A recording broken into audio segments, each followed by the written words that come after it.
Good evening, everybody. Welcome to Tuesday night speedrunning here on the Copy stream.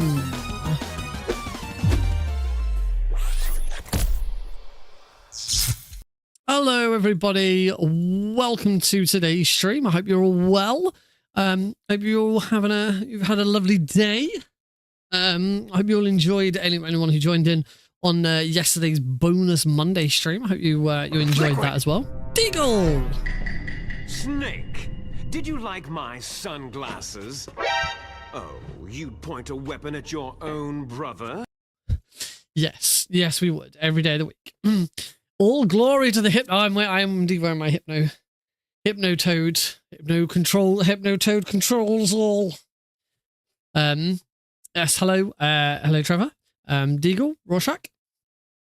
We are back on Donkey Kong Country. It's Tuesday, so we're on the non-Metal Gear stuff on a Tuesday, and so we are jumping back into Donkey Kong Country, and this time we are actually learning speedrun. So unlike Metal Gear Solid 3DS, where I'd kind of learned what I needed to learn off stream and then brought it to the stream, we're doing all of the learning within the stream for Donkey Kong Country. This is, you get to see how the cookie's made, how the sausage is made. I mean, it's probably nicer to watch cookies being made than sausages. I don't know. Depends what you're into. Depends if you like. It depends if you like sausages or if you like cookies. I personally am a big fan of both, so I'm good either way. This has gone into a very weird tangent. So let's get started, shall we?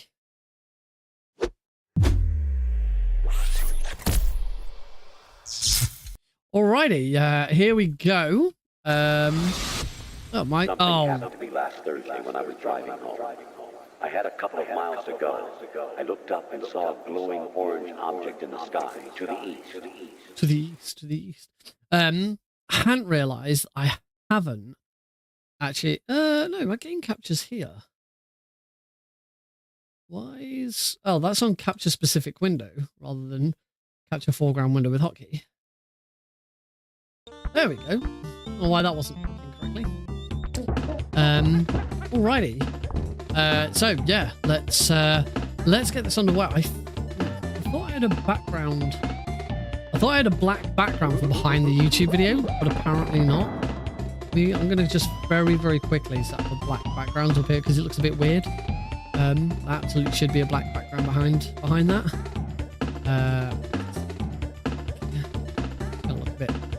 Gonna look a bit off just for a second.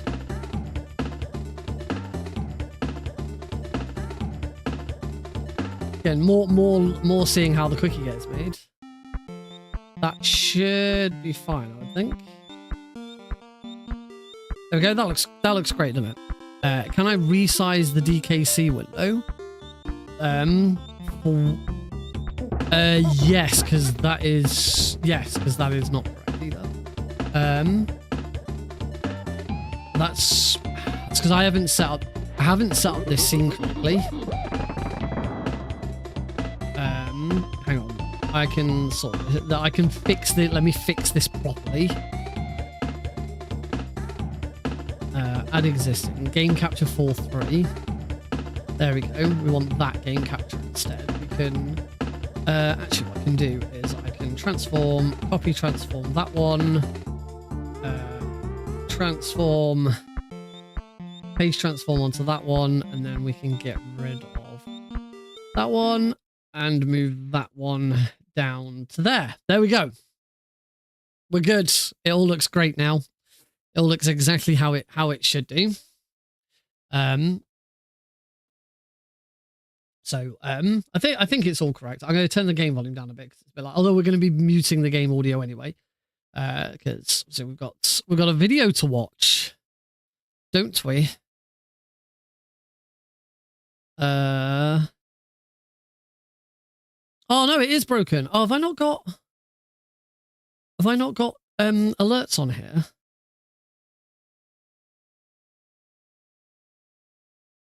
Alerts and audio. Why isn't? What's not work? Let me find out what's not working. Something's clearly not working. Because I can see why you've said that, Deagle, and don't worry, once I get it working, it will work correctly, and we'll play it again. This always happens, doesn't it? Yeah, I'm connected to OBS. Is Twitch not logged in? No, Twitch is logged in. What's going on? It's like it's now showing the full gaming screen. Full gaming screen. Yeah, that's the idea. Oh, sorry, Retan, you're sorry. The YouTube vertical is completely broken. That's That's because I haven't set up anything, have I? I've really done. I've not really thought this through properly, have I?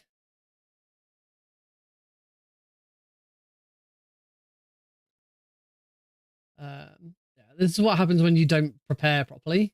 Ah, no. What have I done now? No. Oh God, no. No, it's horrible now.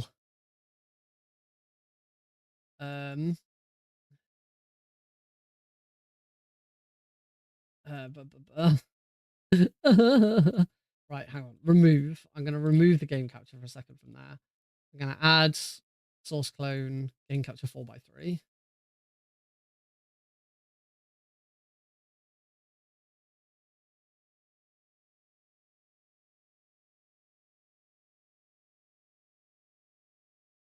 There we go. Right. That's, yeah. There we go. That's better. There we go. I got there eventually. Thank you for persisting and sticking with me. It's hard to keep an eye on everything all at once. But we got there. So it's all good. Right. Why isn't my alerts and stuff working? Let me just action history. Doesn't appear in my action history. But I'm connected to Twitch. What's going on?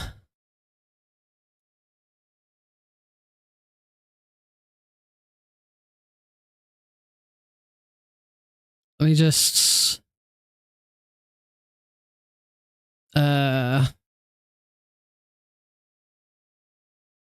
no, it should have worked because we did walk-ons. I just realised we did walk-ons. Walk-ons have worked. So why hasn't Deagle giving out 5 gift subs been picked up by StreamerBot? Deagle, thank you so much for 5 gift subs. I have absolutely no idea why that hasn't been picked up on. Why have I got 2 Twitch? Oh, I've got one for 1 gift sub and one for lots of gift subs.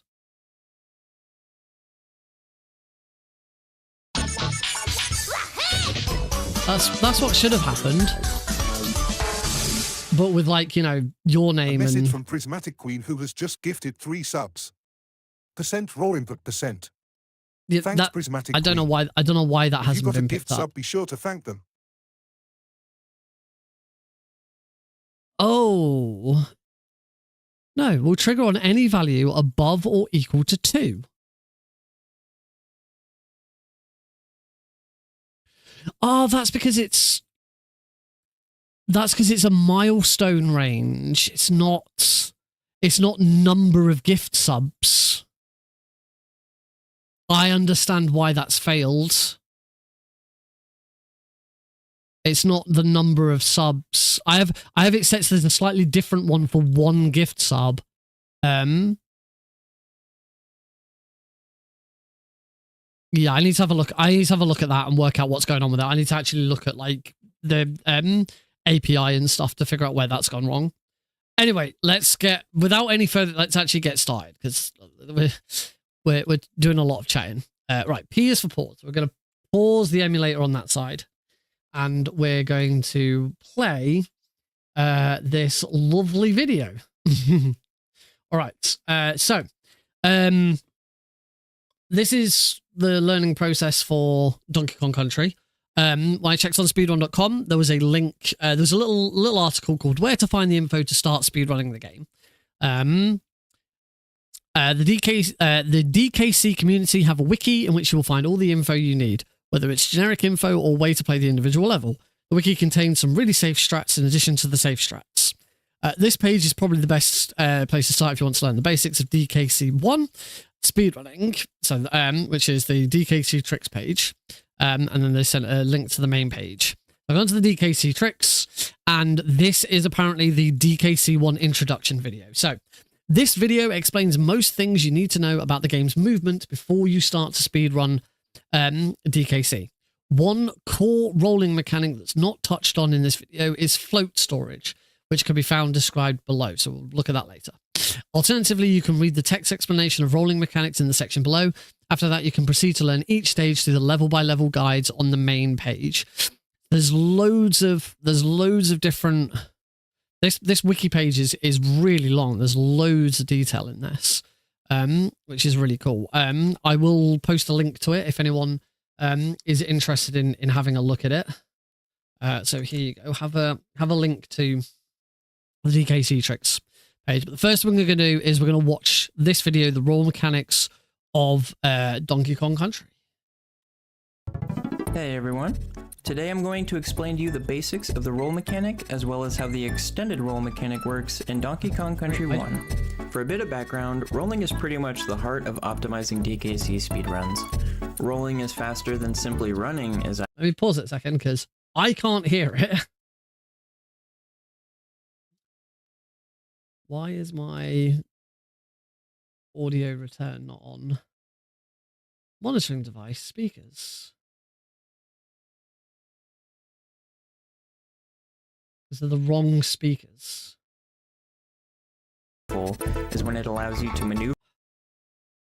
Explain to you the basics of the roll mechanic as well as how Why can't I hear it? I'm assuming you guys can all hear it, but it does not want to play back for me. I have it on monitor and output,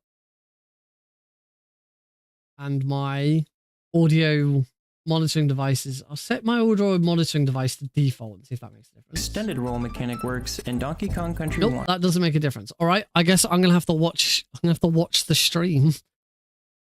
I'm gonna have to watch my own bloody stream to hear it. It's because I haven't. I thought this whole scene setup was still prepared and still set up, but apparently it's not. And audio on this is always playing like audio monitor stuff back is always awkward. Right. For a bit of background. There we go. Hey everyone. Today I'm going to explain to you the basics of the roll mechanic as well as how the extended roll mechanic works in Donkey Kong Country 1. For a bit of background, rolling is pretty much the heart of optimizing DKC speedruns.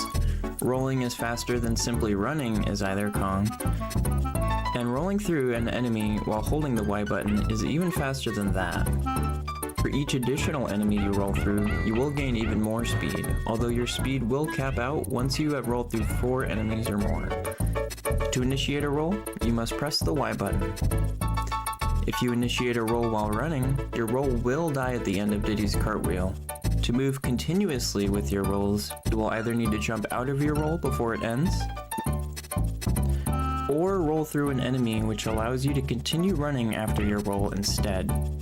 If you start a roll from walking rather than running, you will be allowed to continue moving without your roll dying, although this doesn't really have much application in the speedrun itself.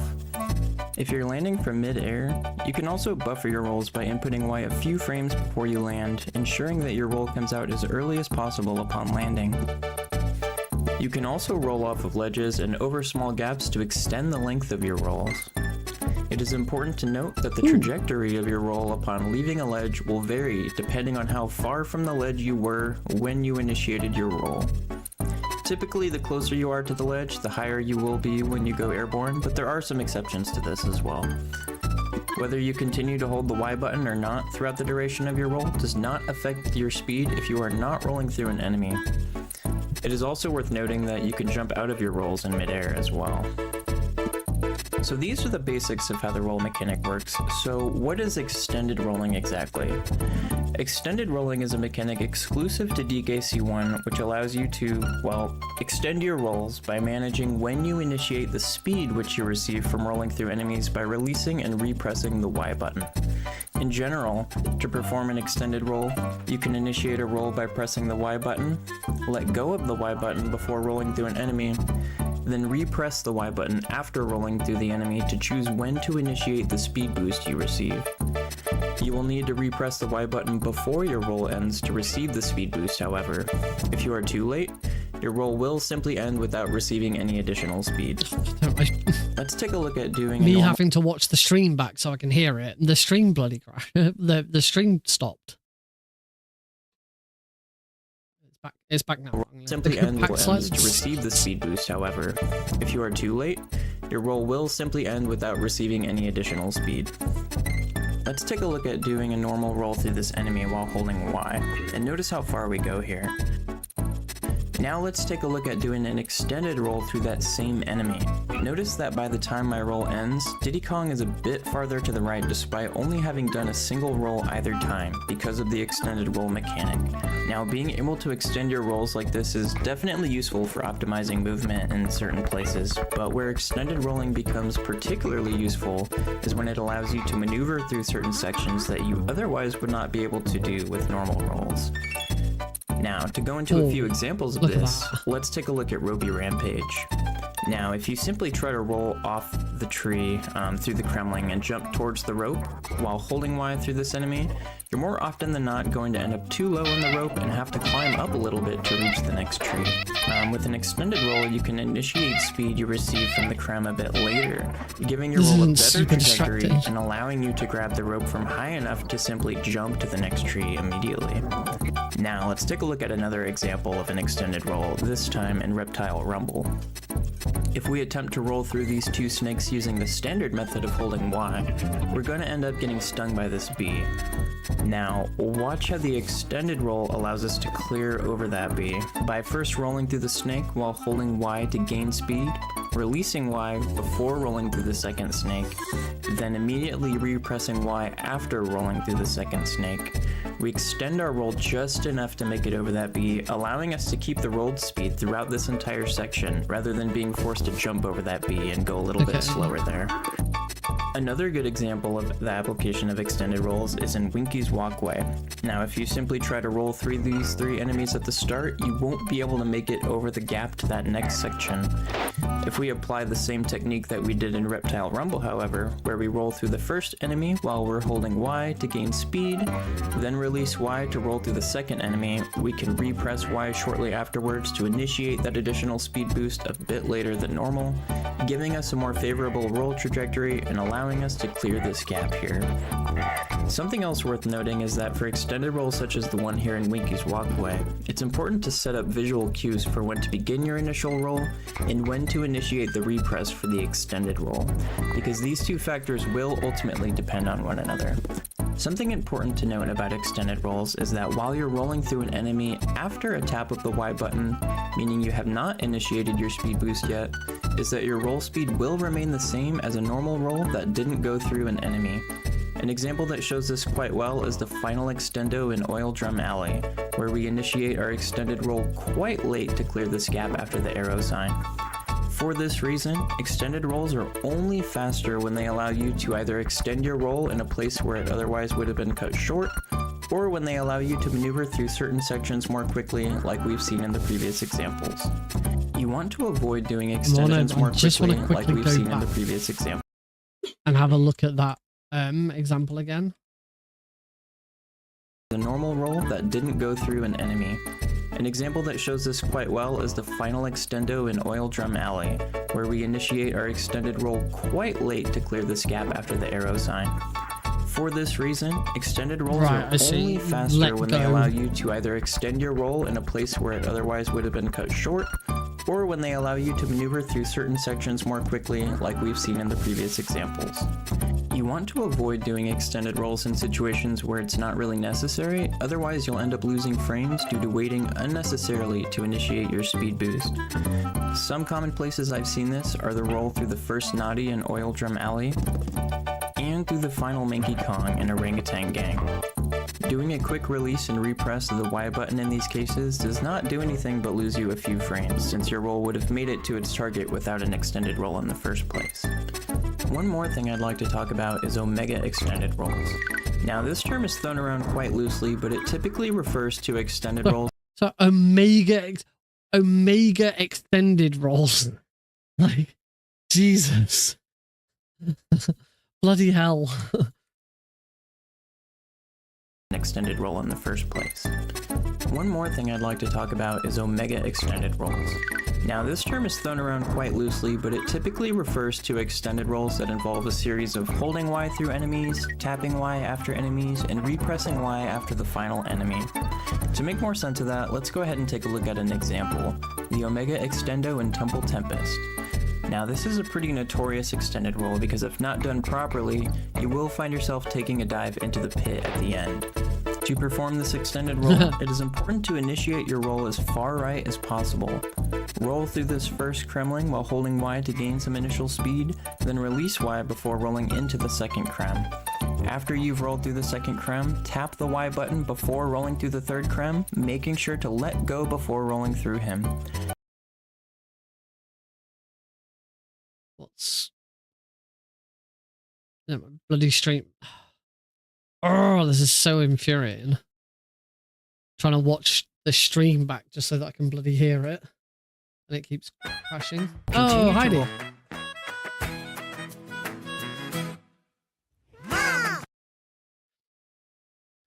Using the Donkey Kong Country soundtrack, but it sounds like Super Mario. No, it's definitely, that's the level select screen that they've got going on there. I really want to look at whether I can bloody get this to play properly through my headset. This is just awful. I don't want to have to restart the stream just to try and get the monitoring device to work properly.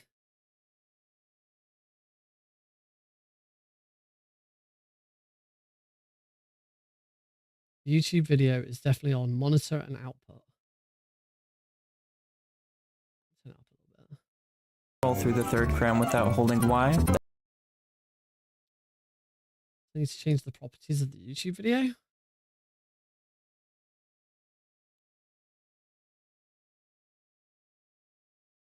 Control audio via OBS is ticked. I'm going to refresh cache and I want to do something because this is just not... Hey everyone, today I'm going... No, it just doesn't want to work. I have it set up. YouTube is it's a browser source that it plays in OBS really easily. Just don't understand why it just refuses to play back to me. Usually you have to restart OBS for it to work properly, and obviously I don't want to do that because then we have to restart the whole stream. So I'm just gonna have to deal with it. Roll through this first Kremling while holding Y to gain some initial speed, then release Y before rolling into the second Krem. After you've rolled through the second Krem, tap the Y button before rolling through the third Krem, making sure to let go before rolling through him. Continue to roll through the third Krem without holding Y, then right as your roll is about to end, based on looking at Diddy's roll animation here, repress the Y button again to initiate the speed boost from that third Krem. Once again, release the Y button to prepare to extended roll through the final Krem in the sequence. Similarly to before, wait until your roll is about to end to repress the Y button to initiate your speed boost. The longer you can drag out your Y tap and Y represses here, the longer your roll will extend. A good indication of really getting the distance that you need out of your extended roll here is that Diddy will go flying over the tire at the end rather than just rolling over it. Thankfully, there are only a few other places where you need to apply the Omega Extendo technique to perform the section optimally in the speedrun. Hopefully this video helped you better understand how extended rolls work and how they can be applied to save time in the speedrun in DKC1. Thanks for watching.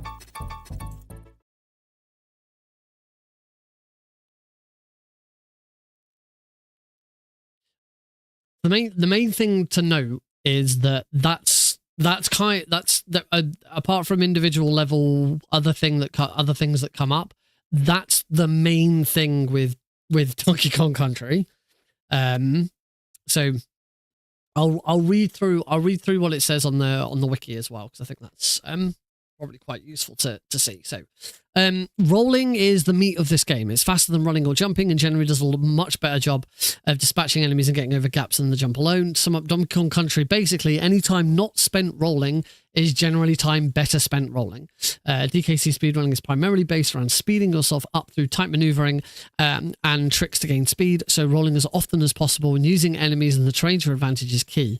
As such, knowing enemy placement and how different parts of the stage can affect the Kong's role is very important. The most basic important thing to note is that each enemy you roll through will extend the duration of your roll. A long line of enemies can be used to keep you rolling and let you breeze through an area at much faster speed than running.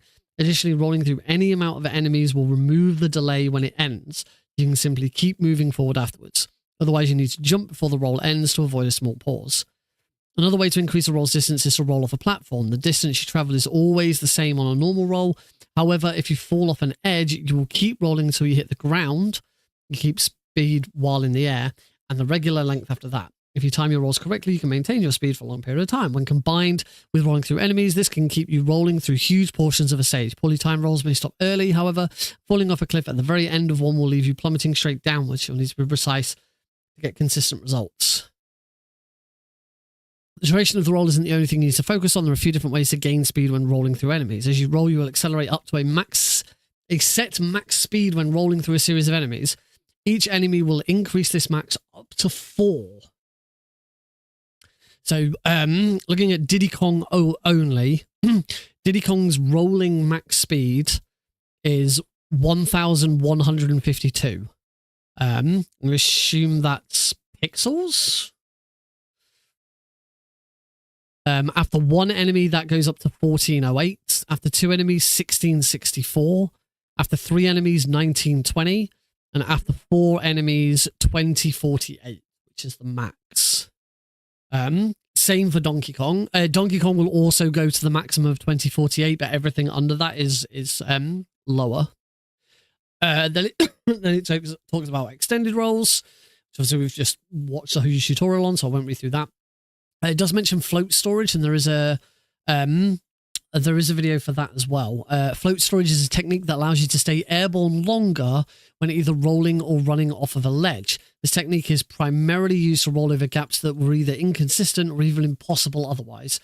To store the float, you need to hold B in certain scenarios, such as from after doing a max height jump, being shot out of a barrel, or entering a stage, and continue holding B all the way until you roll off of or run off of a ledge. If you let go of B at any point before making it over whatever gap you're trying to get over with float storage, you won't receive the additional air times. Be careful not to accidentally release B. There is a tutorial video, so we will have a look. Let me open my... Now I have to open... I have to open a... open an HTML file. That's how the browser source works, so that it looks nice and it works nice and easily. It's pointing to a local URL. So if I now refresh that, that should go onto our float storage video. Wait, hang on. No, that can't be it. Where's the dude ski extended roll? What's up, everyone? This is... Right, bear with me a second, because once again, I have to watch the bloody stream back to see it, to be able to hear it. Going to be a quick and dirty tutorial on float storage. So float storage is a technique that allows you to stay airborne longer when either rolling or running off of a ledge. This technique is primarily used to roll over gaps that were either inconsistent or even impossible otherwise. To store the float, you need to hold B in certain scenarios, such as from after doing a max height jump, being shot out of a barrel, or entering a stage, and continue holding B all the way until you roll off of or run off of a ledge. If you let go of B at any point before making it over whatever gap you're trying to get over with float storage, you may not receive the additional airtime that you need and might not make it over that gap, so be careful not to accidentally release B in the process. A few examples of where float storage can be practically applied are Let's go ahead and take a look at the video here. First and foremost, Temple Tempest. This extended roll over the gap with the naughty wheel. Notice the input display. We are going to be holding B during the whole time we're doing this extended roll. And that's going to help give us the height that we need and float us over that gap more consistently. Another practical application is at the end of Temple Tempest, where we use it to consistently get over this gap right here. Another big application is in Blackout Basement. We're going to max jump right here to store it, roll through this guy, and do float storage over that gap there. And then we're also going to hold B after this max jump to get over this little gap here consistently. Holding B at the beginning of Manic Mincers gives us float storage to get over that gap a lot more consistently. See ya, Ramby. And in Rope Bridge Rumble, we can use it to be a lot more aggressive on this camera manip strat here. By being able to float over that gap more easily, we don't need to wait as long for the camera. Likewise, we can be more aggressive in scenarios such as this, where we need to get over large gaps. So yeah, I would recommend rewatching those, paying close attention to the input display.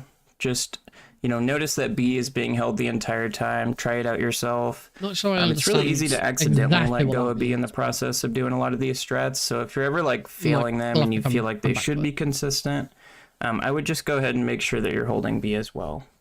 But yeah, that's it. All right. Let's see where the tutorial goes next. The last important mechanic is a glitch called the jump roll, aka the dank spin, comfy cozy spin, monkey flip, etc. Essentially, when you execute a roll on the same frame that you land on an enemy, the game bugs out and sends the Kongs flying, literally. Upon performing the glitch, Diddy and Donkey spin in the air as if they were shot out of a barrel cannon. This continues indefinitely until you cancel it by jumping or sometimes rolling. Run into a zinger. I'm not sure what a zinger is. Or touch the ground. It also stops if you run into an object that takes over your control of the Kong, such as a minecart or barrel. The jump roll can save massive amounts of time in some stages, but it typically requires an enemy to be near a ledge in order to execute. It's only useful in a few levels. It can also be combined with another glitch, the super jump, to perform a super jump roll. Oh, zingers the B enemies. Thank you, Trevor. An infinite jump plus infinite roll combo. Bloody hell. So a summary of DKC speedrunning. Rolling is the primary form of movement in DKC speedruns, and you generally want to be rolling as much as possible. While rolling, instead of a fixed speed, you accelerate continuously while Y is held down until your roll ends. Rolling through enemies increases your speed gained for each hit up to 4 max. That's understood. If you roll through an enemy, you will keep running at the end of it. Otherwise, you must jump before the roll stops in order to not lose speed. A simple way to improve when you're new is to record your play and look for spots where you've been simply running and try fitting in an extra roll or starting your rolls through the stage sooner. Try beginning with the techniques in the safe strat videos and add more movement from the optimal videos as you improve. Extended rolling lets you increase your roll length and tends to be faster if you are able to keep rolling through the whole duration. If you have to jump out of a roll and you can reach the jump without an extendo, it's faster to just do a regular roll because you don't gain speed while Y is released. You can chain multiple extendos in a single roll if there are enough enemies. This chaining is the key to optimizing movement throughout the game. There is also other speed tricks. There is the fanfare skip. By pressing A, B, X, or Y, not start, during the Kong's victory dance on the map, you can end it about 2 seconds earlier. This only works in the US versions 1.0, 1.1. I am playing US 1.0 because that is the one that was recommended for the speed run. I think we can see that. You can see an example of that video in video form. Let's have a quick look at this.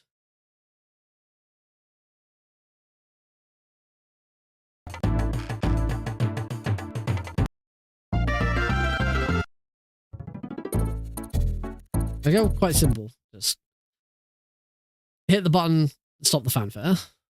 Wahoo!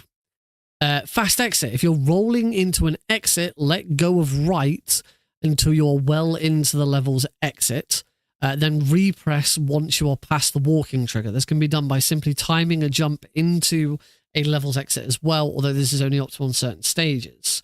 This saves the most time in mine stages, like stop, as in like the mine area, not ones where you're in a minecart, but can save a handful of frames in most other types of stages as well. Factory stages have no fast exits.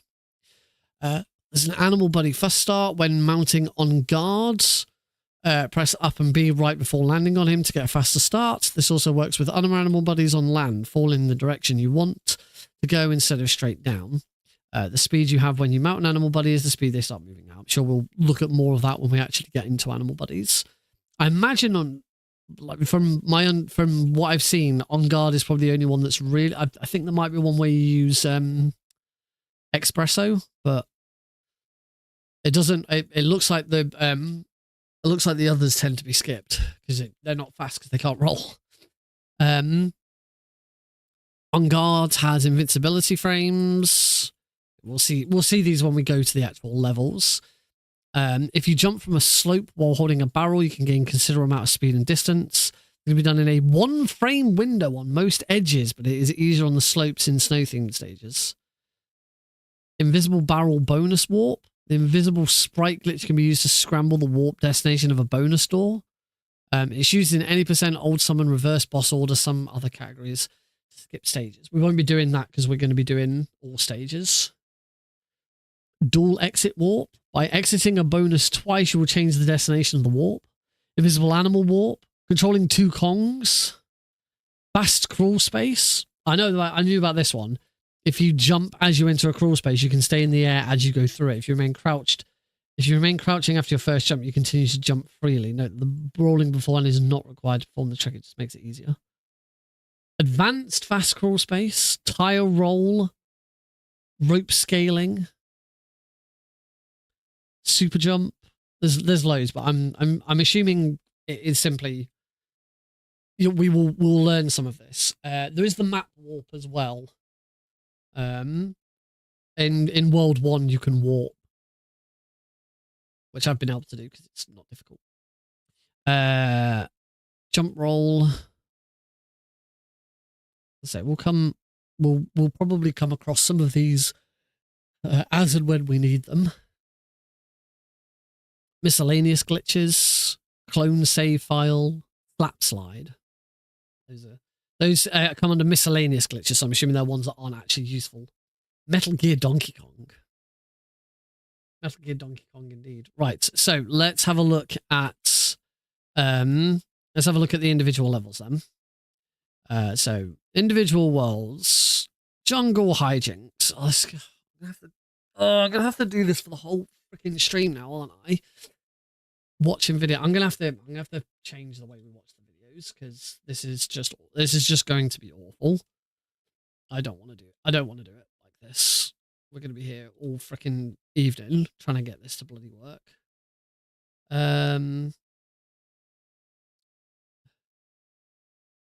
there's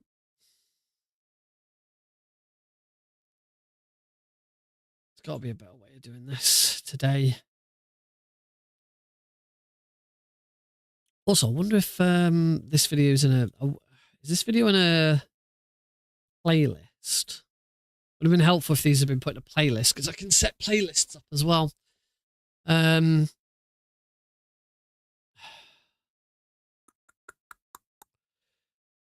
do I want to do this?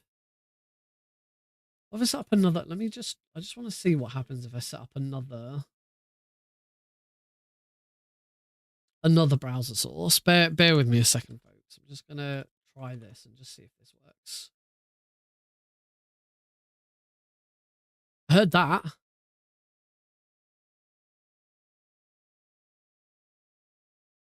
I can hear this. Why can I hear that, but I can't hear... But I can't hear the other one then?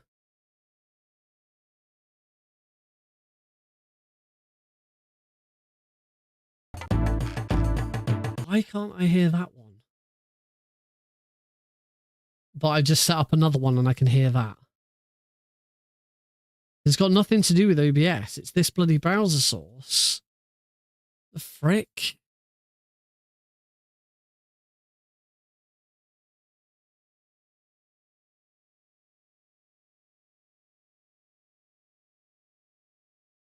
Ah, now, see, now I can hear it, but I bet you guys can't hear it because I've disabled control audio via OBS.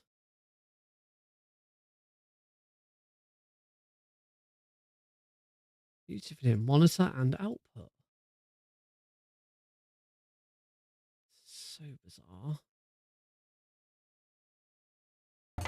Now I can't hear it. Why? Why is this a thing? I wonder if I can clone it. I'm gonna see if cloning it works.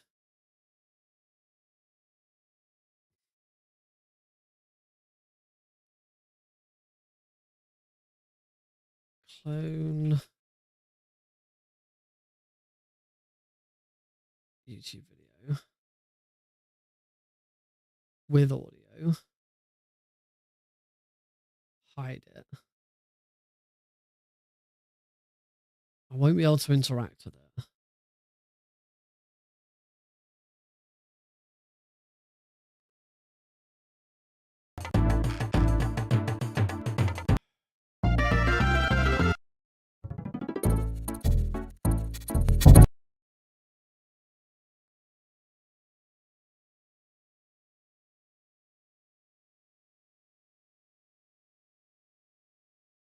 If I go to that, that loses. Okay.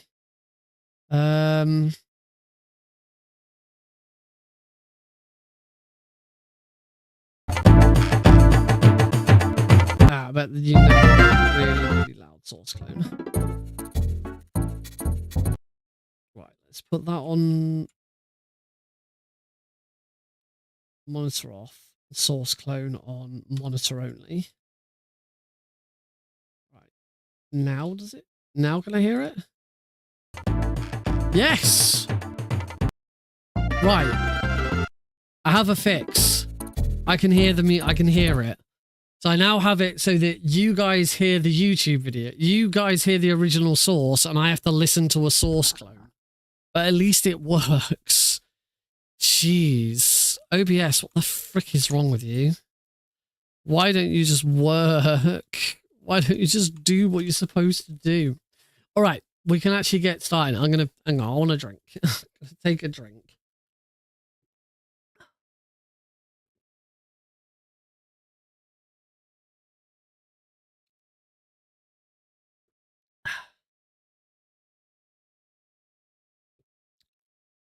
All right.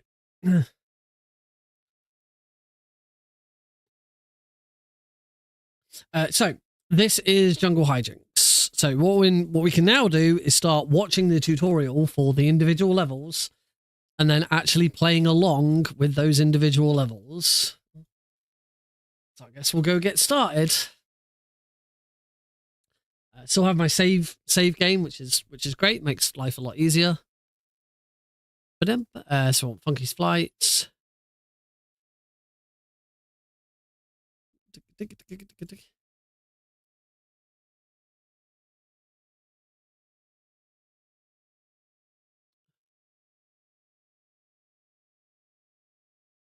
Right, so I'm going to need to pause emulation so that we pause the music. Right, so let's actually get started with the freaking tutorial.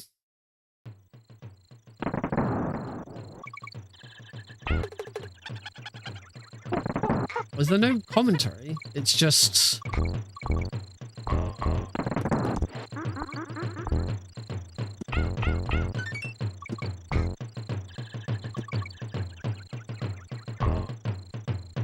No commentary, just a run through of the level. There is a description though to go with it. Oh, there's also a thing called a funky start. U version 1.0 exclusive, which is what I'm playing. After Cranky appears on the title screen, it's possible to load a glitch that saves time on the map screen. Instead of pressing start to skip the opening cutscene, press start, then immediately press down. Do not press any buttons until you get to the file select screen. You will start the game inside a funky airplane barrel and music will not change. This saves 72 frames, 1.2 seconds, as DK moves faster on the map screen and saves time not loading the world map music. Pressing start down Y or start down Y down will cause no Kongs to appear on the map screen, will softlock the game trying to enter an invalid stage. Oh, bloody hell. There's a lot in this. That was the Jungle Hijinks optimal tutorial. Breaking the DK barrel on the Creme at 0.05 is faster than throwing it. Make sure you hit the Creme with the DK barrel and not the Naughty, which is slower unless you do a Taz Naughty described like this. You must make sure you do. I was kind of hoping this was going to be a video tutorial with like commentary. Doesn't quite work as well when you have to just read a lot.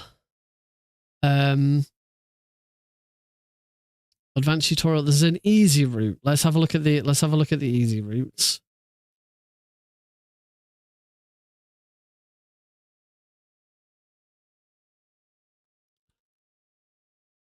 Maybe we have to start with the easy route on each one. I don't know. I probably should have looked into this a bit more onto how this was all going to work. So I wasn't expecting. Usually when I do these,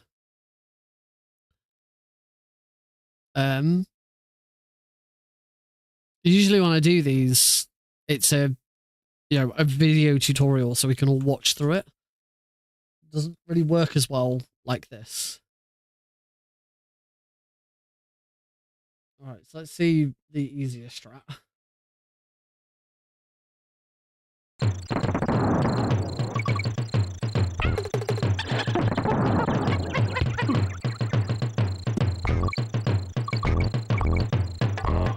The only problem with the easier strat is it doesn't show any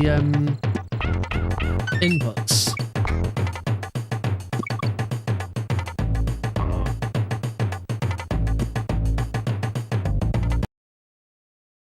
Okay. Sacrificing Donkey is faster than swapping manually, as you'll save time by not having two Kongs on the world map. Rolling on or very close to a ledge will cause you to roll without losing height momentarily. Use this to cross small gaps at higher speed. Roll across the Critters platform at 8 seconds requires an extended roll. You can skip it if you want. It's a good introduction to what is the most important trick in this game. For this one, tap Y on the left side of the platform. Make sure you don't slow down, then repress and hold Y as soon as you grab the third banana. This should carry you all the way to the necky section. The roll stops around the halfway barrel. Your timing or speed was off. Just jump up to the next necky on the top of the mountain. Roll through him instead. Its first two projectiles are bugged and can't hurt you on the first wave of 3. Make sure you let go of Y while rolling through the barrel so you do not grab it. Try your best not to grab the espresso token here, as it's the only token in the game that is possible to accidentally grab 3 of and be sent to a long unskippable bonus. There is a triple extendo, and there is a visual for where to push buttons and stuff. So yeah, I guess just let's watch the video again and I'll try and copy it, I guess.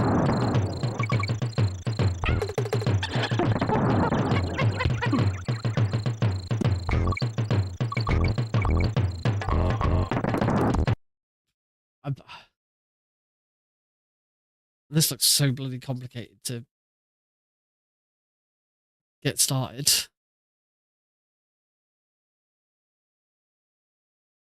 Oh, hang on. I was supposed to die to...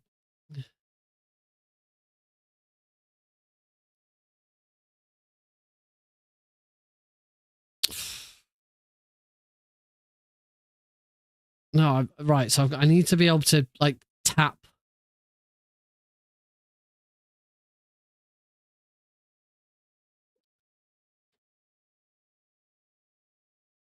See, that felt right.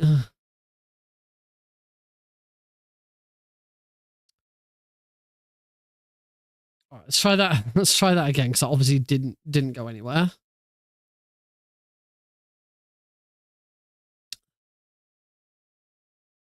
So roll and jump. Roll. Ah.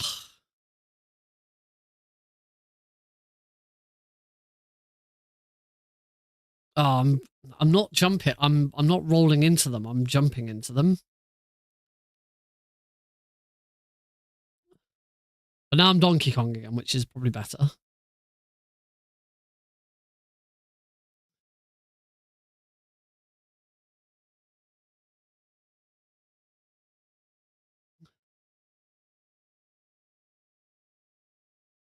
Oh, I didn't make that. The first thing to do is I've kind of got to understand how these rolls and stuff work. This extended roll.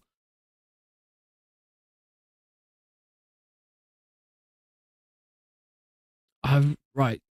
So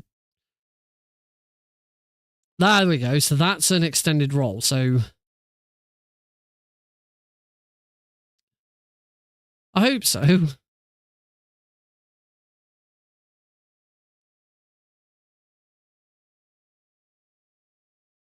So all at the moment, all I'm doing is pressing and holding Y, and that's obviously not what I'm supposed to do. Let me go. I'm going to go back to the Jungle Hijinks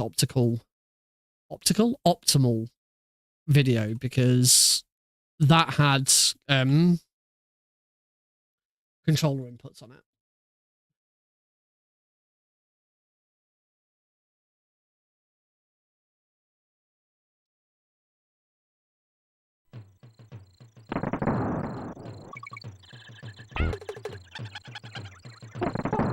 Taking that hit.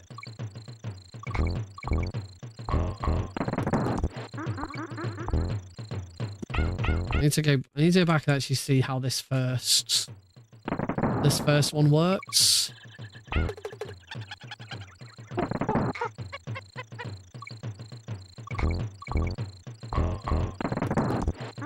There's lots of tapping of Y.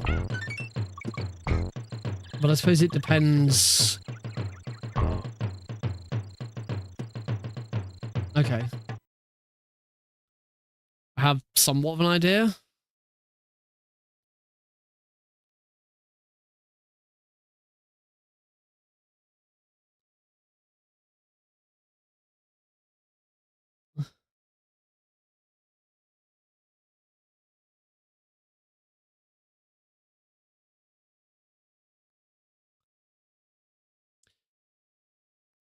Not quite getting it yet. Oh, I don't think I actually wanted that.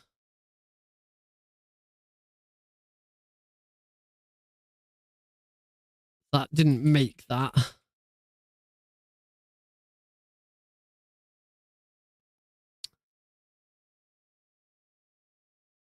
It's the extended roll I haven't quite understood yet. Because you like roll it shows you roll through.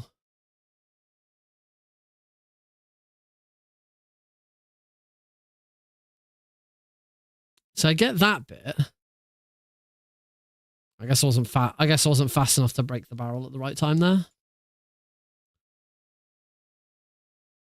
So I get roll and jump so that you can keep that going.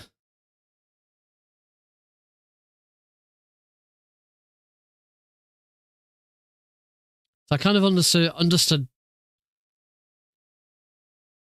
that a little bit. Meow. Hey, cute fangies.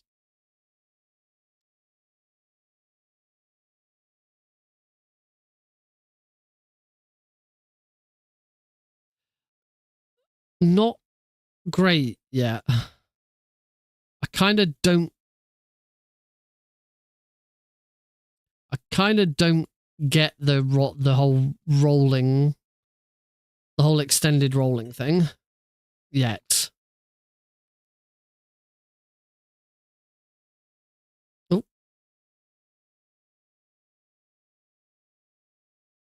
Because we kind of got to...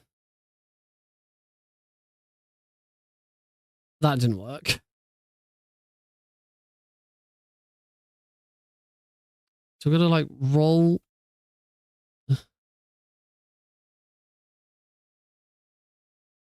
It's like, I understand like rolling into multiple enemies. That bit I get. But it's the like rolling and then keeping a boost at the end of it. I kind of did it. I think I kind of did it there. I might need to do a little bit of play and then watch that first video again.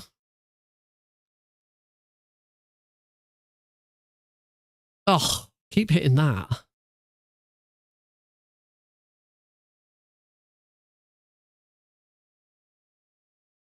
See there, I think that's it's about letting go of oh crap, game over.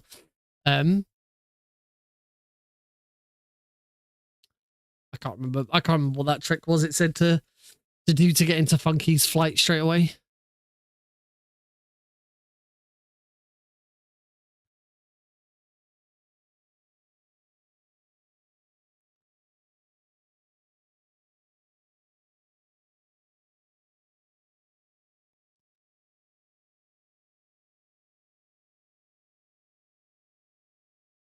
Yeah, I think that was kind of I've got to get better at jumping. I don't actually want that barrel because I've now used that barrel and completely lost all of my enemies that I was supposed to roll through.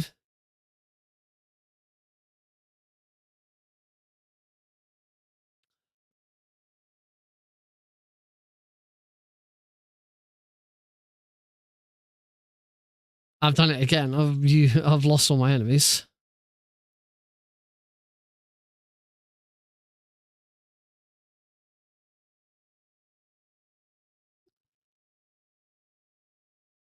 I think I might need an area with like lots of enemies. Maybe just doing the first level over and over again isn't like the ideal thing.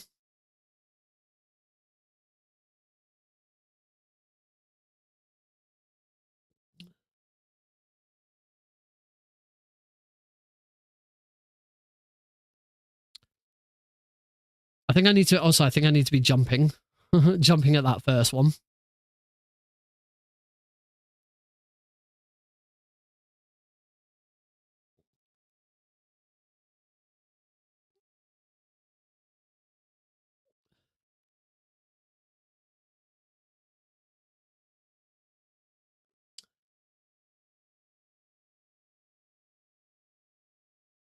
See that was good. There was quite a lot of movement through there.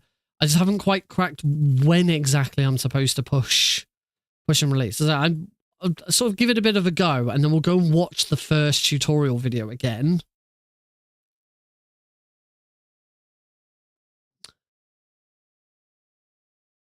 See, that wasn't as good, so I made a mistake there.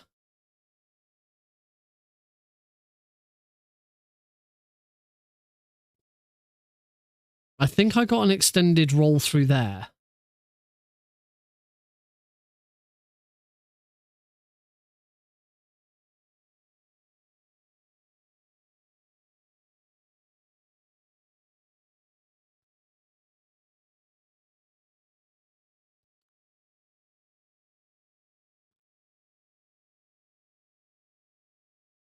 I'm not getting the speeds that I think I'm supposed to be getting. Let's have a look at the let's just watch that video again. In fact, I'm going to turn the playback speed right down. Turn the playback speed down to half. Let's watch it again. No, to the start. He's already holding.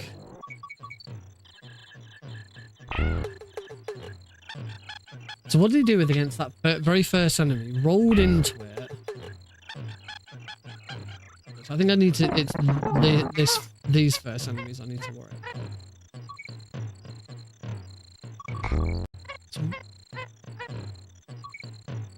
jump, roll.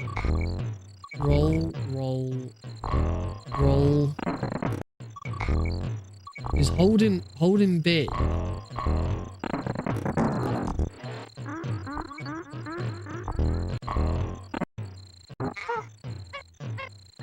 Sorry, holding Y. Roll. Y. So that's just a hold. And then it's let go and re...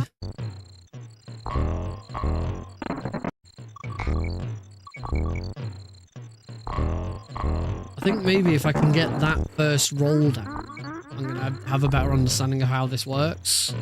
That one, because they're all so close together, you just hold. Hold Y, you don't try and do anything else.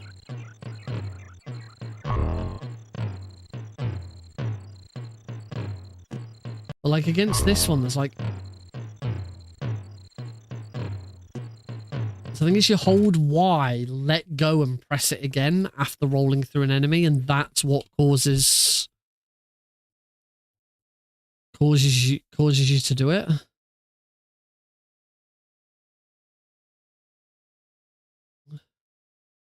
That's not what I'm supposed to do.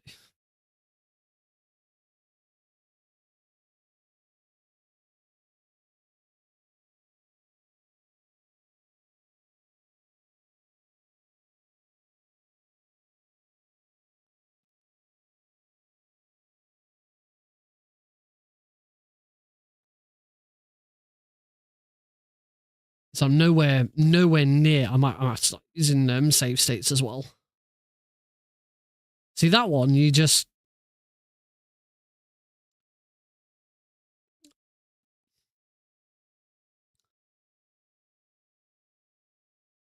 so there's an extra roll there. Right, let's watch the first video again. Now that I've sort of had a bit of a play, let's watch the first video again and see if I can kind of get an understanding of what's going on. Hopefully I've got this queued up. Yes. It's a bit annoying having to watch the same video. Today I'm going to explain to you the basics of the roll mechanic, as well as how the extended roll mechanic works in Donkey Kong Country 1. For a bit of background, rolling is pretty much the heart of optimizing DKC speedruns. Rolling is faster than simply running is either Kong, and rolling through an enemy while holding the Y button is even faster than that. For each additional enemy while holding the Y button is even faster than that. And rolling through an enemy while holding the Y button is even faster than... No, you can just about see, and I think it's because it's a frame thing. It looked to me like the controller input that's shown on screen there is not even tapping the roll button, but I think for a bit of background, rolling is pretty much the heart of optimizing DKC speedruns. Rolling is faster than simply running is either Kong, and rolling through an enemy while holding the Y button is even faster than that. You can see that there's just a tap for each additional enemy you roll through, you will gain even more speed, although your speed will cap out once you have rolled through 4 enemies or more. To initiate a roll, you must press the Y button. If you initiate a roll while running, your roll will die at the end of Diddy's cartwheel. To move continuously with your rolls, you will either need to jump out of your roll before it ends, or roll through an enemy, which allows you to continue running after your roll instead. If you start a roll from walking rather than running, you will be allowed to continue moving without your roll dying, although this doesn't really have much application in the speedrun itself. If you're landing from mid-air, you can also buffer your rolls by inputting Y a few frames before you land, ensuring that your roll comes out as early as possible upon landing. You can also roll off of ledges and over small gaps to extend the length of your rolls. It is important to note that the trajectory of your roll upon leaving a ledge will vary depending on how far from the ledge you were when you initiated your roll. Typically, the closer you are to the ledge, the higher you will be when you go airborne, but there are some exceptions to this as well. Whether you continue to hold the Y button or not throughout the duration of your roll does not affect your speed if you are not rolling through an enemy. It is also worth noting that you can jump out of your rolls in midair as well. So these are the basics of how the roll mechanic works. So what is extended rolling exactly? Extended rolling is a mechanic exclusive to DKC1, which allows you to, well, extend your rolls by managing when you initiate the speed which you receive from rolling through enemies by releasing and repressing the Y button. In general, to perform an extended roll, you can initiate a roll by pressing the Y button, let go of the Y button before rolling through an enemy, then repress the Y button after rolling through the enemy to choose when to initiate the speed boost you receive. Right. You will need to repress the Y button before your roll ends to receive the speed boost, however. If you are too late, your roll will simply end without receiving any additional speed. Let's take a look at doing a normal roll through this enemy while holding Y, and notice how far we go here. Now let's take a look at doing an extended roll through that same enemy. Notice that by the time my roll ends, Diddy Kong is a bit farther to the right despite only having done a... Okay, let's do that.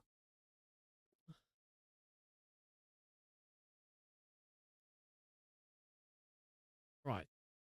So if I'm running and I roll through that enemy, I end up here.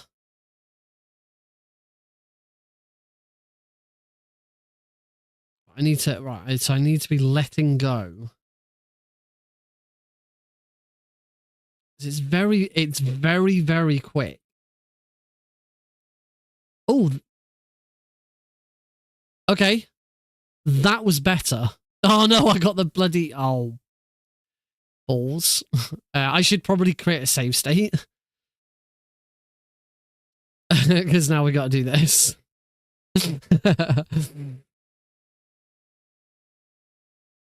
I think this was the worst one.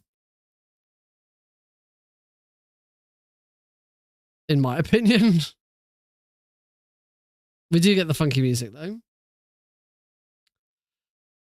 Right, I think that's the bit I hadn't properly grasped yet, which was the you need to let go of Y and roll through the enemy without holding Y so you can then tap it again to get the next burst of speed.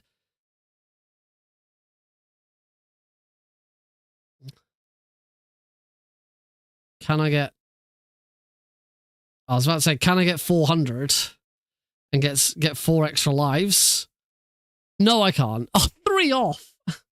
Interrupt this speedrun practice to give you espresso. Right. I need to get out of this level. I need to stop picking that barrel up.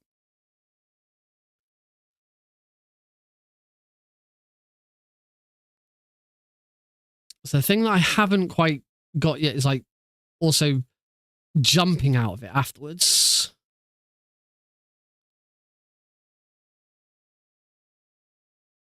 It's like bleh.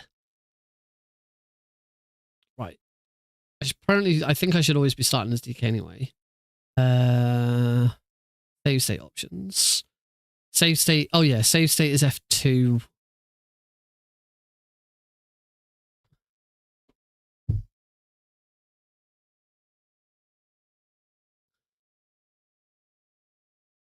Shut up in there, will ya? Hey, Blues. Right. Let's F4 that.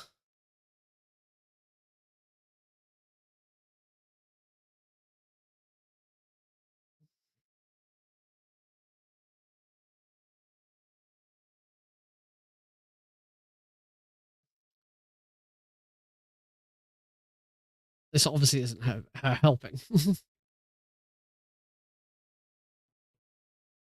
Right.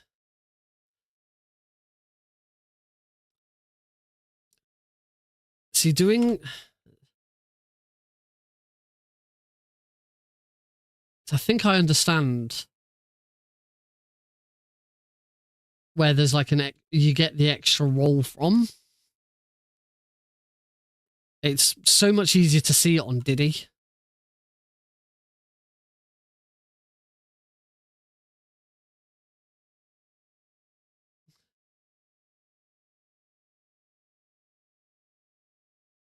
I don't think I'm supposed to be jumping. Learning's going okay. I'm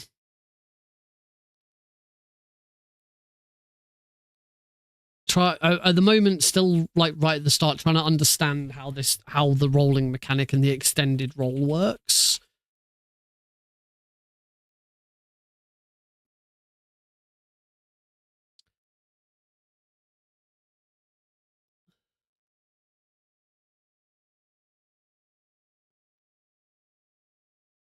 You don't have the game set. What? What do you mean you don't have the? Are you sure? There should be no reason why you don't have the game sound.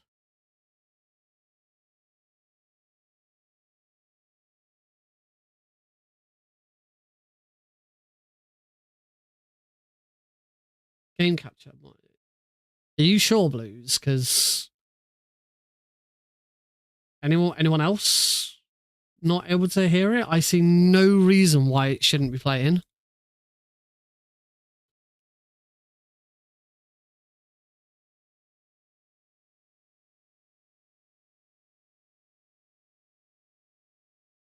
I haven't muted it. Now what? Why? What is going on with OBS?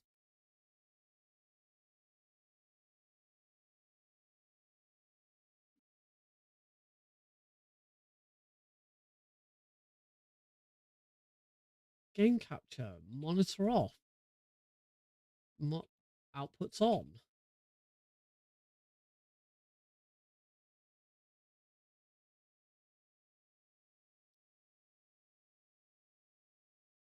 This is getting really freaking.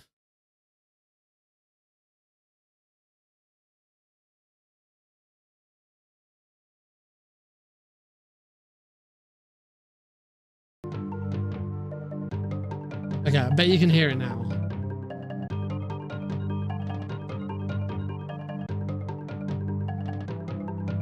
I think I fixed this elsewhere. Yeah, I fixed this is because of source clone. I need to redo this scene with all the audio and stuff. Okay, at least we fixed it. Yeah. Right.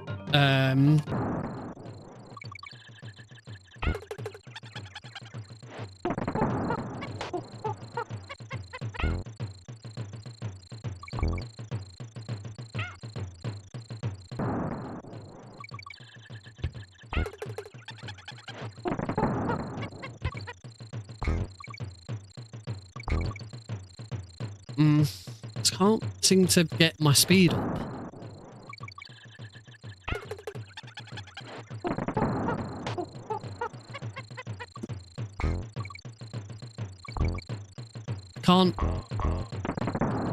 I can't seem to beat. I can't seem to beat. See, that kind of works.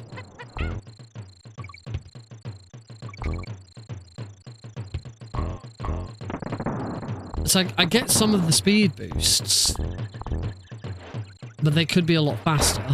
I gotta stop picking up that barrel somehow. Oh crap.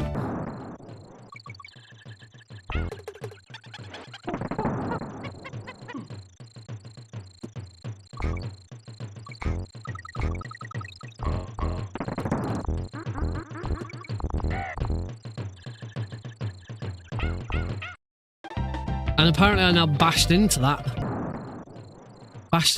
one.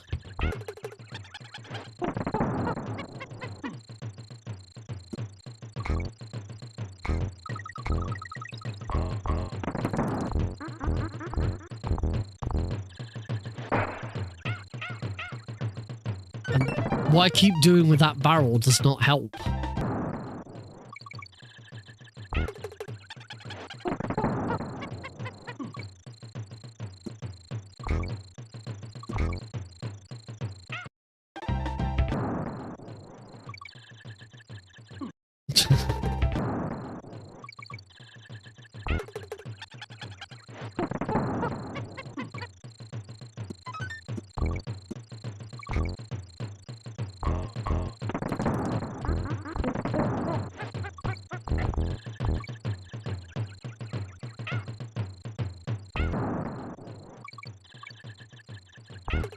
This is... Can't... This is difficult.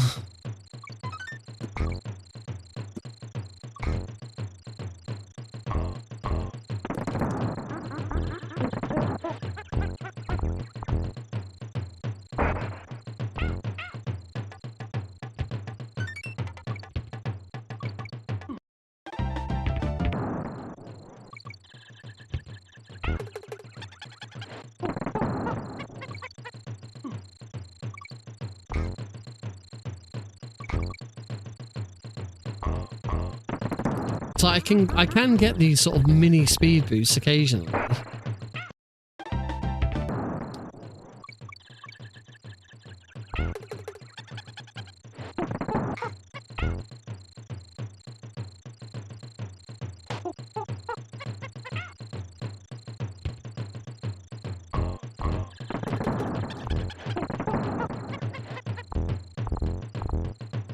That barrel's really annoying me. I can't do anything whilst when I'm carrying that barrel.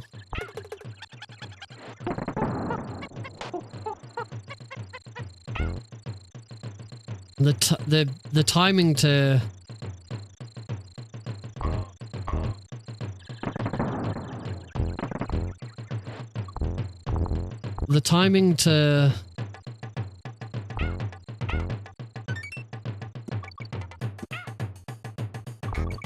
I don't know. I don't really know what I'm trying to say.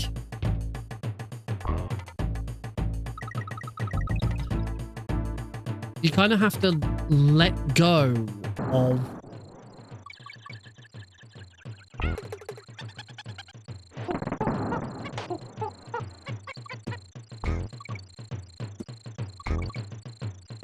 Now I can't, like, get across and beat both of these.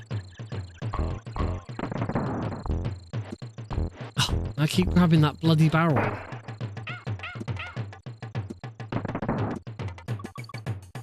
So I can move quite quick. I can move quite quickly with just like rolling and jumping.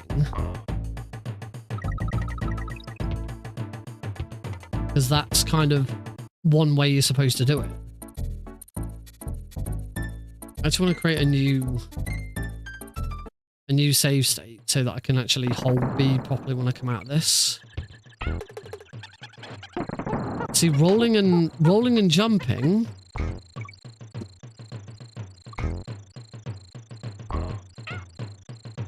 Like rolling into a jump and keeping sort of movement speed up by rolling jumping, I kind of have. But that's not what this is supposed to be.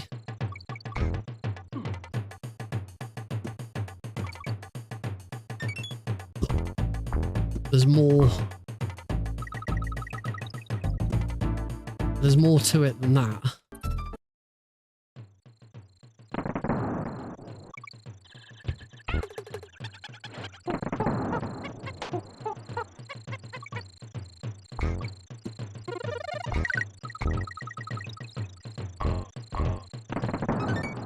So I don't know whether it's like just tapping. That's better. That was much better.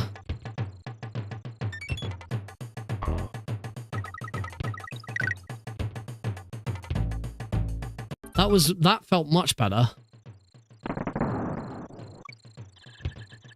Oh. It's like here I should be able to...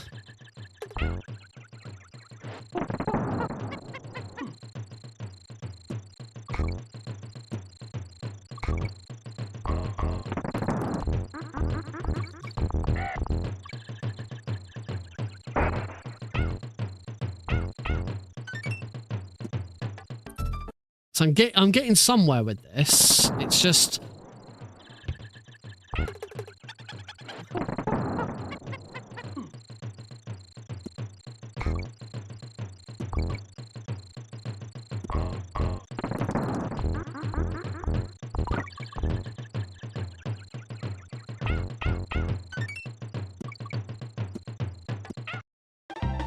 I'm sort of getting somewhere with trying to find sort of like a rhythm.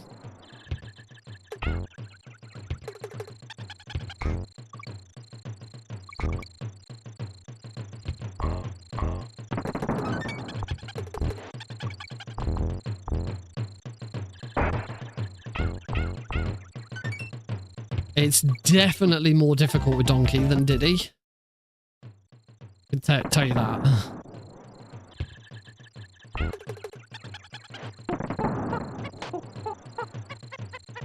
So it's like every time you hit an enemy, it's almost like every time you hit an enemy, you should be letting, or just as you're about to hit an enemy, you should be letting go.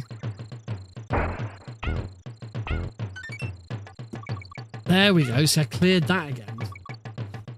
These monkey swooms are going to be get very annoying. It's kind of, yeah, it's kind of like every time you hit an enemy, you should be letting go of. There we go. You should be letting go of the attack of the roll button and hitting it again. But I don't think it can be explained in that way because it's more complicated than just that.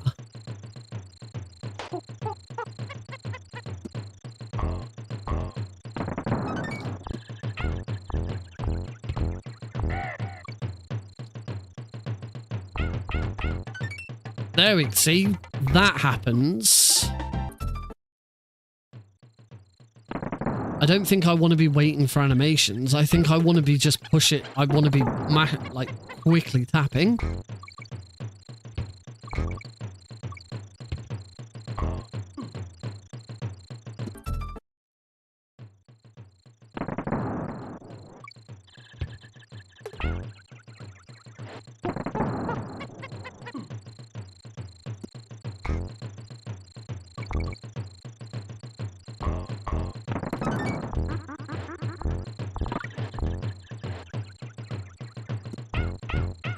Oh, see, I'm not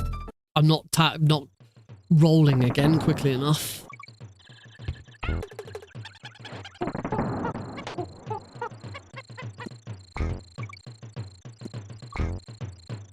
So I don't know how to get across that one very quickly.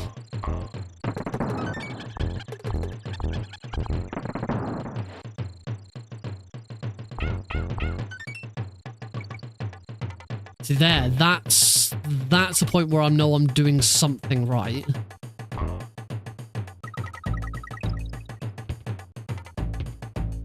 Yeah. Oh yeah, the screen moves so much faster when I get it right.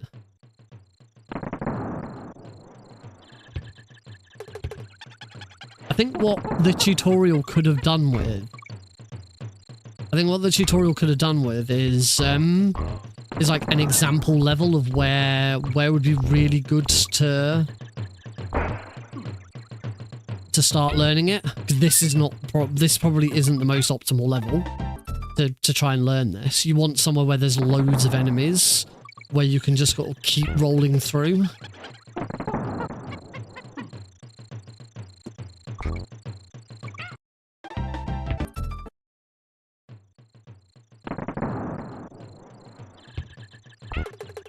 But even just that DK roll there, that Donkey Kong roll there, I'm starting to get it.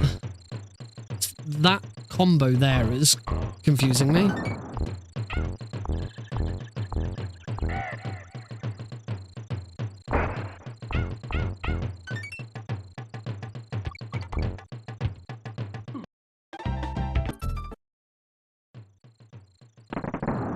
So I think what I probably need to do is I probably need to stop just playing this level, because the more I go through and the more I experiment and see other areas with it, it's probably going to get easier to understand.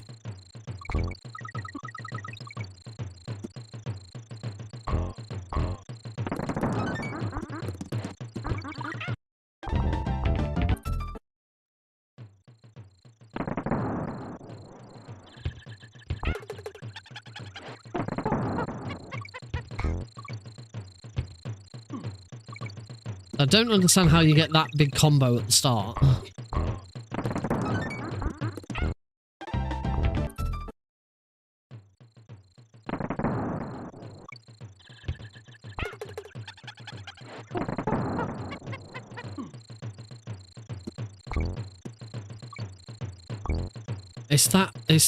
There's a sort of a combination, the combo at the start where you can... Oh.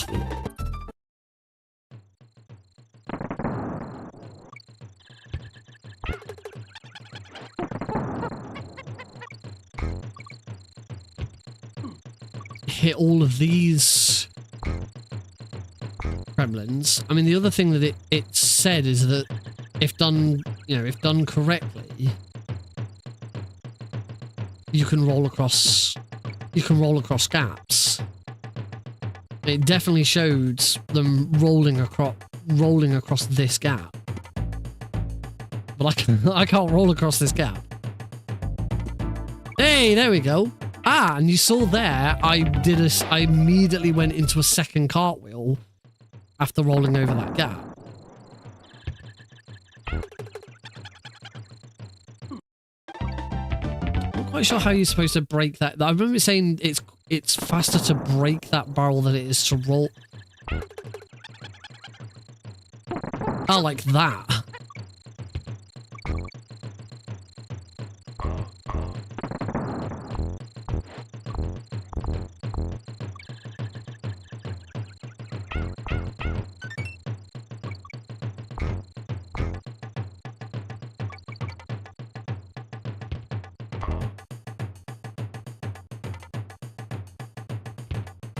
That was better. All right, let's look at moving on. I don't really want to stick with just one level for the whole bloody thing. Be here all.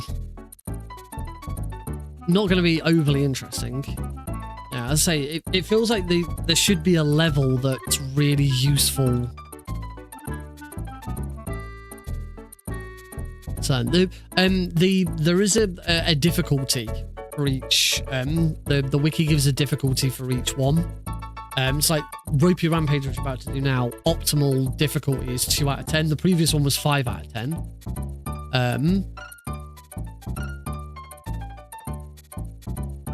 So this one is Ropey Rampage. It will be. Another thing that would have been useful is all of this being in a playlist. Which I suppose I could have made a playlist myself for this, but I didn't.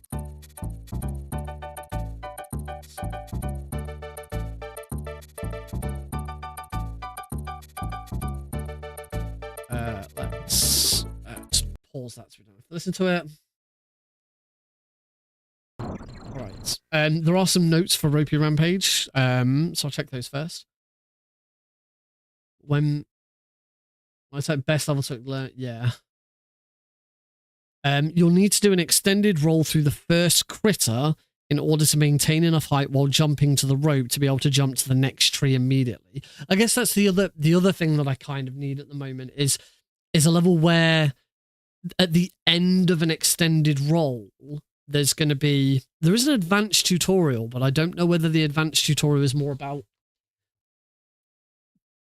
The advanced tutorial is, let me just see what the advanced tutorial's like, because if the advanced tutorial might be better, it might be more, let's say it's not advanced because it's a more difficult way of doing it. It might be more advanced because the tutorial has more information in it. So we'll just see what happens with this one first. What's up, everybody? This is Silent Wolf, and this is going to be my DKC speedrun tutorial This is for more Ropey what I was Rampage, expecting. the second stage in World 1. So what we're going to do, once again, is just go ahead and watch what this stage would look like if it were done optimally, and then after that, I'll go through the stage and break it down piece by piece for you guys. There we go. That's what we need. Okay, what's if you the guys advanced watch my tutorials? tutorial for Jungle Hijinks, the first stage in World 1, there's not really any new tech in this stage. There are a couple extended rolls, but nothing as complicated as the long one that you see in Jungle Hijinks.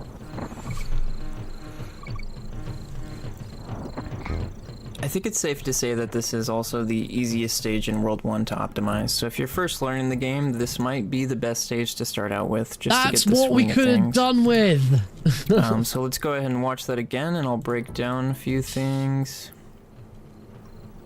Stop. Okay, so first roll, you see these little brown divots on the ground. You want to start the first roll somewhere around the very beginning of this first one. And I realize that my input display is a little bit delayed, so you're probably going to see me start it somewhere around here, but just keep that in mind that my rolls are actually happening bit earlier than my input display. So just to see what that looks like, boom, boom. And up here is where we come to our first extendo. Just to get up these cliffs, you just want to do 2 minimum jumps to get up here. And the moment that we land on this platform up here, we're going to want to tap Y and immediately release it before we hit the creme, so we can do an extendo here. Doing an extendo here is pretty crucial because otherwise we won't be able to make it up to the tree after the rope that's coming up without climbing up the rope. So let me go back just a little bit actually. This is much better. So we tap Y, roll through the creme, and somewhere around here is where we repress Y. Yep, we can see it there. And what this does is gives us a bit of extra height so that when we jump and grab the rope, we'll be able to immediately jump off the rope and reach the top of this tree up here. This is what I felt I needed. So if you're new to learning extendos or extended rolls, this is a really good introduction extendo. This is what you needed, an extendo where there is an actual goal other than just go fast. This one has a goal. You know you've got this right if you can jump up on that tree. This is absolutely perfect. This is really what I wanted. I wish this had been explained 20 minutes ago. Okay, so we want to... Oh, I'm also okay, I'm just going to die, because if I die, then I'm... Let's F2 that. F2 as we go in. Alright, so I'm now Diddy Kong. Right, so F4 again.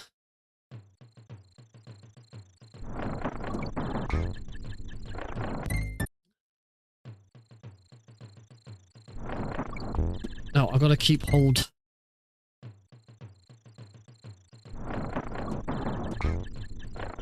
Okay, so I'm not letting go of the roll button at the right time. Yeah, that's it.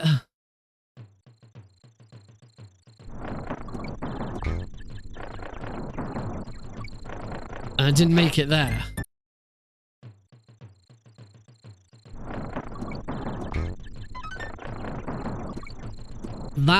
There we go. That is a useful example of when an extended roll has worked.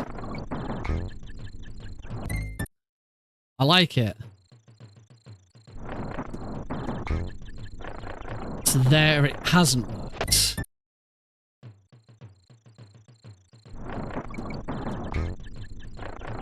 There it hasn't worked. Oh.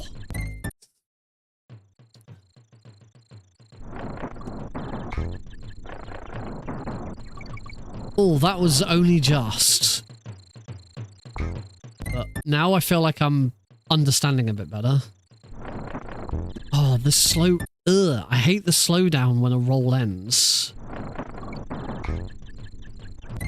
If you don't roll correctly. Ah, I didn't.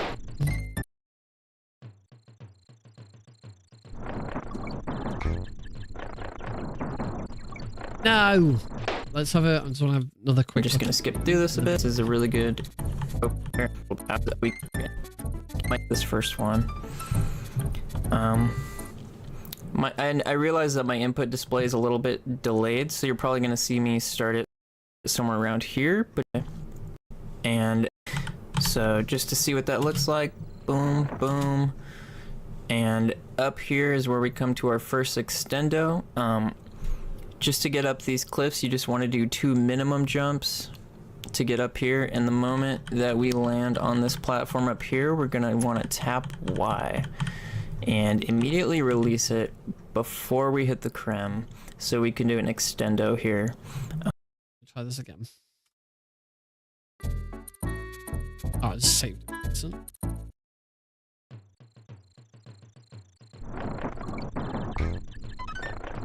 There, that's much better. That was so much better.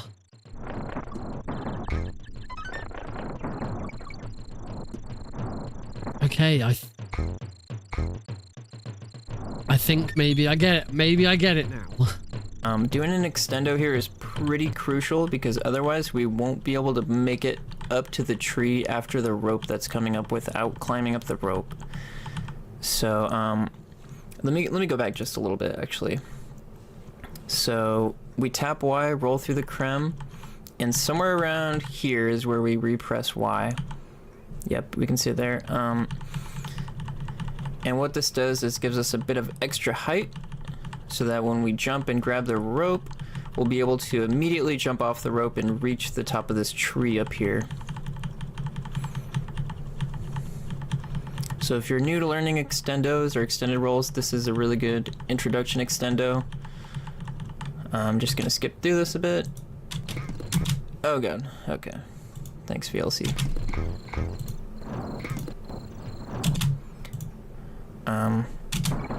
So visual cue coming up for here. If you start your roll from too early, you'll not really be able to roll through these guys cleanly. So you want to start your roll somewhere around the center of this tree. And when I say like start it at the center of the tree, I mean when you see Diddy basically collide with that point. The way that I know it, as someone who's familiar with the game, is let's say there was an enemy here. It's kind of like where Diddy would take damage from an enemy that were right here. But I know that if you're like just now learning the game, that's probably not really a meaningful like cue for you. So I would just not really. assume that means somewhere right around here. Like not really Diddy's lip, but maybe like the left side of his right pupil. I don't know. But yeah, we're gonna start this roll like right in the center of the tree here. What that's gonna let us do is roll through all these crumbs. Now, I have kind of a weird visual cue for this next jump. When I'm moving fast, I find it more useful to have visual cues of things leaving the screen rather than entering the screen.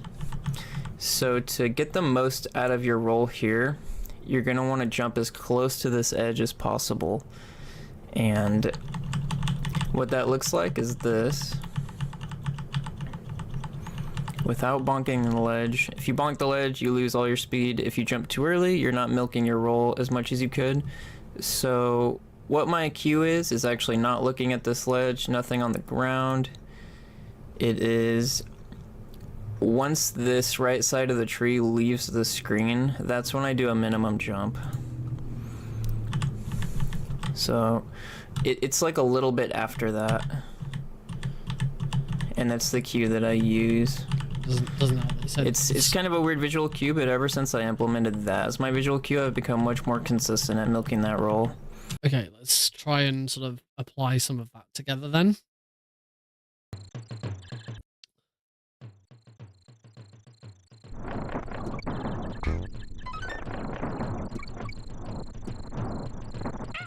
Okay, so I'm still gonna. I'm now gonna try and.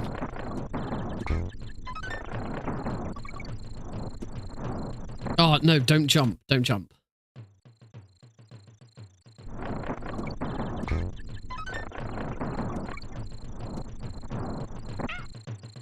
The whole point with this, is that jumping off a ledge or rolling off a ledge does an extension. Gotta keep my speed up.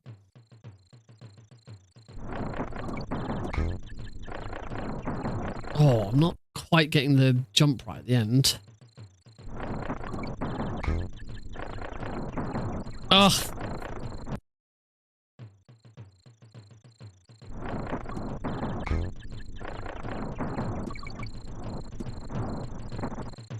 A little there. Come on, keep speed up. I can't. Oh, I'm getting onto the rope and then just losing it.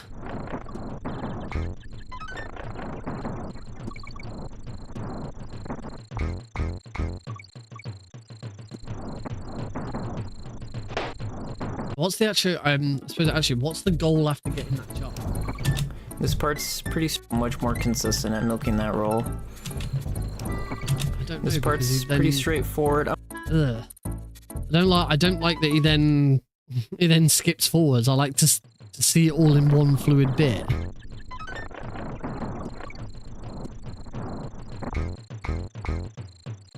That was nice though.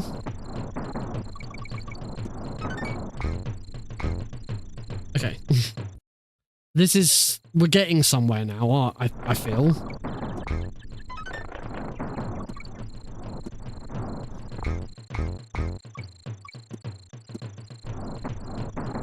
So, how do we then get up on top of the thing now? Milking that roll. It doesn't show getting on that rope. Pretty straightforward. I'm gonna go back a bit just so you can like see the flow of that. Okay, and then once again, how do we get on the rope? How do we get on the rope? I have to go back. Oh, hijinks. I guess Okay, so you should be able to just roll up onto the rope. Let's try that. Oh, no.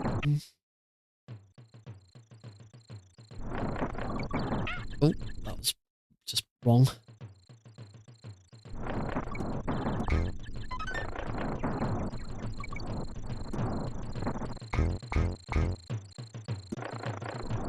Right, so somehow I now need to extend this enough so that I get up onto that rope.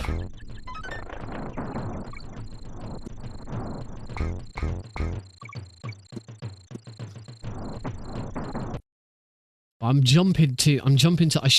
don't think I should be jumping off. I shouldn't be jumping off at the end of.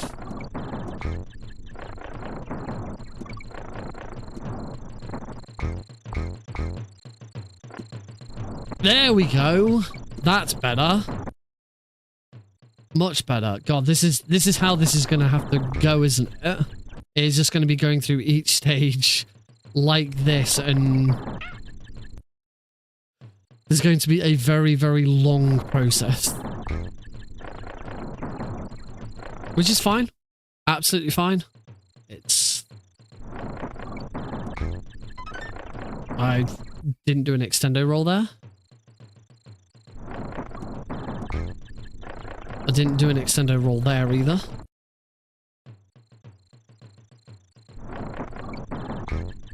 I jumped too late.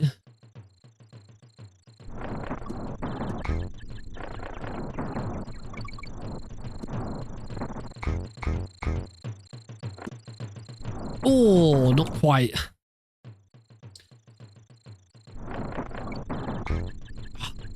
Too late. Oh, too early.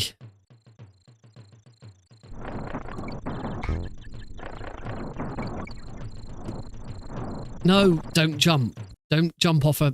I've got to I've got to try and get out of the habit of wanting to jump off ledges. That's all I'm wanting. I keep... It feels natural to want to jump off a ledge. And I got to try and prevent myself from doing it. Also got to be able to jump off this frickin' rope.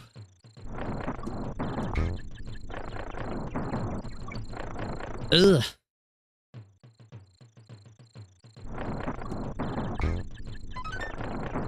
No, that wasn't. I'm losing it again.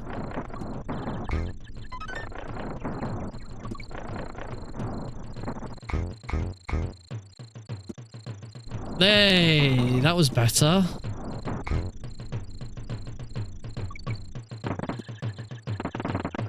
Now I'm obviously just going for it and not doing anything, but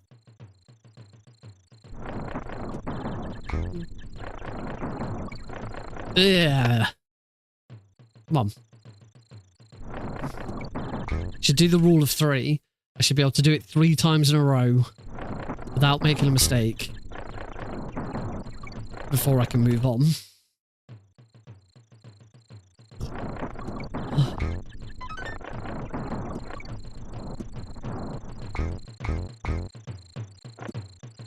No.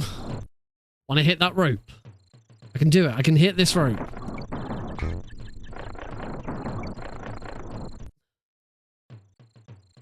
God, thank Christ for emulator save states.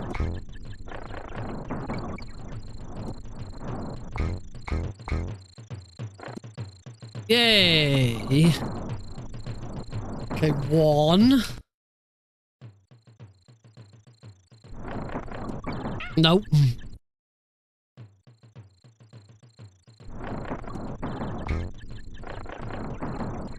Nope.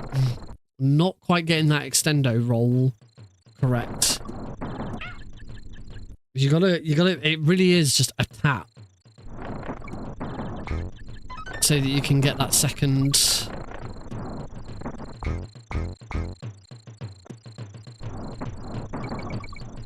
There we go, 1.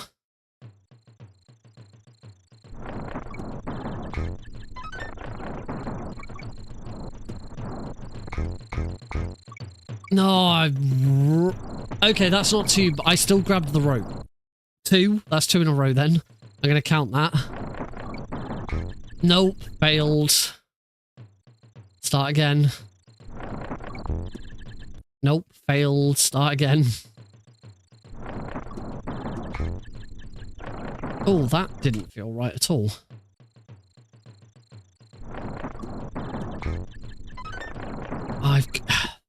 It's quite difficult to, like, not just completely lose. That's better. Oh, that would have been better if I'd got it right. The timing to, like, quickly release so that you can get an extendo is... That's better. No, no, it's not.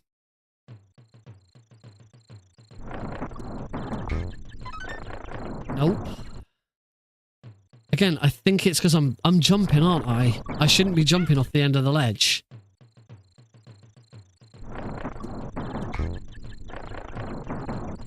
Or should I?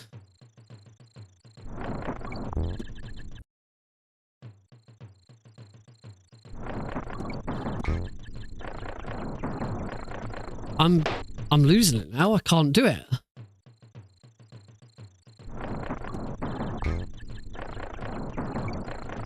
Where am I going wrong all of a sudden? I'm gonna go back and... Wolf, and this is going to be my DKC speedrun tutorial for Ropey Rampage. This stage was down piece by piece. If it were done optimally, and then after that I'll go through the stage and break it down piece by piece. The jump is really, really late.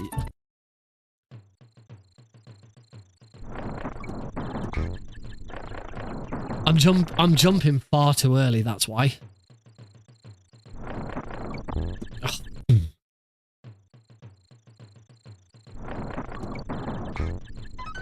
That's better.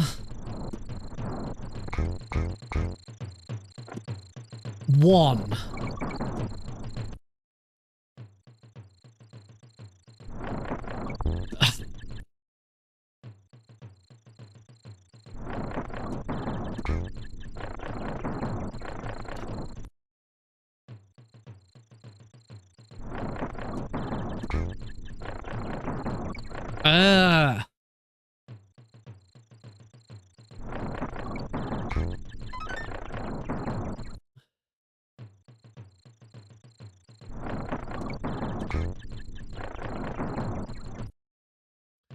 I'm not getting this, I'm not getting this extendo roll correct.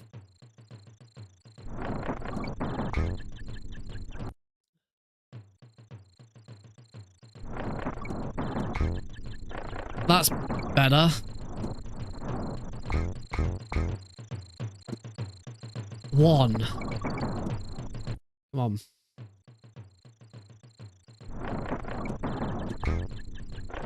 No.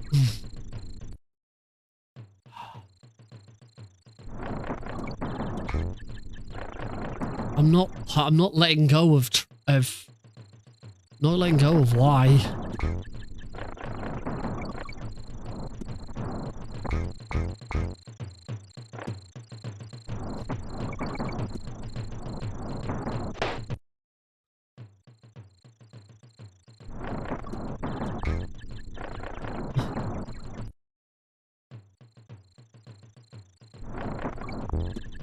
think I need to... It might be that the initial let go is very brief as well.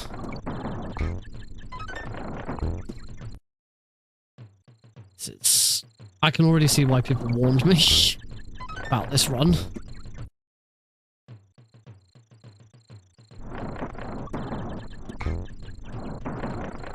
It's not right. That's not right.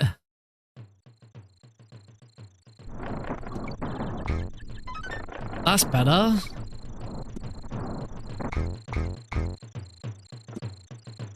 No, I lost all my momentum at the end. That's better. Yes. Lovely.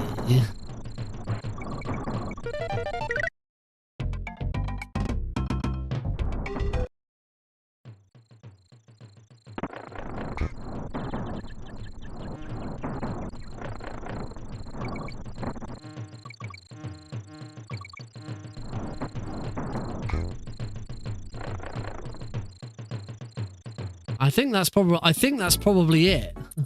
Let's have a look at the tutorial again. This in the game, that's probably not the center of the tree. I mean, not really. I find it more useful to have visual cues of things leaving the screen rather. Okay, and then once again, we're gonna start our roll pretty much in the center of this tree. If you start it from anywhere else, you might bonk this tree, you might like roll down onto here, onto this tree. The reason that we want to roll in the center of this tree is because you're gonna roll straight over this tree and then straight down. If you land on this tree and then fall down, you'll have to restart your fall momentum basically. So start the roll right there. Try and avoid landing on this tree, just so you start falling from up here, so then by the time you get here you already have some acceleration built up.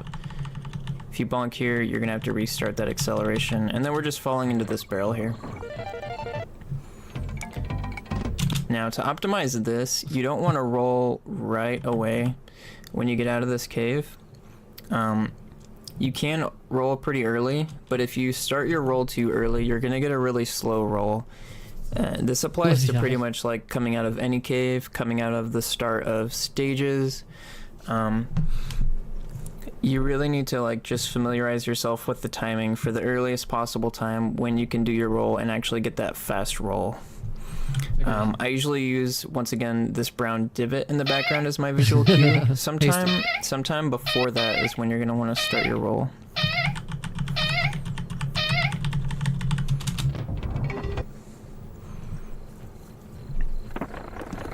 Getting shot out of here. I usually hold B. I don't think it actually speeds you up.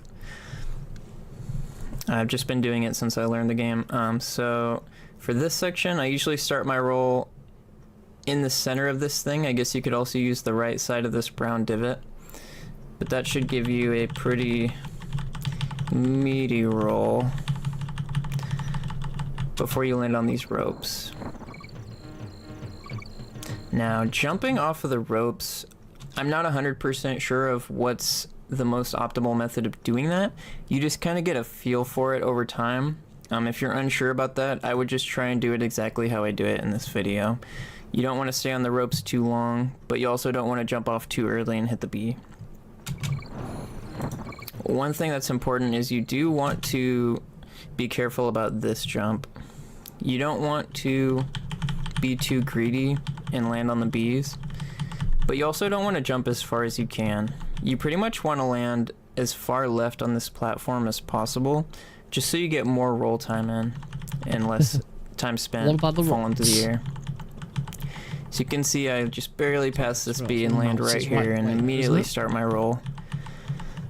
There are a few ways to do the extendo through this creme. I think they all save about the same amount of time, so it's really just preference, but I'll just kind of outline how I do it here.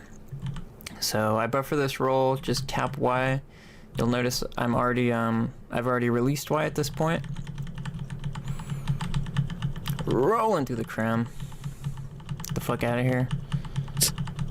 And then I don't repress yet. I try and milk this roll for as much as I can, so I wait until I'm about halfway from this platform and the next platform I'm about to land on, which you can't quite see yet. You can see the sign is on it. Start a roll, stop And then start I repress about right here. And that extends my roll all the way over there. This final roll on this stage, pretty straightforward. You don't want to start it at the very edge. You can actually start it from like back here. So if you start it from too far back, like this far back, you're just gonna roll into the army and lose all your speed. But if you start it from like right here, I don't really have a good visual cue for it. I just know it as like this distance from the ledge. You want to start it there, and then you should still roll over the army.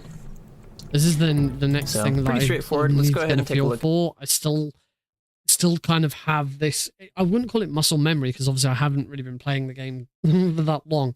But I kind of have it in my head that when I roll off a ledge, I want to jump, and I need to get that out of my system because that's not the case. If you roll off a ledge, you probably don't want to jump until late in.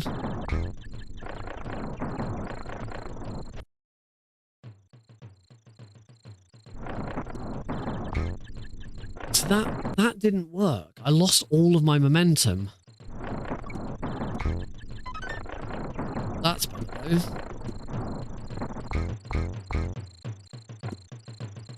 Oh, couldn't quite grab that one. But let's see if I can now sort of try and do this level a few times. Still just this opening is... I had loads of speed there, but I guess I jumped too late.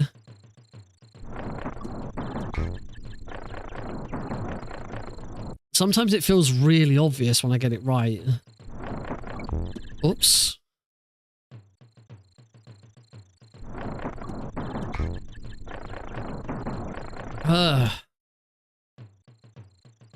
I think it's because I really need to make this just a tap. Oh.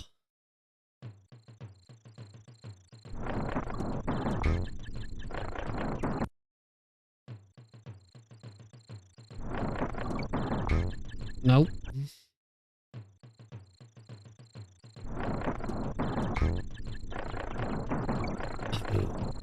Still not quite right, is it?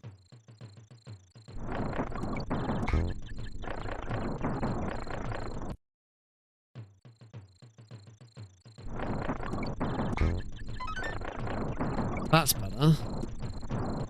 Again, I'm doing this thing where I'm jumping off a ledge, rolling off a ledge, and immediately jumping. I've got to get that out of... Got to get that out of my system. Ugh. Hitting this thing is... Ugh. No, I've gone to the RetroArch desktop menu. Whoops. Go away, RetroArch desktop menu.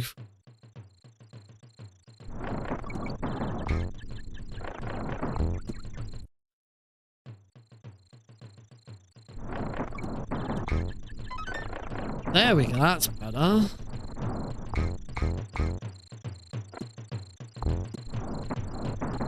There.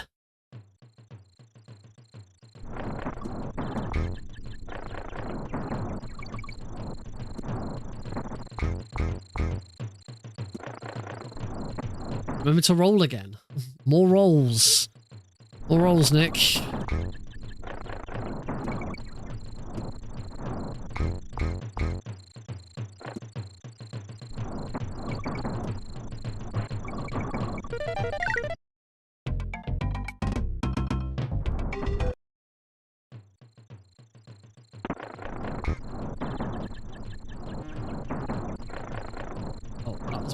That was a bad roll. Oh, he just didn't grab the rope.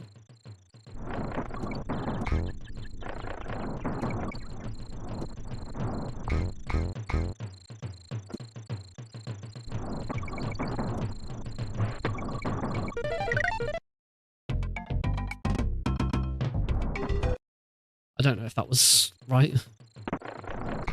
Hop out of there.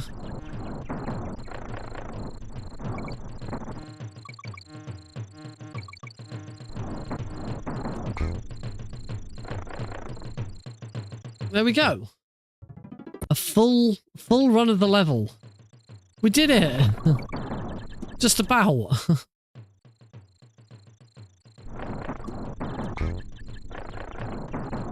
Oh.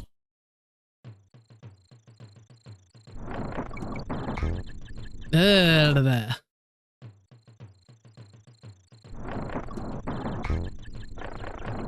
No, I'm not letting go of... That's much better.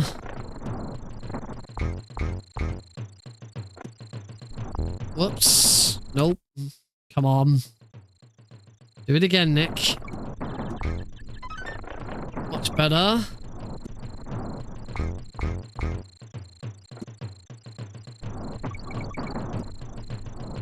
Oh, I went too far that way. This is going to take a lot of work.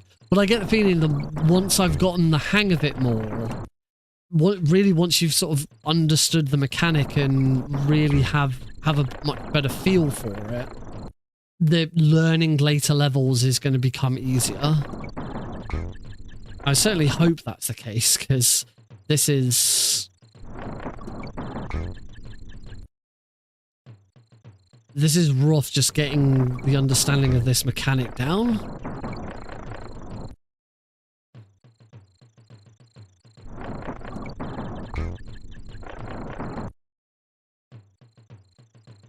I don't want to... I certainly want to make sure that I give this a decent crack. I've had speedrun learning speedruns before I've given up very, very quickly. And I definitely don't want that to be the case with this.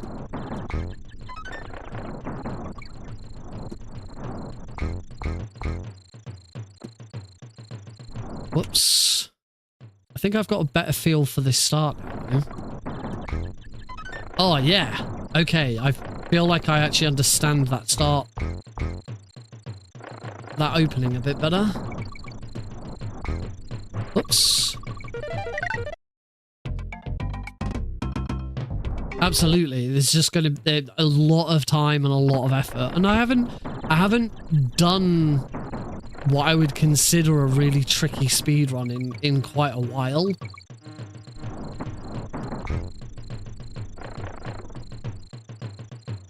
That is... Oh, I think levels will get harder, because obviously levels are going to get harder as we go, but it's going to get easier to learn them. I think the learning process will get easier, but the levels themselves will be harder. I think that's fair to state. Well, certainly what I need is this advanced tutorial is way more informative.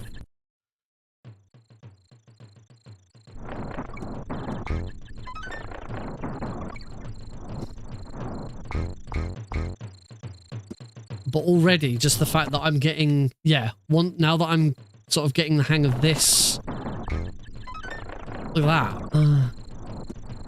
I'm understanding. I'm starting to believe. Oh, but I keep hitting that ledge.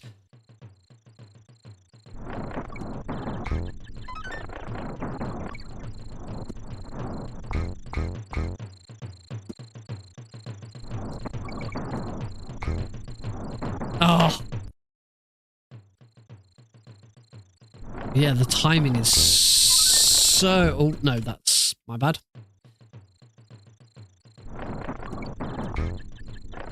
Oh, that's... Nope.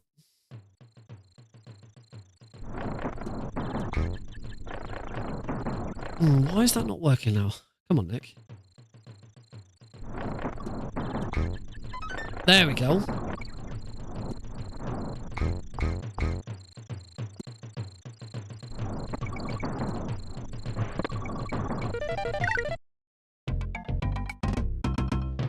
Oh, that was bad. That was what he meant about rolling fast out of that. Is that that's something that will just sort of come eventually.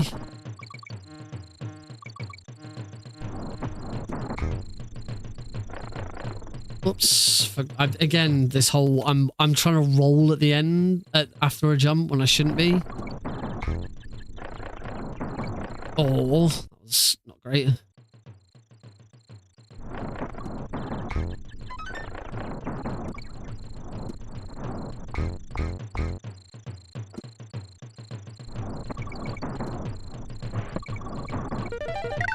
This is starting to feel... This is starting to feel better.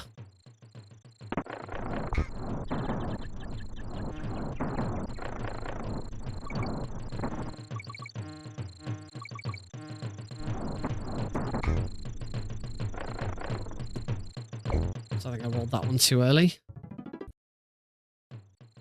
This feels cool. This is starting to feel nice.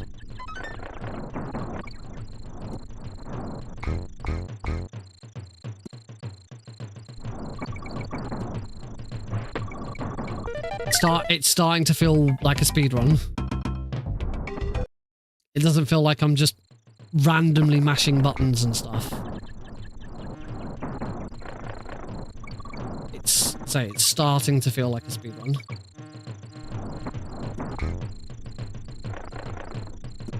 Except for that jump. Except for that jump there.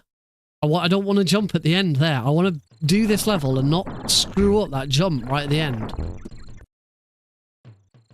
Because I shouldn't be jumping at the end.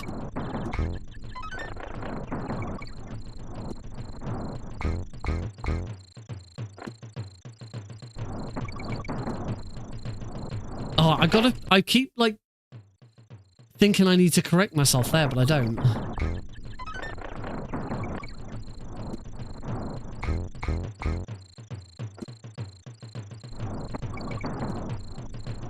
Oh, sometimes I do, though. Haven't quite got the timing right yet. Oh, I didn't think I'd reached that.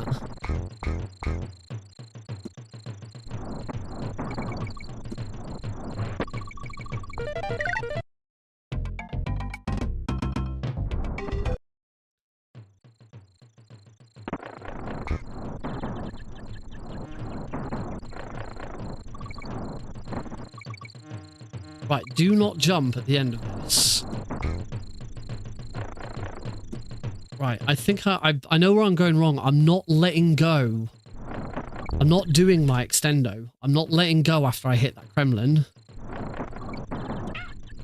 And that's the whole sort of point.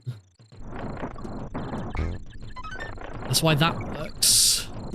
These ones, you don't need to let go because you're just going to keep on... The momentum's going to keep you going.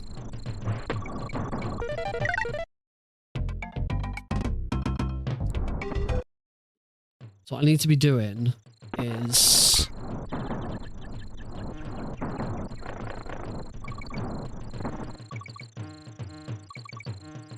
Oh, bugger. That doesn't help.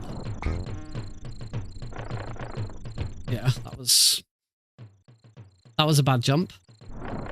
Oh, that was a bit of an early jump.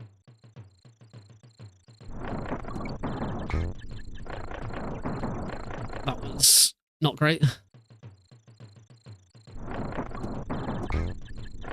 We will have a look at other levels, I promise. But I kind of feel like if I can just get one level down. Ah.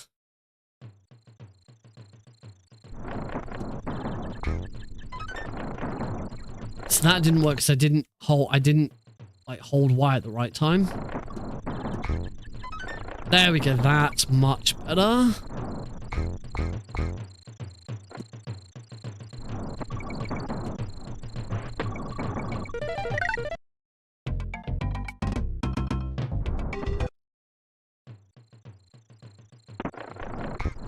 Boing.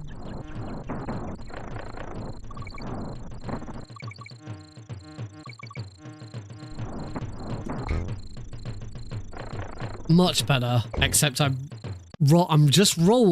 rolling too early at the last bit. That's the only thing I'm now doing wrong. Oh.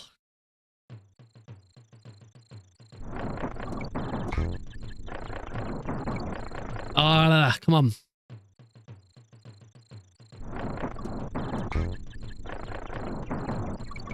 Oh, wasn't quite optimal there, but it worked.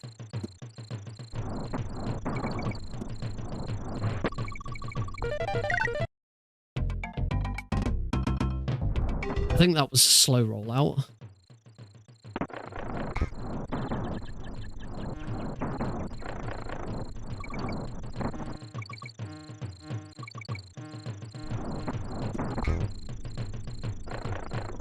Ah, if all of these were in one long playlist. What I'll do for next week is I will put all of, if they're not already in a playlist, I will put all of these into a playlist.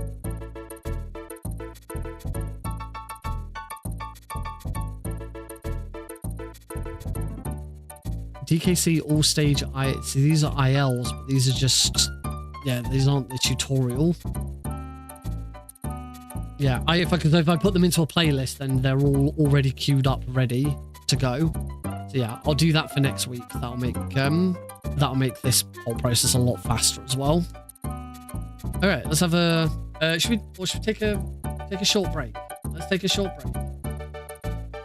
When we come back, we will have another good, decent look at jungle hijinks. So see you all in just a moment.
Alrighty, folks, back and ready to continue learning. Let's go back to jungle hijinks now that we've kind of understand a bit more about how some of this works.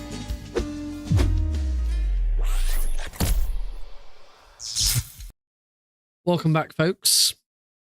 Right, so already loaded up the next video. I'd say for next week, I will streamline this a lot more now that I know what I'm working with. I really should. This is my bad. I really should have spent some time over the weekend working out what I wanted to do and how this would work. But instead, I decided to spend the weekend learning Snake It 3DS. So at least that was good. But I feel like we're getting somewhere now. Hopefully. Anyway, let's watch. What's up, everybody? This is Silent Wolf, and this is my speedrun tutorial for Jungle Hijinks, the very first stage in the game. So what I'm going to do to start this off is just play the stage through, get a preview of what this would look like if done optimally, and then after that I will do a more detailed breakdown of the stage piece by piece. So don't blink, the stage actually is pretty short. And despite being the first stage in the game, it's definitely not the easiest stage in the game, especially when you're first learning how to play this game. Alright, cool. So going back to the beginning,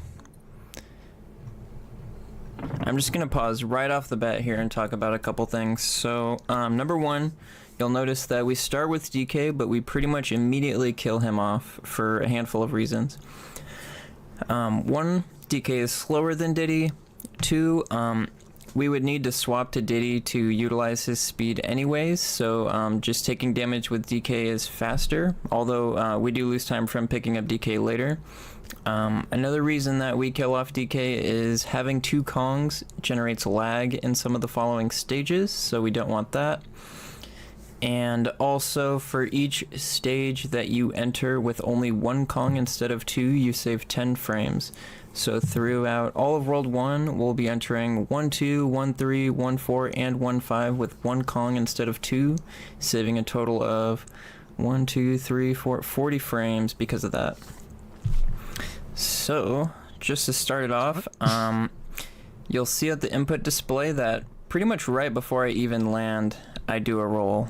In this game, you do have a little bit of a frame window to buffer rolls before you land, and doing this is usually a good idea to make sure that you are getting your rolls out as soon as you're hitting the ground for optimal movement. So this beginning part is pretty simple. You just want to roll, do a minimum jump, and then start another roll immediately. When you're just trying to chain rolls like this, it's important to keep your jumps as short as possible, just so you can minimize the time that you're in the air and maximize the time that you spend rolling on the ground. I'm going to do this next part in slow motion. So, as you can see, we're just holding forward and Y here, rolling through the beaver. And here's where the first little piece of tech comes in. So you're going to notice I'm not holding Y here. And the reason that I'm doing this is because you don't want to grab the DK barrel right away. You want to spend as much time in your roll as possible before grabbing the DK barrel. So I'm going to roll into the DK barrel just a little bit. You don't want to get too greedy or you'll miss it and have to reset. And once I'm just about through the DK barrel, you'll see that I repress Y right here on the input display to pick it up. Once again, just to maximize my roll time and minimize the time I'm spending doing other things. Continuing in slow motion here. Okay, this next piece of tech, this is where we're killing off Donkey Kong.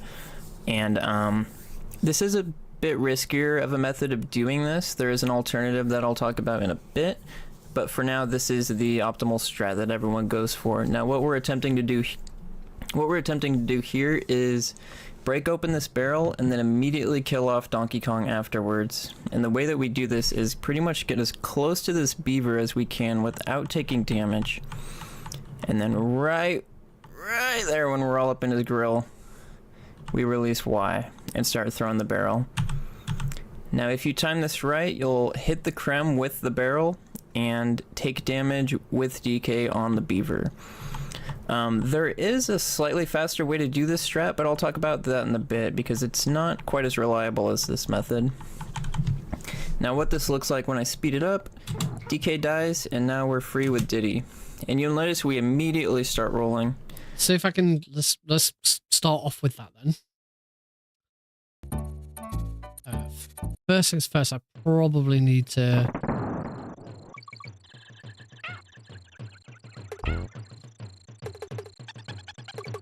There we go. Need to do a reset so that I'm back to DK.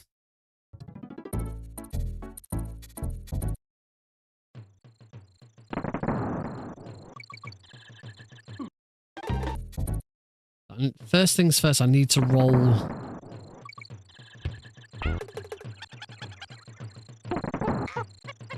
Nope, that's not what I'm supposed to do.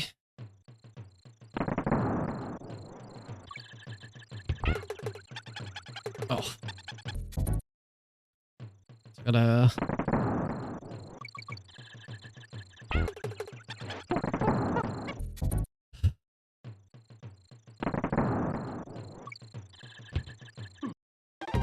Not even... I'm just... Am I supposed to be just... Mapping? Because I'm not rolling as I come out of that.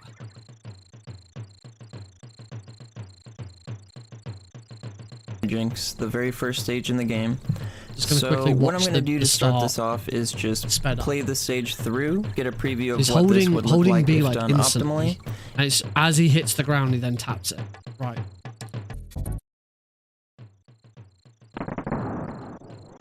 Nope.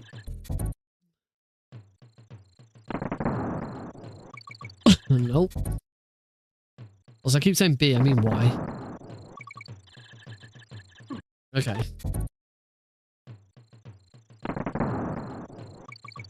No.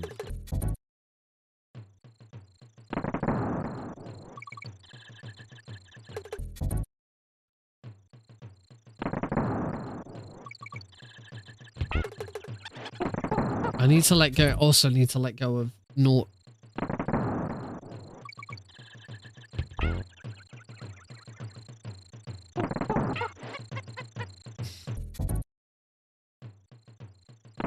I think I might have to do the the easier strat for this. This seems a bit too complicated to start with.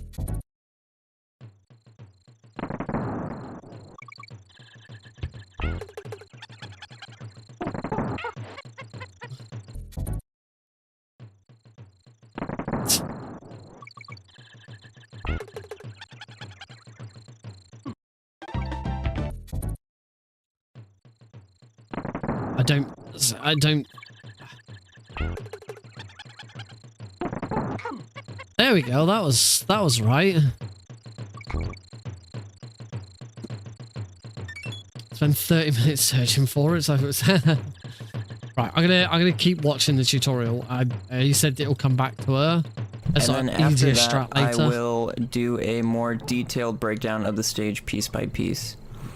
So don't inspire.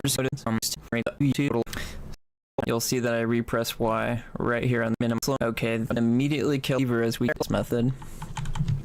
And you'll notice we immediately out of your roll. You're gonna want to start it right around here. I usually use this hump in the ground as a visual cue and just go from there. It's usually like this distance from that hump. So you can see, I'm kind of blinking around so you can't see Diddy all the time, but you can see on the input display this is where you start the roll.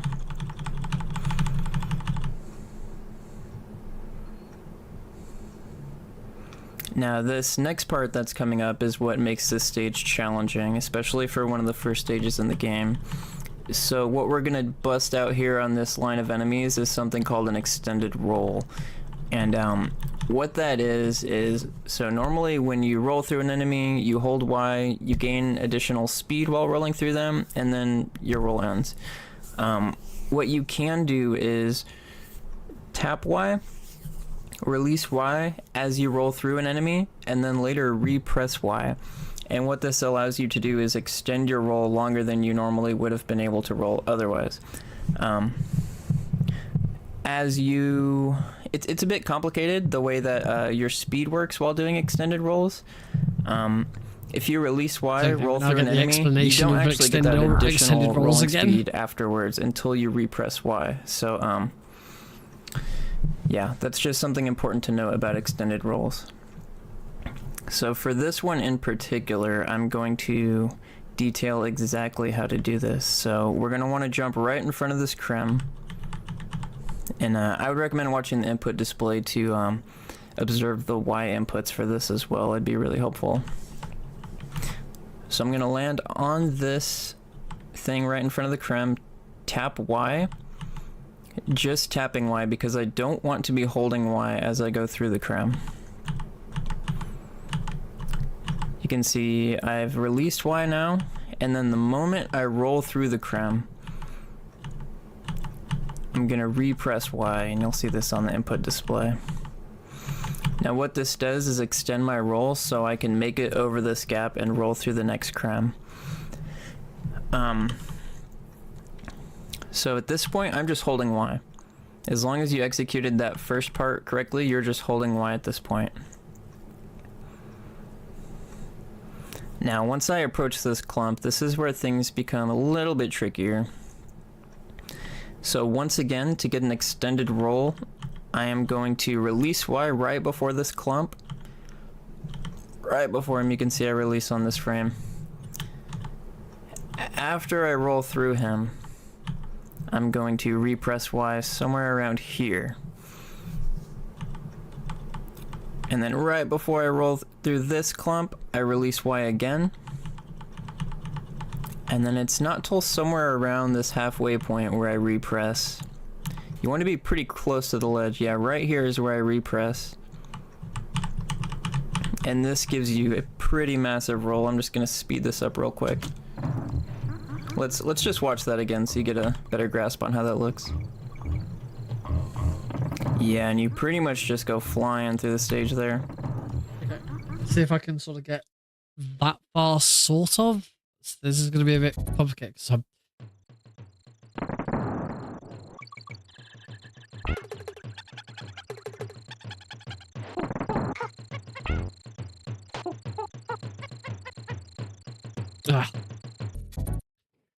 because I haven't really got the opening.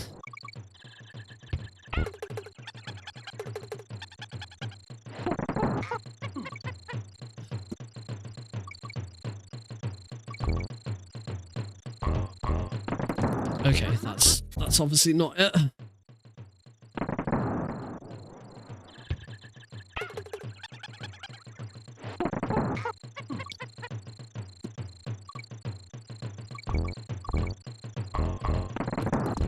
That was better.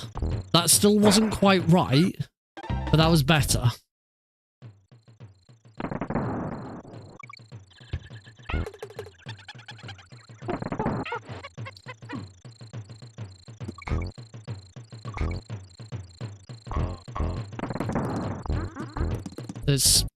So with this one, it seems to be all about...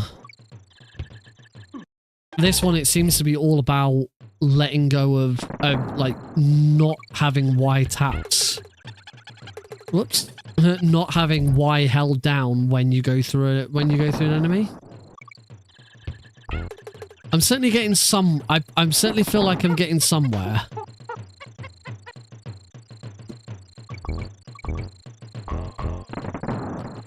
So we're getting there, but it's just like...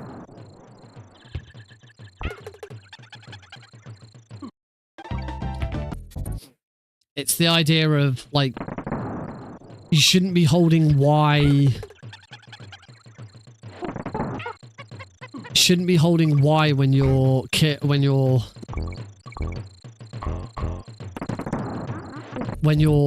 rolling through an enemy, and you should just sort of be tapping Y in between enemies.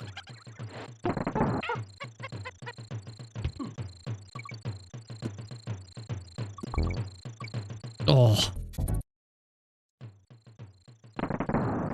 As opposed to the previous level where it was kind of...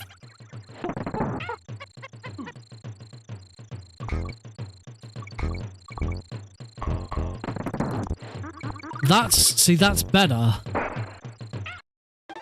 That's much better. It's still not quite right. But it's better.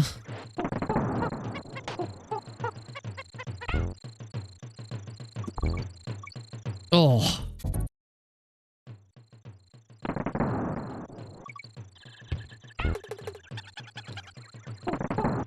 Oh, I actually got that right. I actually got the kill on the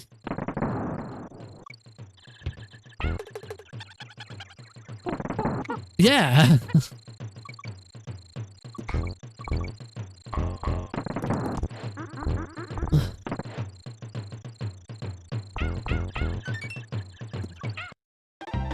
So I like that. I'm actually getting the opening strat right now. Except there I didn't.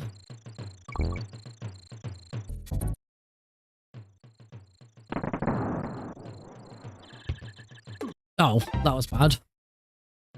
Thank goodness for emulators.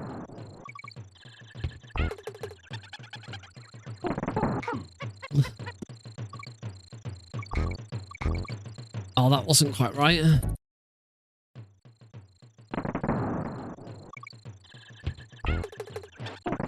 Oh, that's okay. Let's do this instead.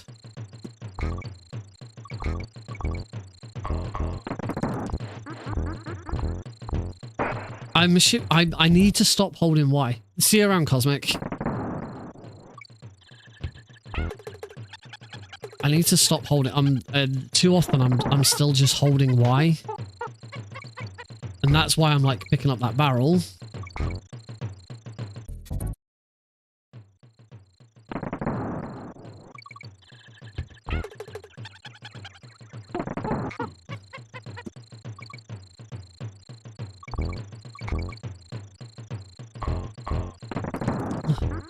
It's still not quite right, is it?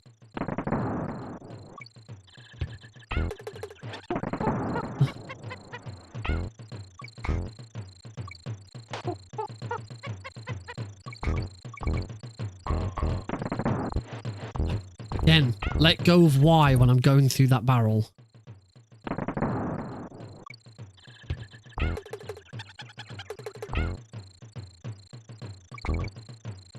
I also need to, like, make sure I get Diddy. Oh.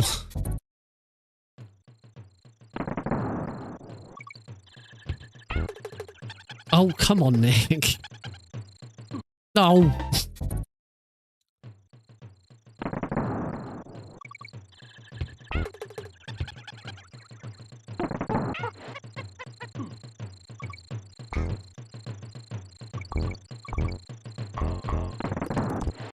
Much better. That was much better. That was kind of correct. If I could get the opening barrel kill here, correct. Ah, we're getting somewhere.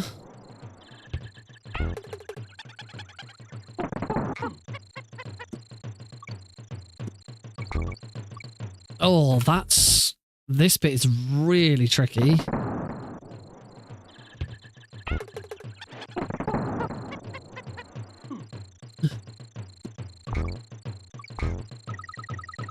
Getting up onto that ledge and rolling into that dude is...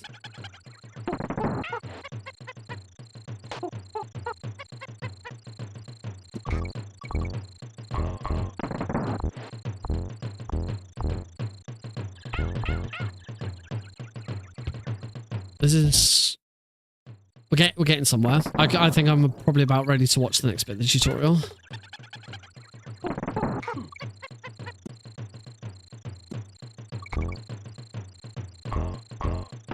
That wasn't right though.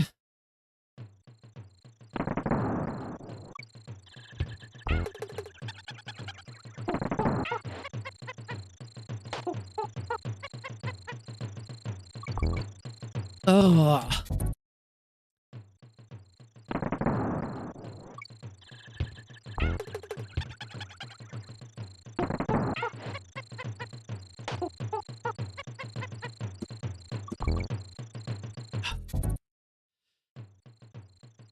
So I've just got to try and get into the more of a habit of it being a tap rather than a hold.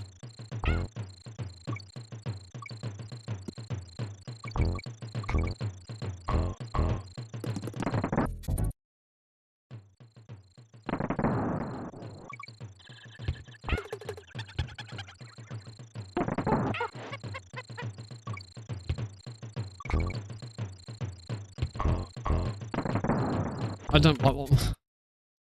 Blah, blah, blah.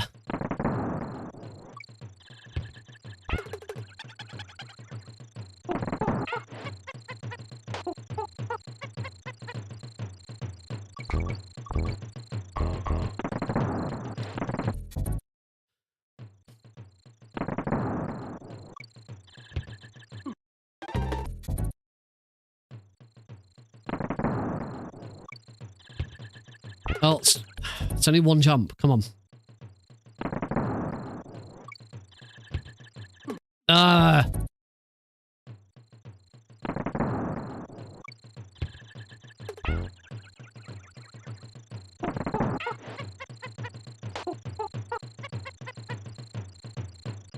Ah. This is so freaking awkward.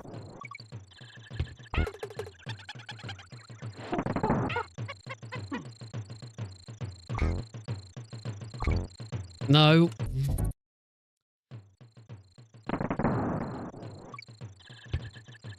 It's not. I thought like I had it like 2 minutes ago and now I can't do it again.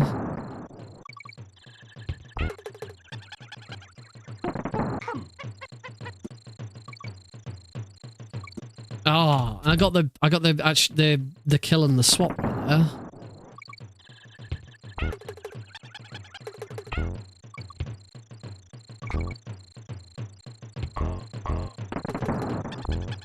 I've got to be able to swap to Diddy.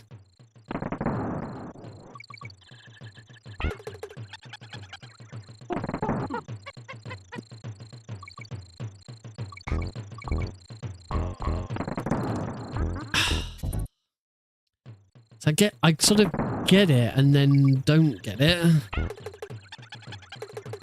And then I miss the freaking DK barrel.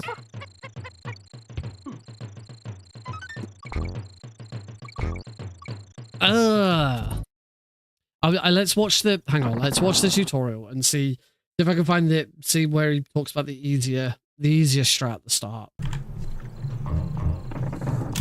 Now, something useful to note is that you don't need to be holding Y the whole time you're rolling. You'll just have that full speed the whole time. So one thing that's useful when you're doing this extendo is you'll notice that at this point I'm not even holding Y anymore. I just kind of repressed it for that moment and then I let go. Well. And the reason that I let go is because there's actually a barrel right here.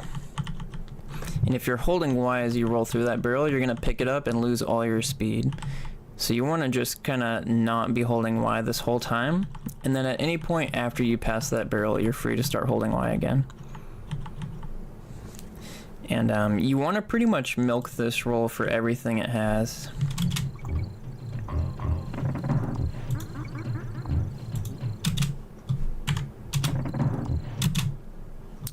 Let's get a good look at that. Yeah, so you get a feel for when Diddy's roll is about to end based on his cartwheel animation. So you can see I'm about to end the cartwheel right here, right around there, and that's when I start to jump. Since I rolled through so many enemies during that roll, like I want to milk it as long as I can just to keep that speed. Because for each enemy that you roll through, it adds on to your total speed. As far as 4 enemies. If you roll through 5 enemies, it doesn't give you any additional speed at that point. So it's really crucial to milk that roll for everything it's worth. The next parts are pretty straightforward. You just want to jump and roll again. And you can roll out of that roll. After you roll through an enemy, you can keep rolling and start another roll. If you were to just do a bear roll, like without rolling through an enemy, you would have to jump to cancel it, or else your roll would die. But the reason that we bother to jump out of this one is because you can get on this platform and get another pretty meaty roll out of it. Because you'll see whenever you roll off a ledge and then make contact with the ground, it just keeps your roll going for a pretty significant amount of time. And then roll again. And then you come up to these beavers. Nothing special about these beavers, really. I try and make sure that I always start my roll in front of these beavers from the same position. And the reason that I do that is just because I think it affects your trajectory off of this slope. And depending on that, your visual cue might change for this jump. This is another scenario where you're really going to want to milk those rolls as long as you can. But you don't want to get too greedy and bonk this edge right here. Yep. So you do want to make sure you jump early enough to bonk it, or to not bonk it, but not so early that you're not milking your roll for its full worth. So usually somewhere around when I reach the ground is where I jump and just barely make it past this ledge. As soon as I land, immediately do a minimum jump. And then I'm just holding B and I'm gonna do a max bounce off of this creme. Pretty simple stuff. Visual cue to maximize this roll. Pretty much right when you grab this second banana, maybe even like a little bit before that. That's where you're gonna want to start this roll. Oh, And wow. So it's like... it's really good to try and milk your rolls for everything that they're worth. Like it's useful to just kind of keep testing like farther and farther back from a ledge how far you can start your roll to really maximize it. If you do your rolls really close to a ledge, you just don't get as much roll time. If you do your roll too far from a ledge, your roll is going to die before you roll off the ledge or the platform. Got it. So it's really important that you just maximize all your rolls. This last roll over the gap is a bit tricky. After this roll here, you're going to want to run for just a little bit before starting this roll. Otherwise, you're going to get a slow roll and you're going to fall right in the pit. So you can see that I'm running here for just a bit and then starting this roll. And I'm just going to replay that real quick. So after this roll, run a little bit and then do that roll. You run for like the slightest amount of time. Again, we're trying to optimize these rolls, so I usually use these safer start flower things. I don't know what the fuck they are, just marks on the ground, as visual cues for when I start this last roll. You can see I've already kind of jumped into position where I'm gonna start my roll. Yeah, and that's what the stage looks like, mostly optimally. So let's just go ahead and take a full look at that one more time.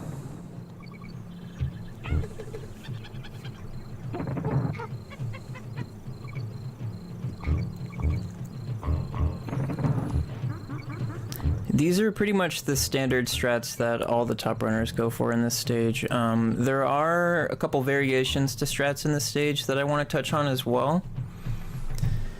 This is So let's go ahead and take a look at those. So let's look at a strat that's a little bit faster, although it's not totally reliable. No, I don't want that. I want the safer. On the beaver, right to the hits roll. Your roll is gonna. I already press well. Yeah. Sometimes of the stage, just because when I was learning this game, this is the route that I did. Cool. And honestly, I found it much easier than what people are doing today. So let's take a look at this. I'm not gonna bother to go through this slow motion, but I might watch it a couple times just to touch on a couple things. So the main differences here are throwing the DK barrel, rolling and jumping, so you're not risking dying on the beaver, and then jumping up here and starting the extendo. And the reason that's easier is you're just not jumping right in the creme's face right there. but just Oh, yeah, rather you're rolling just from the top rolling of the off tree. Just rather gems up here, DK barrel, rolling and jumping, so you're not risking dying on the beaver, and then jumping up here and starting the. Okay, yeah, I see how that's. I see how that would be faster. Let's try that then. Not faster. How that would be easier.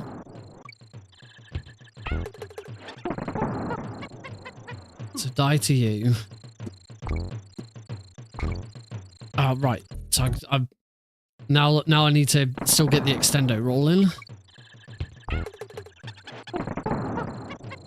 So die to you.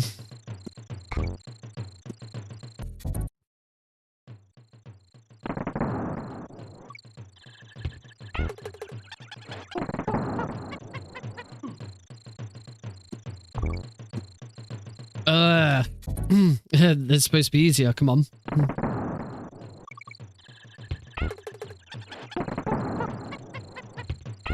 Oh, it probably doesn't help. Yeah, that doesn't help, does it? That was okay. That was almost. You reckon the game developers that ever fathom players doing this 30 years later? Probably not.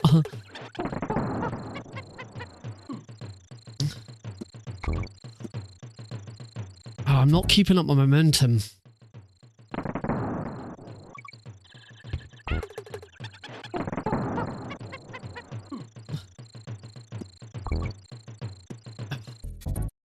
I need to be.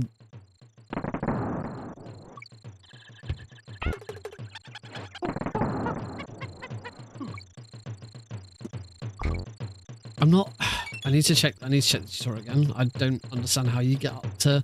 Extendo beaver, throwing the DK barrel, rolling and jumping, so you're not risking dying on the beaver, and then jumping up here, barrel, so rolling and jumping, so you're not risking dying on the beaver, and then jumping up, throwing the DK barrel, like rolling and jumping, so you're not risking dying on the beaver. Jump. And then in fact, you don't even barrel, jump rolling because of and the way jumping, so you're not Diddy risking dying on the appears. beaver. There's And just then jumping up immediately roll, jump, here. roll. Yeah. Okay. Try this again.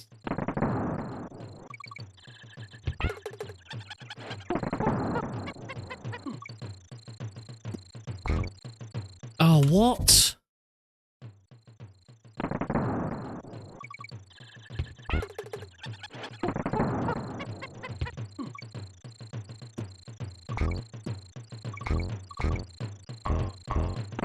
Oh, okay, nearly, but I lost all of my momentum.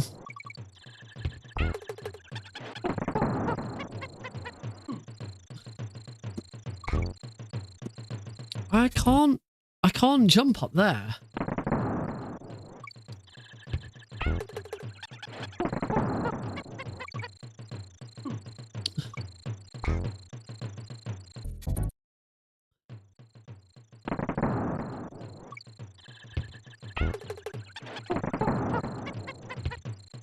Oh,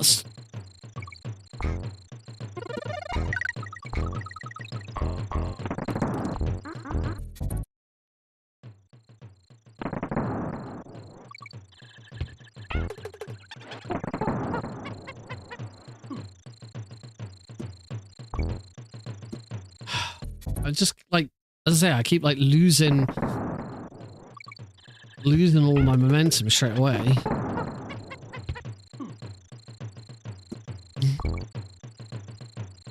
This is going to be a ton of work. Absolutely.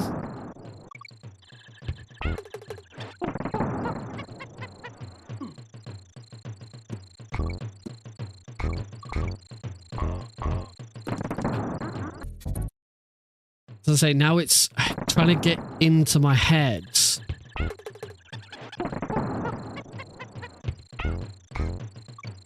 Oh, bleh. Trying to get into my head the idea that I should be like just tapping.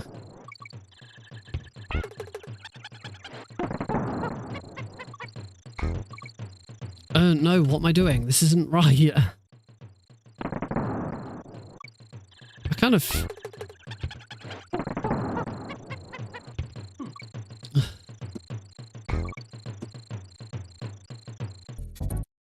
I'm not finding this easier.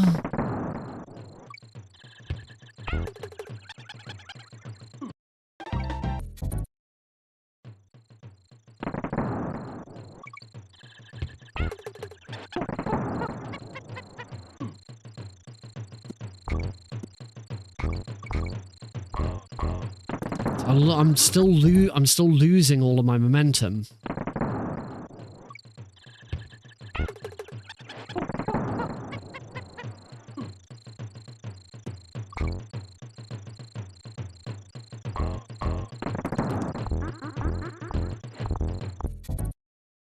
This is a tough. They weren't kidding when they said like the first level is really tough. is like one of the tougher levels in.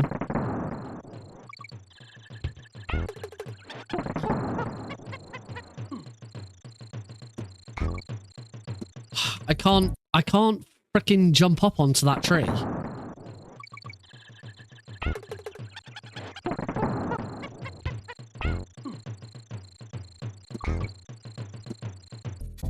I'm assuming I'm not like getting the right.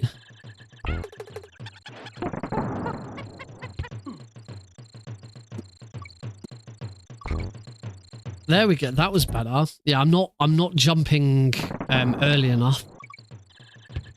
Hey, Silent.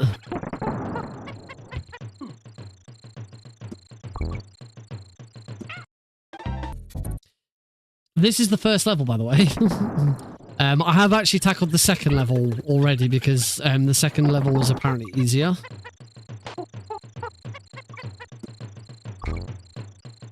See there, I'm not.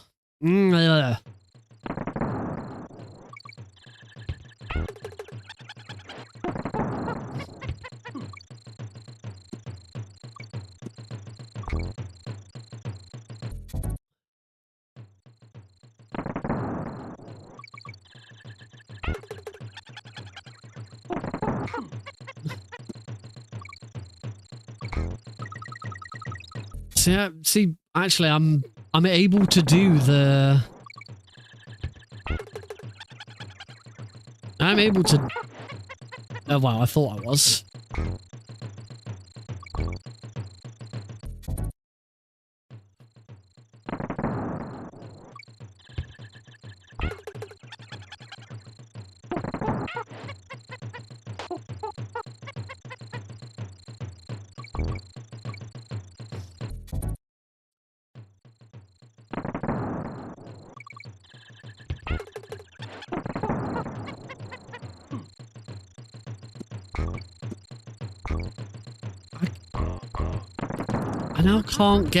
I can't get that initial.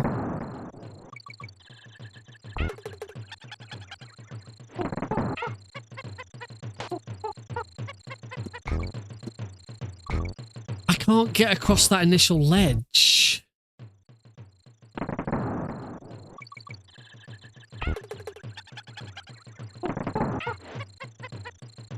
Oh god, this is Metal Gear Solid's got nothing on this. There we go. That's much better. The tutorial, the advanced tutorial is really helping, but it's still tough.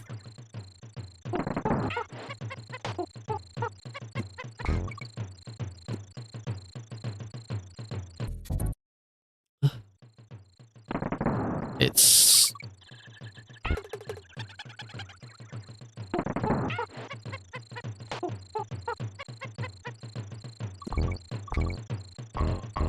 oh, you start getting it and then you just lose it. I feel like it's because I'm still just sort of mashing as and when I feel like it, rather than actually thinking about.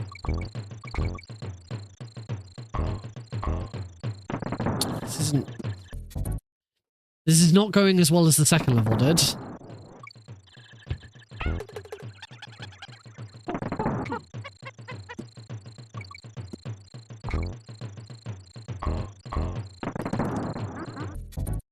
I'm still just holding the bloody roll button instead of like tapping it.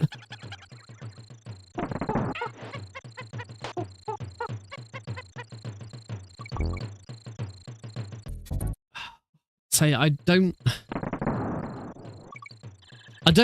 especially don't want to give up because I already feel like I've understood what I'm supposed to do. Because the second level looked really good when I got it down, but trying to get some of this is just insane.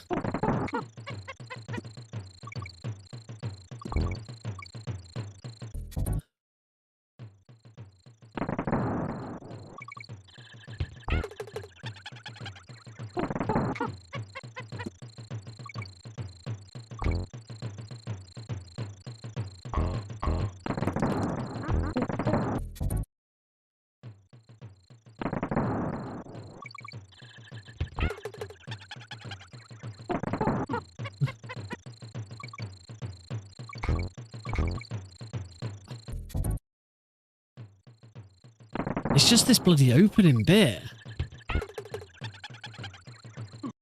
Oh, whoops.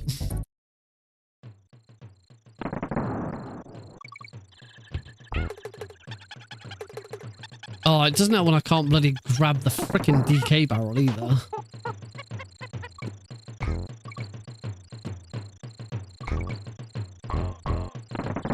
I think I just lose all of my momentum because I've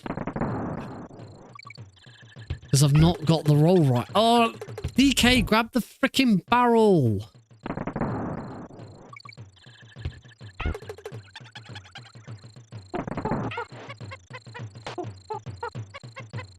I don't think so. I'm not sure practicing at a lower speed, like, fixes anything. I'm not sure. Maybe.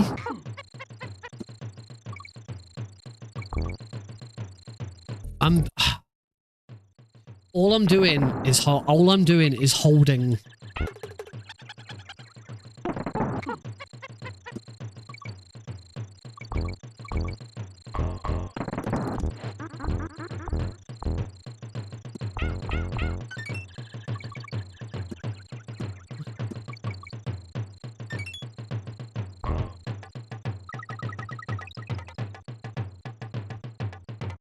There we go. That was something. It wasn't... I got the opening right there. I actually feel like this is my better way of doing it.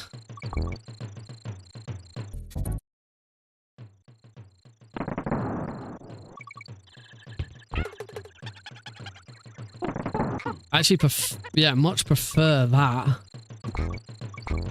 I know I'm not doing the ledge roll. That's why.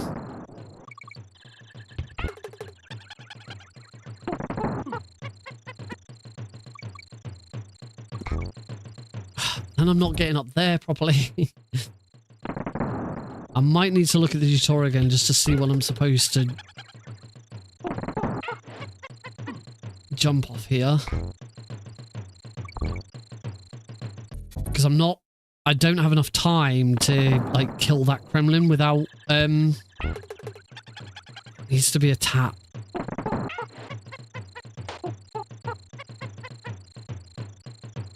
No, not like that, though.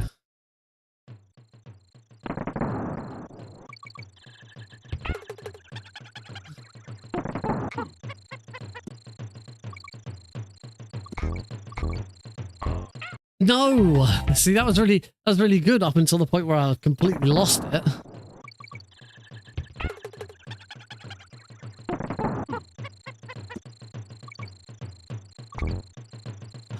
Right, I need to watch the tutorial again. I do actually prefer the bit where you take a hit. This is Silent Wolf, and this is what it looked like if done optimally. And then after that, I will do a more detailed breakdown of the stage piece by piece. Right, I'm doing an extra roll that isn't necessary. That's part of it.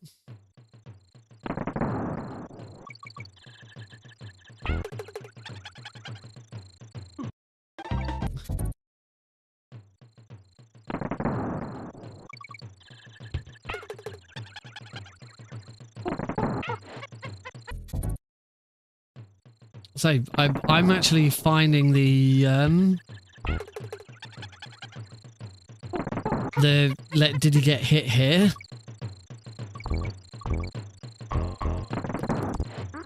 Much better.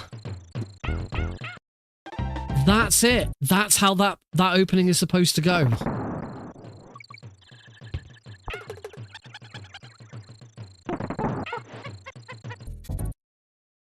I'm very slowly getting somewhere.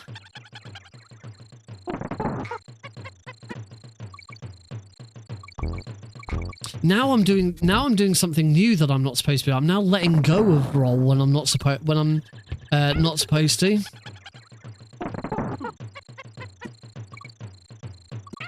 There we go. I see where I'm going wrong.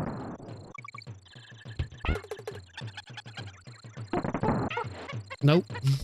We have to... DK has to take a hit. There we go. No, I've done it again. I shouldn't be rolling straight away. I need to... When Donkey Kong gets hit and they swap over, I need to keep holding B so that Diddy runs instantly. Like this.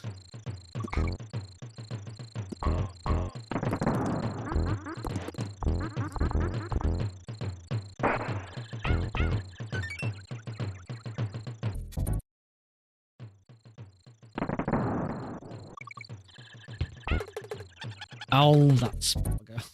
I'm also, like, doing a really big jump with DK here.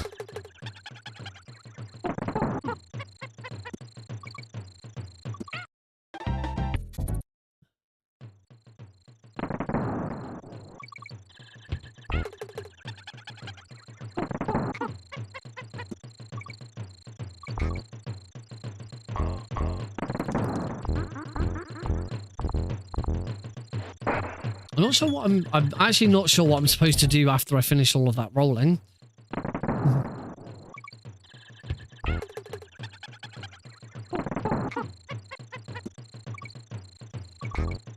No, I can't.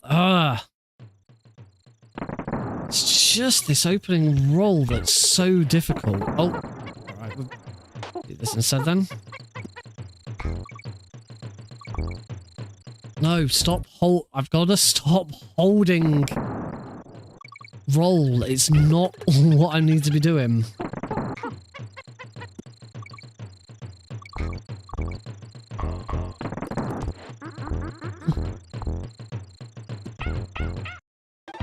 Then I need to remember to hit roll again because you still got to initiate a roll. Whoops.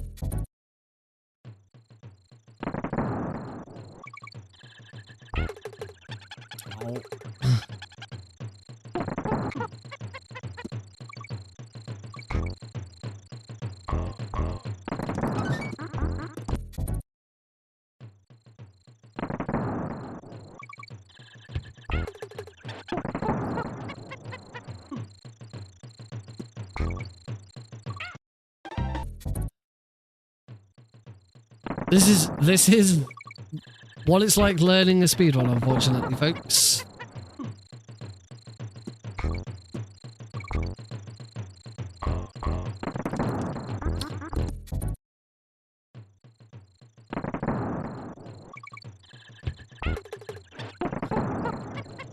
Right, we're seemingly doing the other.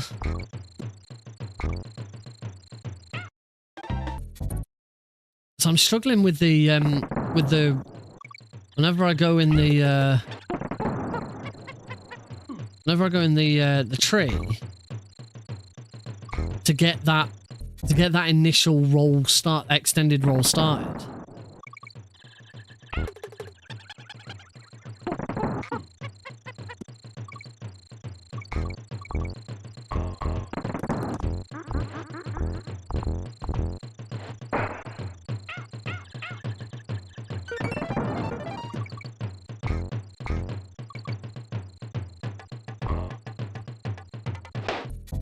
There's a nice roll at the end there. Oh, I gotta stop messing that up though. Not grabbing the bloody DK barrel.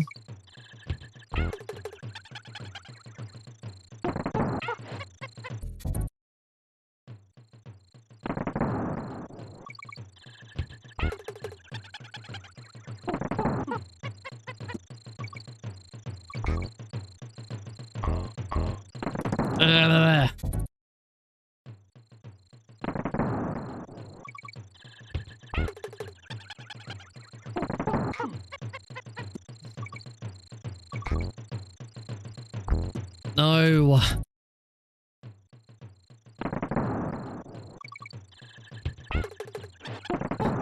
Right, this way instead then. No, that's... taps.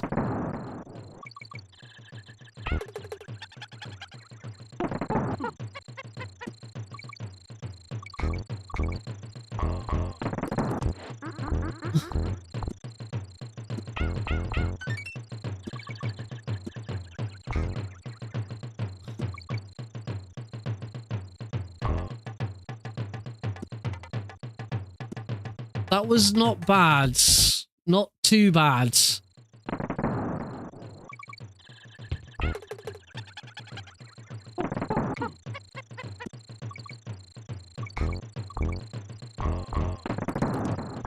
Then lost it again. Lost it again. I can get some really good starts and then just all of a sudden lose it.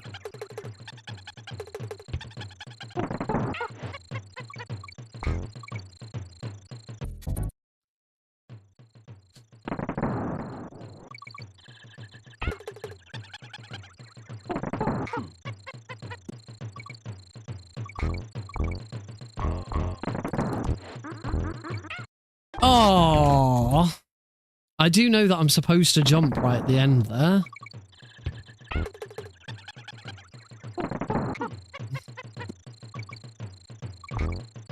No, why? Ah, there.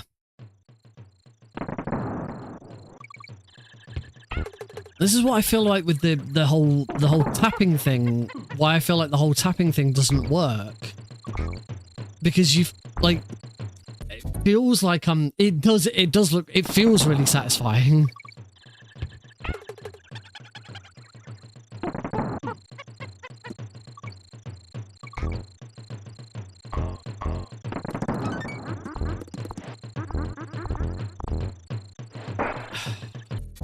Ah.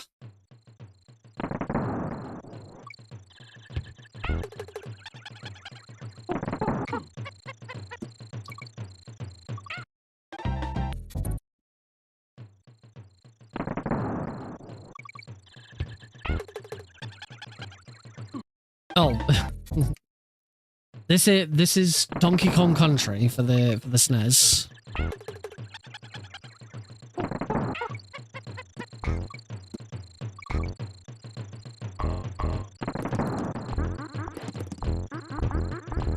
And then of course I just hold. I can't. I seemingly can't stop myself from just holding Y.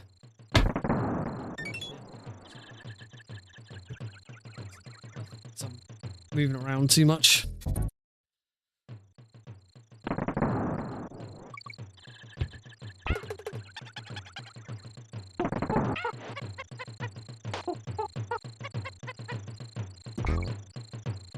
Tap tap, yeah. It's not a hot.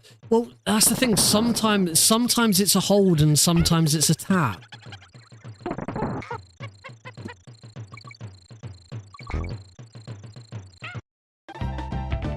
Tap it in, tappa tappa tappa.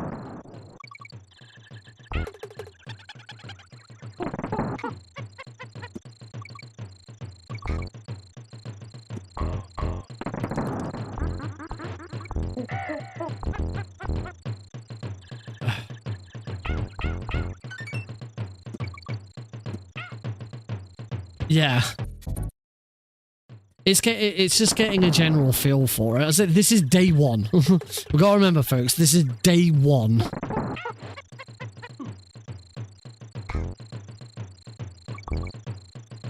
It will get easier as I go forwards.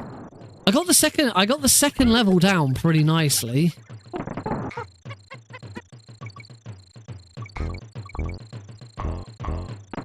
See there, I kind of got it, but lost it in the middle of it all.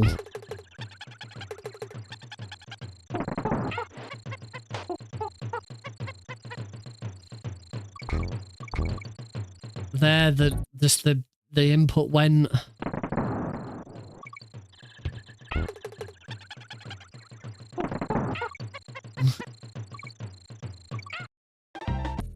It's getting up to start. This is.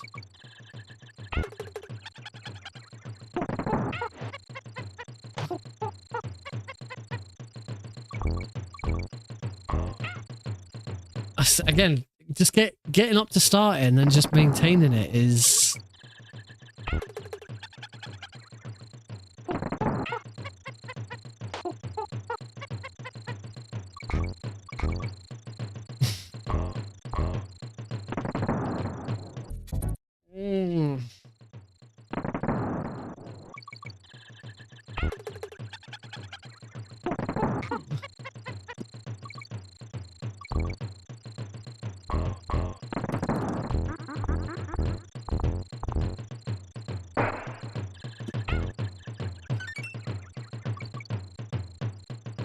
Do we know if this rolling momentum thing was an intended mechanic? I have no idea, actually. You think you're going insane? I'm tempted to go back to the second level just because I felt like I could do it.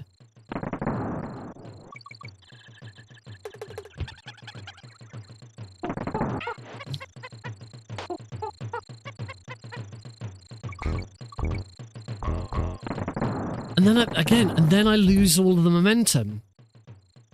Like, it starts out really well. It starts out really well, and then the momentum just goes.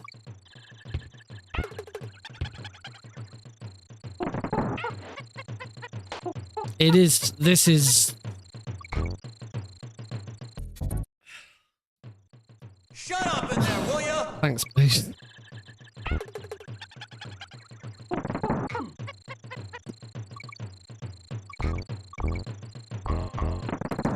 There we go.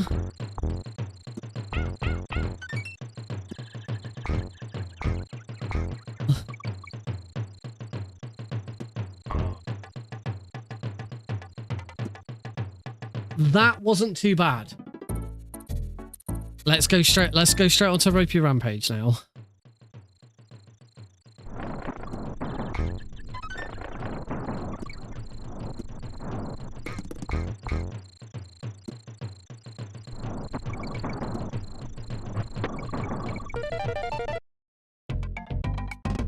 Yeah, clip.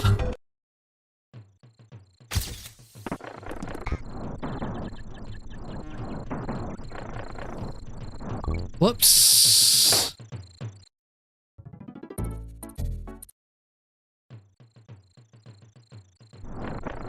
Oh.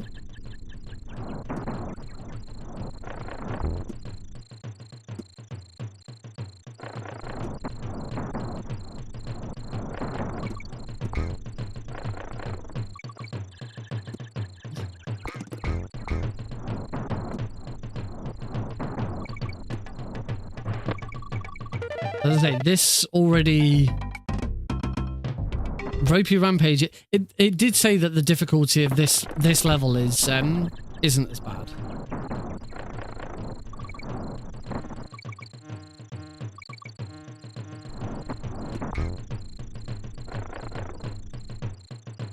There we go, that's... What time are we on? Let's have a go at Reptile Rumble. What's the... Let me see what the difficulty of Reptile Rumble is. Reptile Rumble. Difficulty 6 out of 10. Alright.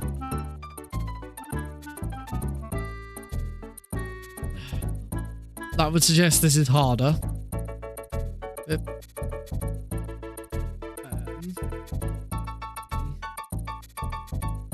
all this in the right place.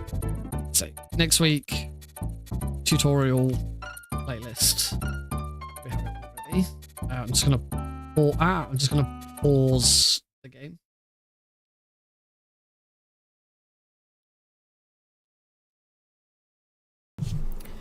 What's up, everybody? This is Silent Wolf, and this is my DKC speedrun This is gonna be the tutorial last for level I Reptile try Rumble, today. 3rd stage and World 1. Alright, so So what we're going to do is just go practice ahead and watch the stage and done once I optimally, kind and of then after that I understand, will break down each section. it's going to feel That better. is not how you do the stage optimally.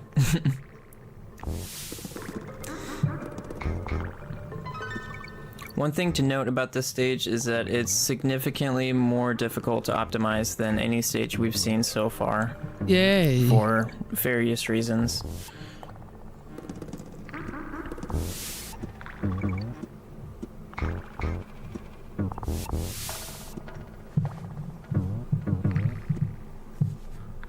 Cool. Alright, so that is what the stage looks like done optimally. Fucking terrifying. Let's go ahead and take a deeper dive into this. So right off the bat, the stage already has some new tech compared to the previous couple stages. So we're gonna need to roll through this barrel here. But if you roll through a barrel while continuing to hold Y, you'll grab the barrel. So you want to release Y as you pass through the barrel. And then once you get to anywhere after the barrel, anywhere as early as like right here, you don't have to be like fully past the barrel. It's a little bit inside the barrel. You can repress Y. So we're gonna go ahead and hit the ground running. So my visual cue for maximizing this upcoming roll is you see this kind of dark patch right here. I usually start my roll somewhere right in the center. Like right there. Not holding Y at this point, I'm just rolling straight through the barrel. Right before I hit the snake, I'm gonna repress and hold Y just to make sure I get that full enemy speed. And then you just want to just ride out this roll as close to this little bump as possible without bonking it. Do a, maybe not a minimum jump, but something really close to it so you land just right past this DK barrel. Again, you don't need to be fully past a barrel to be able to hold Y or roll. You just need to be mostly past it. You can see I'm like, I still got my booty all up in that DK barrel just a little bit, but I'm holding Y and I'm not going to grab it. So you don't need to be fully past it. At this point, I am doing another roll, just a teeny baby roll, and then I'm going to do another minimum jump here so I can land somewhere on this ledge. Now, where you start your... Let's go from there. That's enough to get started. Cool. And oh crap. Oh god, no. Completely forgot to create a new save state. I've already messed this up. Right, let's just quickly, come on, blast through this, Nick, and then make sure you create a new save state.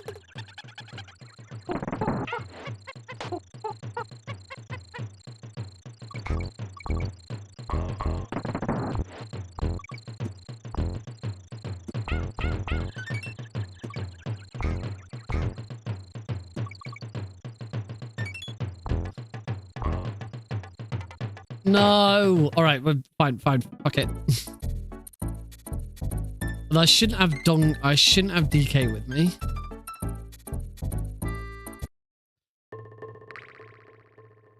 Like, this is what I'm... oh my god. That's better. Okay, we got the first...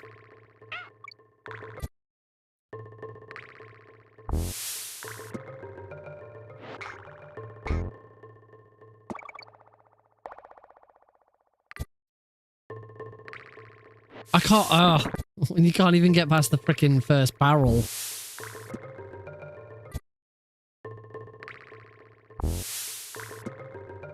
I shouldn't be grabbing the barrel. What I should be doing is... No!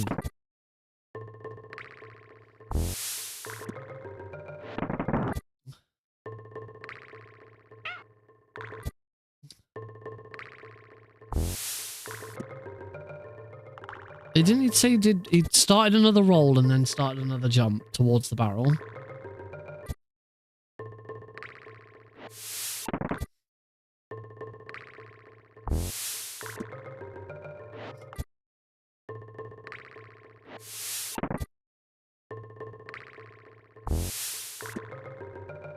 Don't grab the barrel.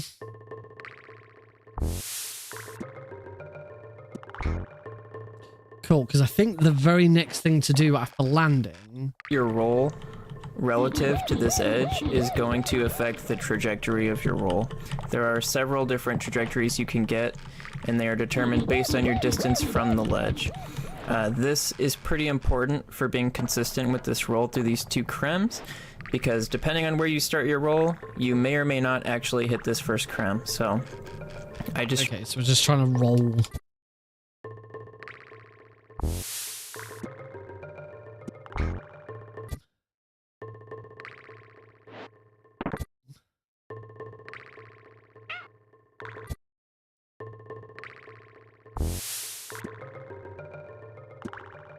Right, I see where I'm trying to land now. If I can do it without... If I can do it without taking a fucking hit.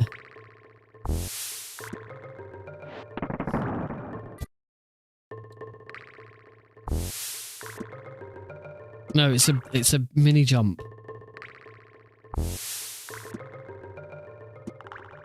I rolled straight underneath him.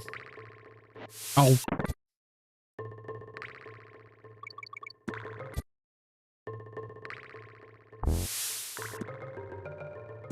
No, mini jump, not a big jump.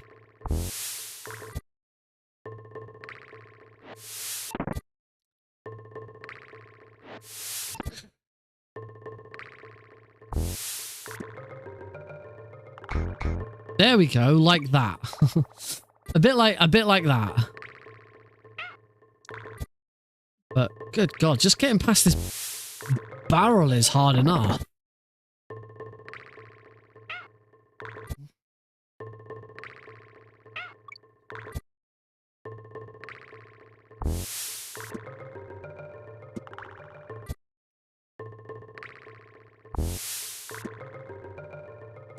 Oh, stop doing a big jump at the end, Nick.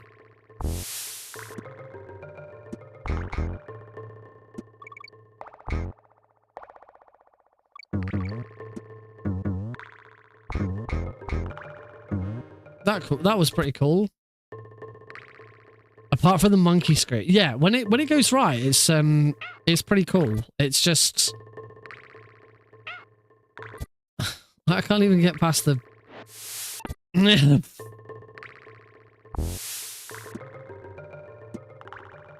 I don't want to roll underneath them. Well, actually, I don't know. I haven't actually looked at the next bit of the video. Try and space my jumps and my rolls so that I land in the same spot every time, kind of in the center between the ledge and the barrel, and do my roll there. And usually that does me justice and gets me through these 2 crems. Looking at the input display, no extendos here. We only want to do extendos in situations where it would actually cause our rolls to go farther. Doing extendos where it doesn't actually make your roll go farther doesn't help you out, because any time spent not holding Y in between enemies is going to be slower.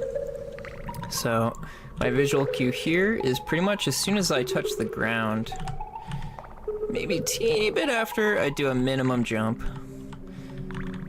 Once again, just to milk my roll for all it's worth, but also not bonk this ledge that I'm coming up against. I want to keep that speed.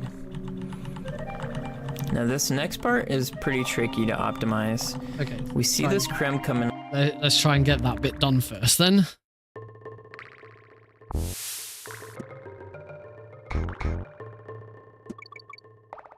Okay, that was better.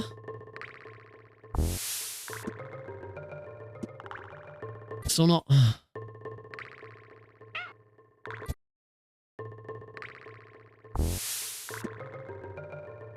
I'm still doing a big jump at the end. I'm still doing a big jump before I start.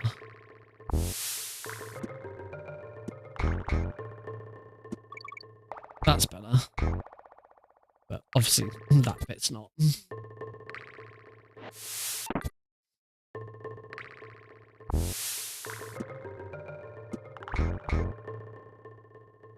That was okay, except I lost my momentum.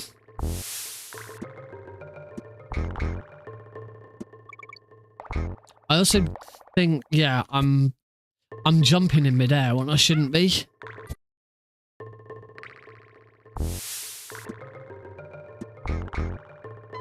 There we go. That's better. Okay, let's... Up. Now, you'll notice I'm waiting just a bit, and the wait time here is pretty arbitrary. You just kind of have to get a feel for it. Like, maybe you could make some kind of visual cue with the creme, but it's such a short wait time that I find it's good to just kind of have it embedded in my muscle memory. So what we're gonna do is just let this creme get into place a bit.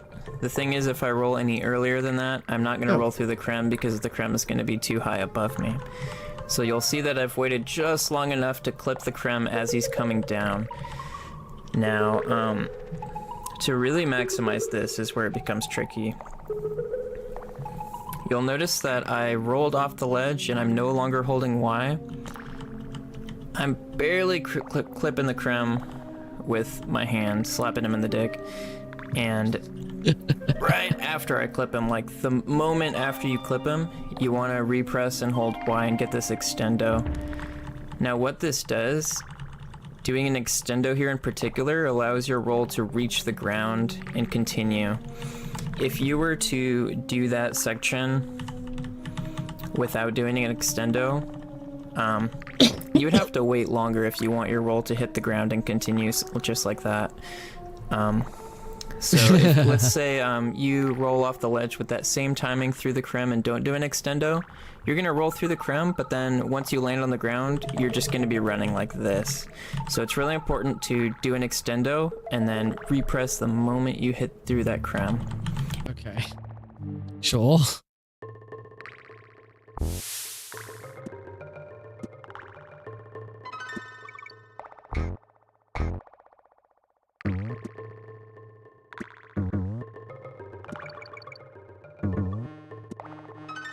I don't know what I'm doing.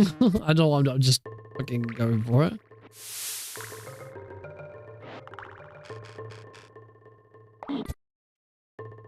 Well, I mean, at some point you do have to, you know, assume people are getting stuff right.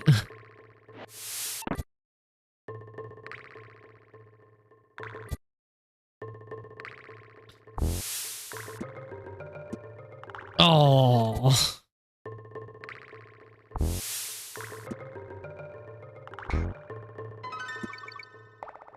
See now I've got to stop.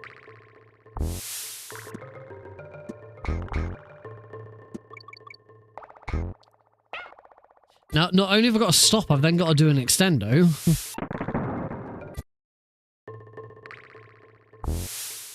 Whoops, forgot to jump.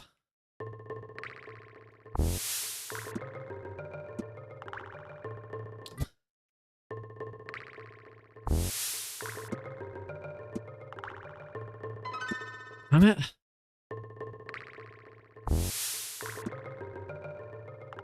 I'm losing all my momentum again. Oh, and now I've got a DK barrel. Well, there is an any percent run of this. Where as soon as you finish the first level, you then warp really late into the game. I'm doing the thing again where I'm doing a big jump at the end. I need to do a big jump. That's better. That was alright. I think that was alright. And that'll just enable you to not have to wait as long on that ledge to get that extension in your roll. Just doing a full roll, minimum jump off the tire. The minimum jump's not important as long as you get that full roll before rolling off the tire. Right, let's do this again and try and get on top of the... Oh.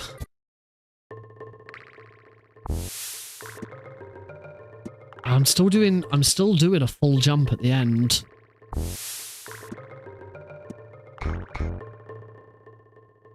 I'm again losing momentum.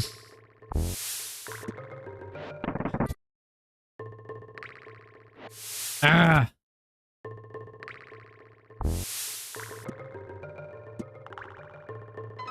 I mean, that's not too bad. If that happens.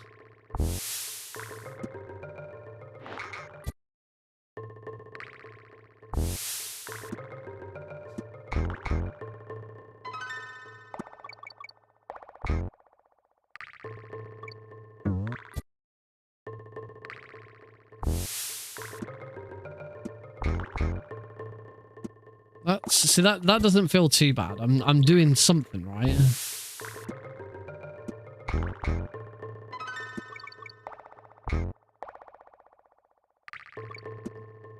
But it's now getting the extendo in at the end there.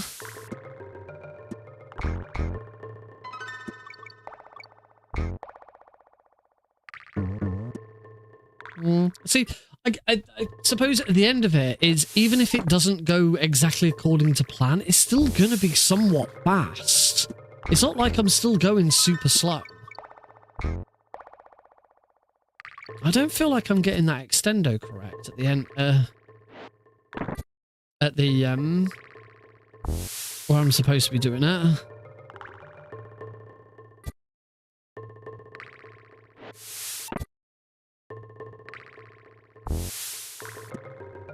You know, it's certainly not like I'm not going to be freaking going for world record off the bat.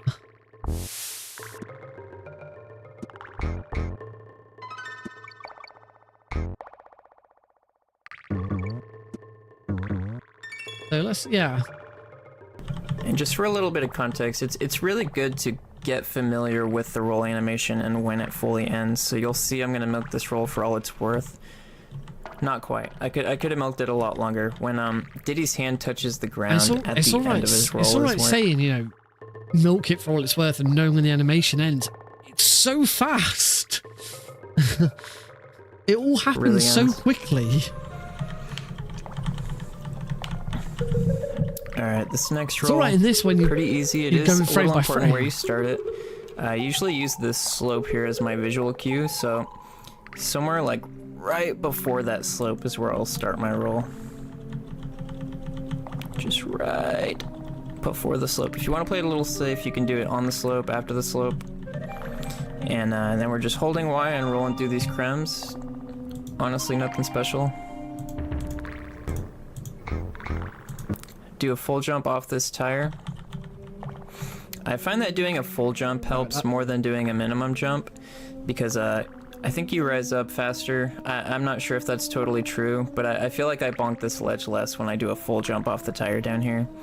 And you're not going to be starting a roll from back here anyways, so doing a full jump doesn't take away any of your roll time relative to doing a min jump and landing like back here. Okay. Again, that feels like a good enough point to try and get to. Oh, I gotta not bonk that ledge. No, but this is the only tutorial. There's other tutorials, but they don't have any commentary.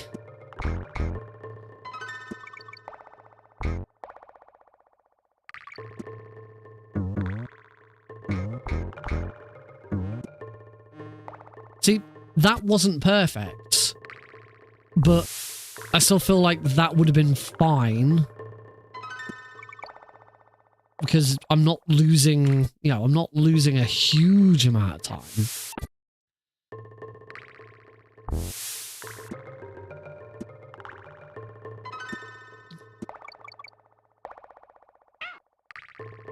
Yeah.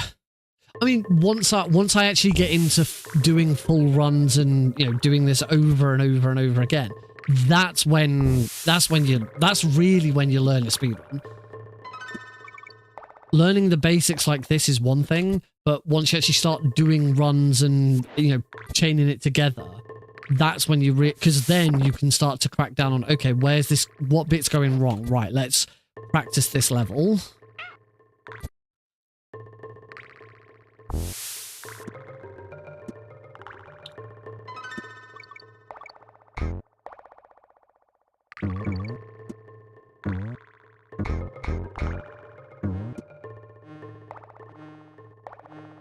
So that's pretty good. This is certainly, I'm certainly off to a good start. I certainly feel like I could,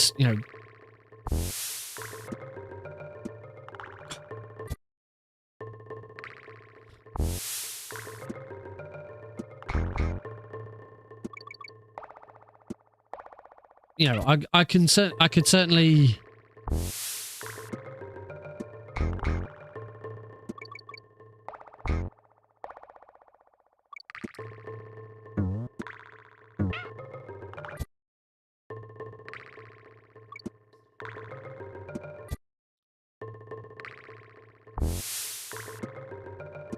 That's better. I really don't feel like I'm getting that that extendo roll right.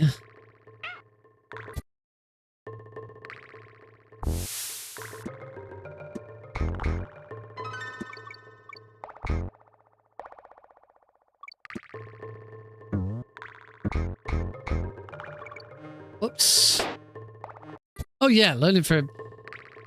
This is what I mean. This is why learning from tutorials is just how you get started. It's once you start doing runs, that's where you learn. That's where you learn to get good.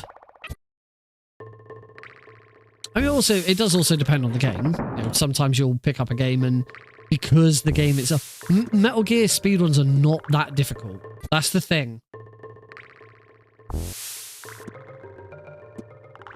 You know, I have made it easy on myself learning speedruns by starting with Metal Gear because they're not that difficult. They're certainly not as taxing as a lot of other speedruns. This is definitely up there already.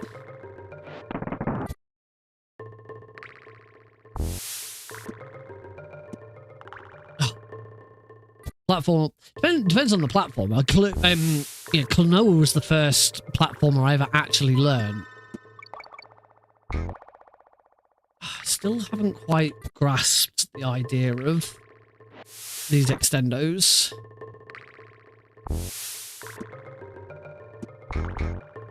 That's better though.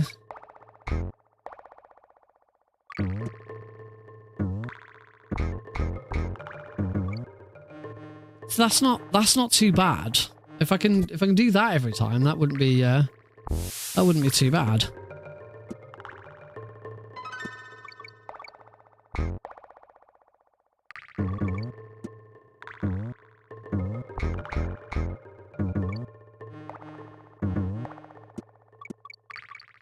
There's a thing here where you sort of roll and jump into a.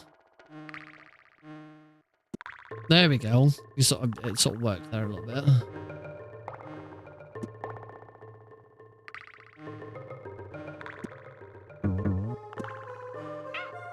Anyway. Oh, I actually. As far as taking a break is concerned, we're gonna be finishing the stream soon. Let's have a look. Pretty much just do that full jump and land right where I want to roll, which is somewhere around here. Yeah, I'm going to want to roll right here. If I roll anywhere earlier than this, I'm going to get a bad roll trajectory off this ledge and hit this B. If I roll any later than this, I'll be fine, but I'm just not optimizing my roll. So, pretty safely rolling over this first B.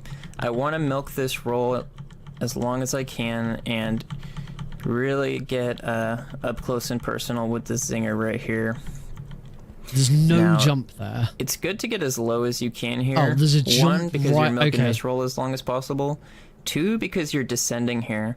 So when you jump out of this roll, the lower you are, the less time it will take you to land from that jump and be able to start another roll. So get really close to the zinger there. You can collide with these little spicules on their back, but once you hit their actual back, that's where you're fucked. Do a minimum jump there, just so I can start my next roll as soon as possible.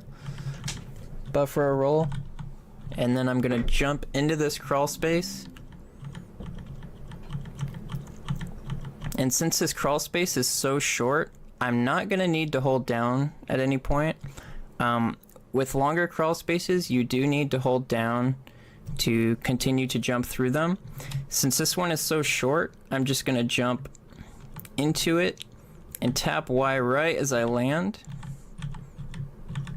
You'll see I'm starting my roll and it'll just kind of zip me out of that crawl space. Now, let's say you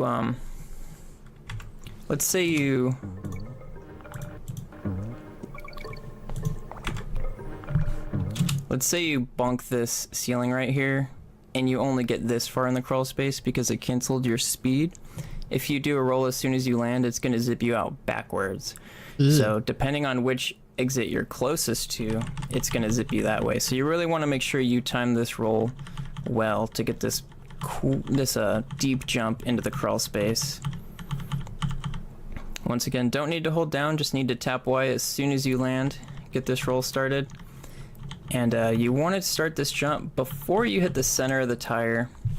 If you get a jump up here from the tire, you're not going to be able to get speed from these snakes.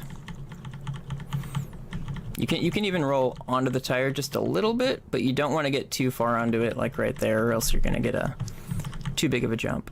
Okay, let's see about getting to there then. Oh, I haven't unpaused it.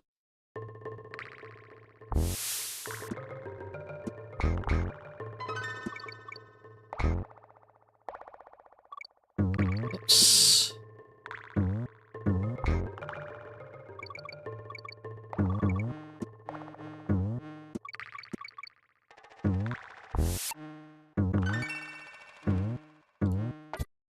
Something.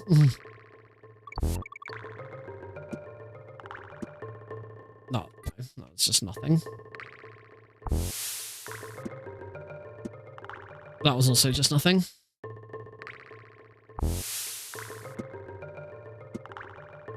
Come on, I can't even get the start right now.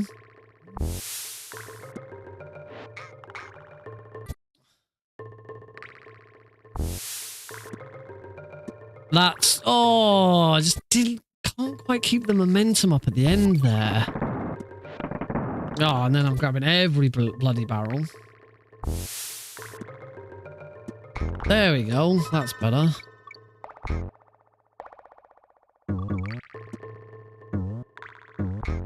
I don't know why that...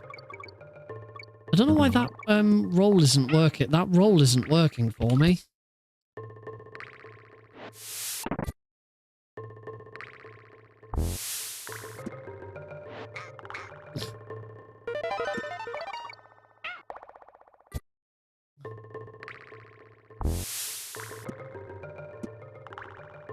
Just that roll's just slightly too high.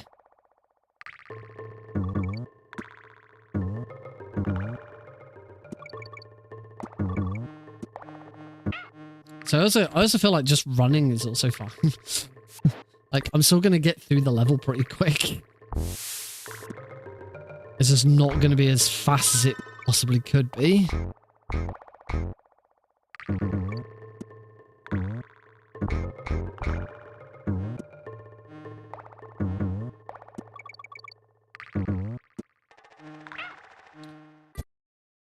So this is okay. I'm doing something.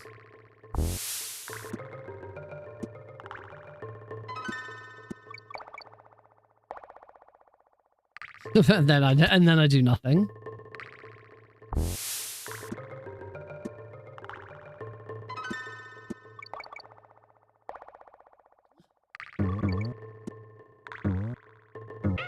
Ah. Stop grabbing the barrel.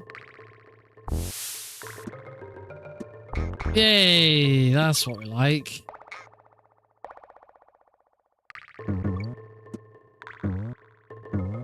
I don't understand.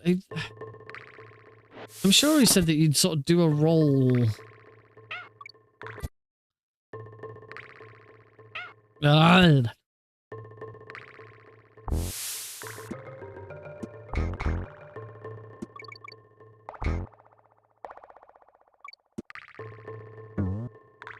There we go.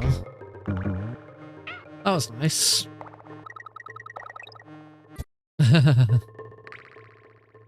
Oops.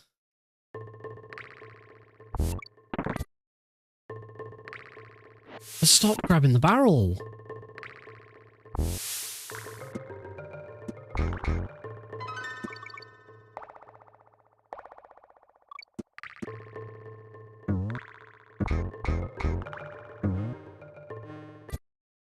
Keep getting to jump at that as well.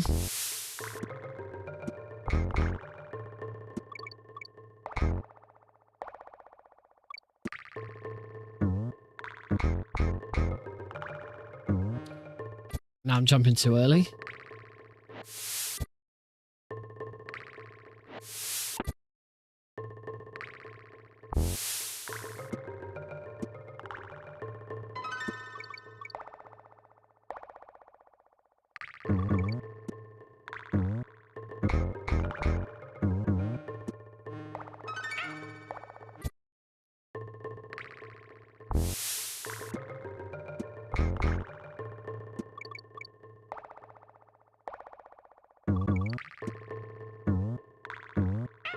Oh, I don't like I don't like some of this.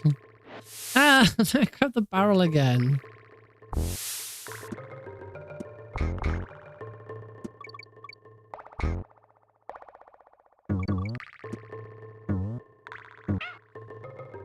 I don't like this bit.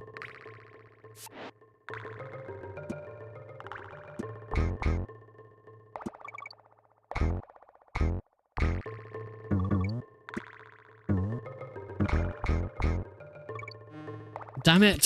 Stop jumping. Damn it, roll correctly.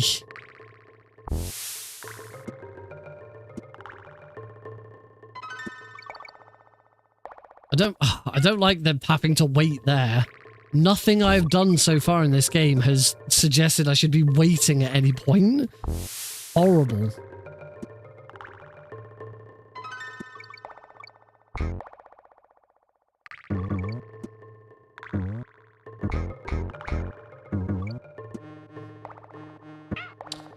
Now I've got to make sure I keep going after the thing. I keep like stopping at the bees now, and I'm not supposed to be stopping at the bees.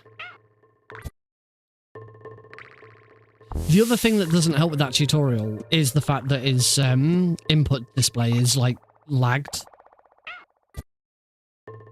Is lagged behind the footage, which really doesn't help.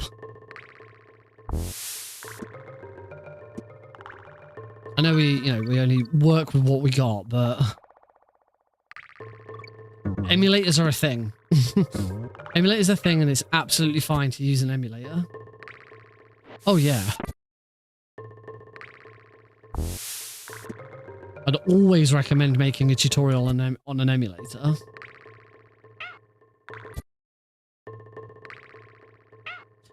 You gotta remember the other thing, that some of this game has been, this speed run will have been developed for years and years and years.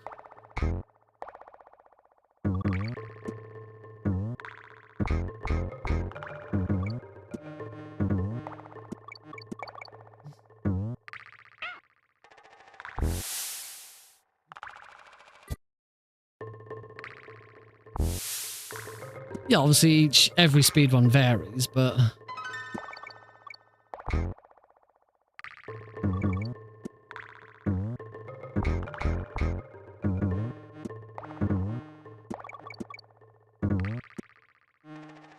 no, I'm supposed to get a speed boost off the... Oh, this is just awful start. Come on. And get fucking chomped by the fucking... That's better.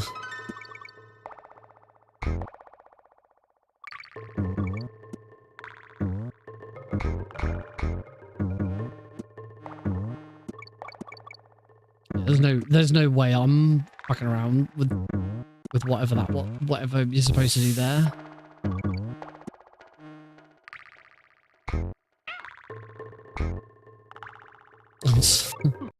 Eventually, you do just get to a point where it's just like, I just want to go. Whoops! That's massively sped up. Okay, so coming up is an extended roll.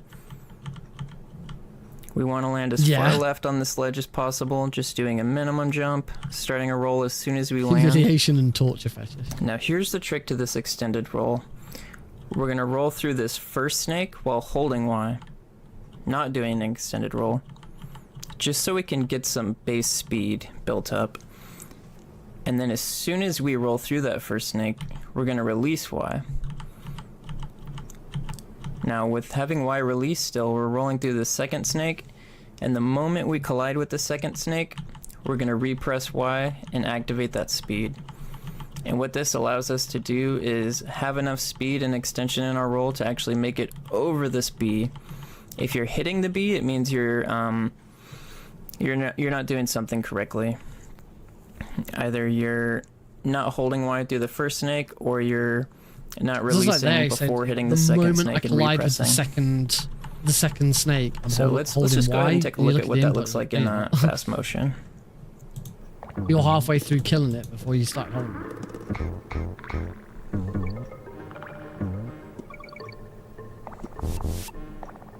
Yeah, you can tell you get a really nice roll over there. And then we just do a minimum jump out of that extended roll. Do a roll here, milk it as long as we can. Minimum jump, spending minimal time in the air, just so we can start our next roll. Now, depending on exactly how far from this ledge you start your roll, you're going to get a different roll trajectory. And this is going to affect how you roll off of this snake down here. And this can cause you to lose time sometime. Yeah.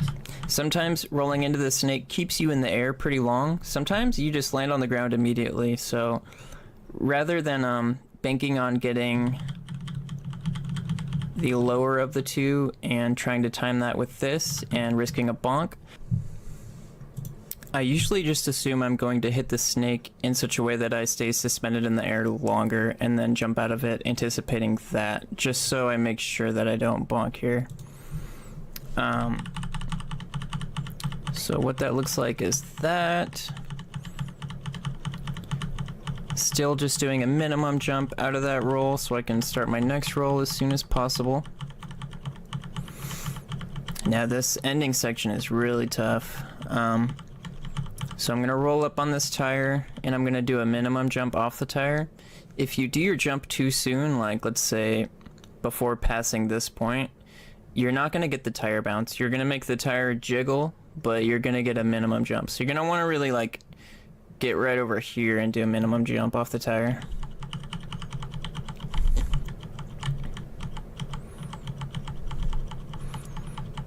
Now this next section is where it gets really tough to be consistent at. Mainly because of these crawl spaces here. They're actually really tight to jump into without losing your speed. I usually try and use these dark markings on the ground as a reference.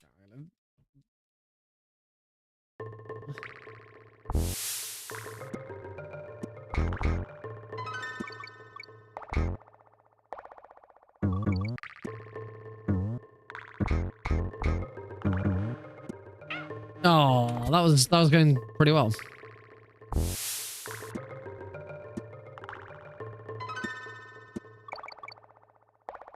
Oh, there's no momentum there at all, is there?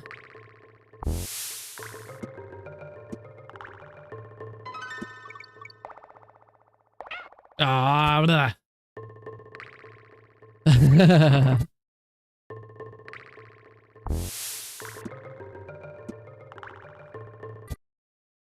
I think what I would say that Donkey Kong Country is missing at the moment is a nice beginner-friendly tutorial. This doesn't... Because the only reason I'm watching this advanced tutorial is because it's the only one that's got any commentary. I don't feel like... I feel like someone could do with doing a commentary tutorial which is a bit more beginner friendly. I don't know. There's also the point that it doesn't matter. Like, there's no point. Maybe there's no point in learning anything less than this. Because there is sometimes that as well. Sometimes, yeah. Sometimes it also, yeah, this is not a beginner friendly game. Sometimes there just is no point in learning beginner strats. It's like European Extreme on MGS3, particularly like the Ocelot unit. yeah, there's probably easier ways of doing the Ocelot unit, but if you're going to try and use an easier way of doing the Ocelot unit, don't bother. European Extreme is not for you that in that instance.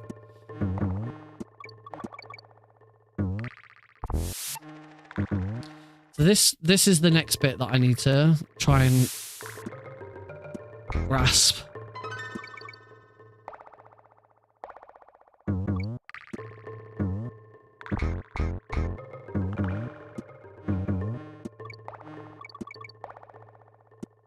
I've got to try and jump. I've got to try and jump onto that little ledge with the snakes. I'm not doing that yet.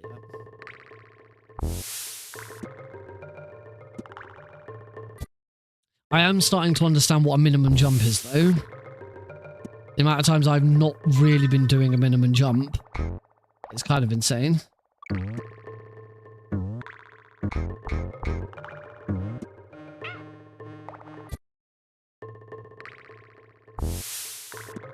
Oh, that's bad.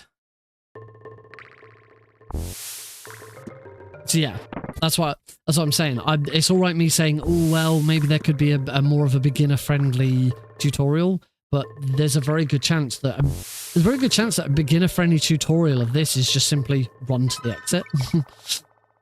Don't worry about any speed tech and just run.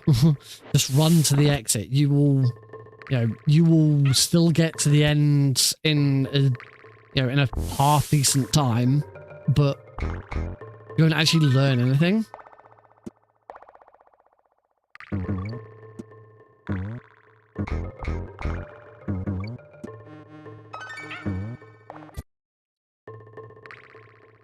See, me not doing some stuff here is meaning I'm not...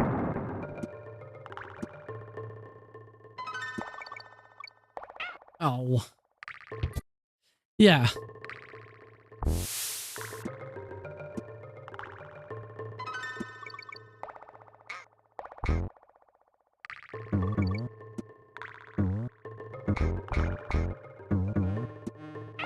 I'm not like there, I'm just not keeping any momentum.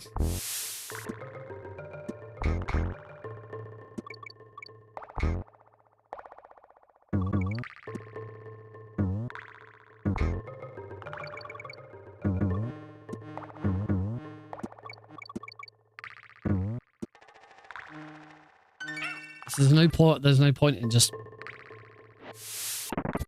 not trying to get... I need to concentrate on trying to get on that bloody snake. Snake ledge.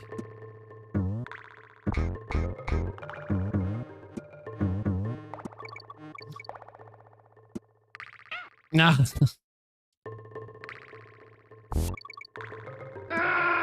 Ah! What's wrong? Snake! Snake? Yeah, snake. I need to think about snakes.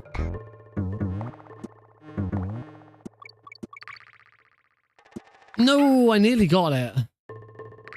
I'm certainly not too worried about trying to get through the little through like the gap as quick as possible, because that just seems like another complication. I guess maybe that's my other thought with this, is would there be a way of like cutting out some of the strats that really don't... So this is the tricky bit with this snake bit, as I said, is that you need to be able to extend roll out of...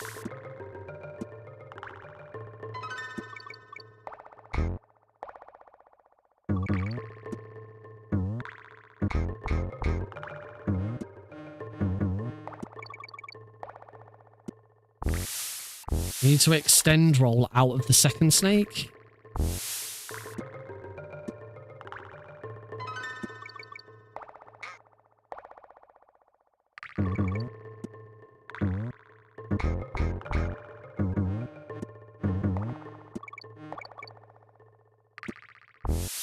Ugh.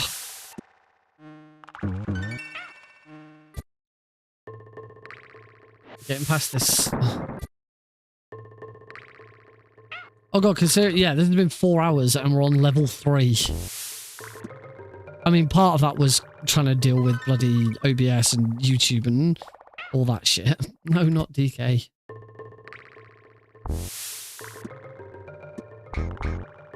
That looks really cool when I get it right.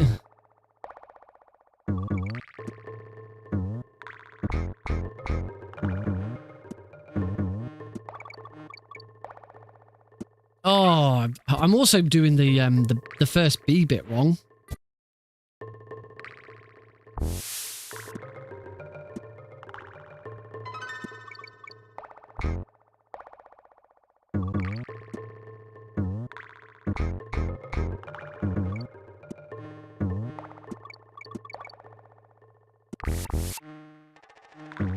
That kind of worked.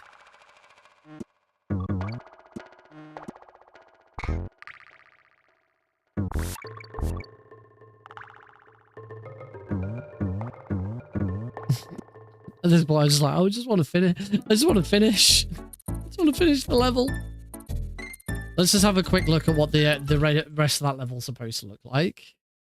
And then, yeah, we are going to... Reference, so it's past midnight you want to already. jump kind of where this light area meets this dark area, right around here. Let's see what that looks like. Start my roll. Jump in there. See, so this is what I mean. Like, for me, I wouldn't put this in a beginner tutorial. This, just get through. Yeah, this just get section is through to the tricky side. as well. I can roll as soon as I get into this section. Right there. But I suppose But it's this is because going if you to don't change get how through you do there this quickly, section. you So can't there's now this roll creme into and one this more creme over here. creme. If I were to roll right here, I would roll through this first one and avoid the second creme. But it's a pretty tight timing to actually have that happen. So I usually run towards the bottom of this slope and then start my roll. And the reason I do this is this ensures that I'm going to hit both cremes. Which isn't necessarily faster than skipping the second creme. I'm not actually sure which I one's will have faster. a bit I would more of a assume look on the wiki at tutorials. starting your and stuff, roll 'cause earlier in here it and might be avoiding that the I'm just second not creme is looking, faster since you don't really milk it and for that any there additional is roll time a little bit anyways. more- But I There is just this- like to be actually, there is a consistent safe and know route. that I'm going to There roll is a through safe route, both, but the safe both route, so I can time this jump towards the end. And the The jump is safe going to be route right around here. has Usually no commentary and no controller inputs. Which is not ideal. Neither of those are ideal. the jumps into these crawl spaces are just right before the corner there. But I I'm do gonna kind of jump feel right like maybe before I should that. be learning the safe route first, because it's just going to take forever. Now, as soon as I land outside of this crawl space, pretty much, I'm going to start another roll. If you start it too early, your roll is going to die right here, and you're going to eat a snake. So if you want to play it safe, you can wait just a little bit to start your roll there. There is some variance to how many snakes you hit, depending on it's you know, not how really you a approach the tutorial. section and where you start your roll. It's just an IL Most showing commonly, you you're going to what roll the safe through route is 4 like. snakes here. It's just the run. I'm of not the actually level. sure if 4 That's all snakes it is the is. fastest. really I would call it a assume so, tutorial. but it also creates a lot of lag, so who knows. And then I do feel like timing going the into jump these after advanced those snakes is tutorials pretty not tricky because really you're the just way of learning you it. you just build up so much speed really fast. So sometimes it's better to play it safe and jump a bit earlier so you don't bonk the I do sledge like- and lose all that speed. I do like minimum having jump. a tutorial with And then I'm just gonna commentary butt for another and roll. an input display. Like, it's, Try and milk this one for all it's got. And then I usually do a minimum jump. You see, I've kind of lost interest now. I'm kind of done. I'll show you the the safe route, but I guess now that I understand it a little bit more, maybe a combination of reading the wiki and just watching the safe route runs, maybe I'll be okay. But I feel like this advanced guide, whilst it's a good guide and it's nice and detailed, I think it's just too much for a beginner. Yeah, this is what.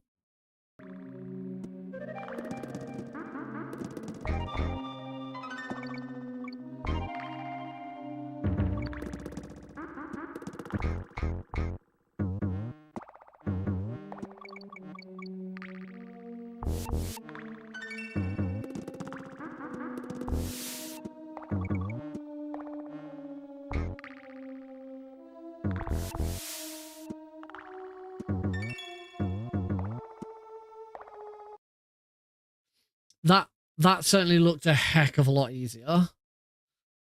But the problem is there's just no... Yeah. The problem is there's no instruction on how to do that. Yeah. That's not the best. That's not the best. I guess the other question is, you say you think the second game has more tutorials. It certainly could also be that the second game is easier. I don't know which game in the series is considered the hardest. If I'm starting my Donkey Kong, journey with the hardest game, maybe that's a mistake.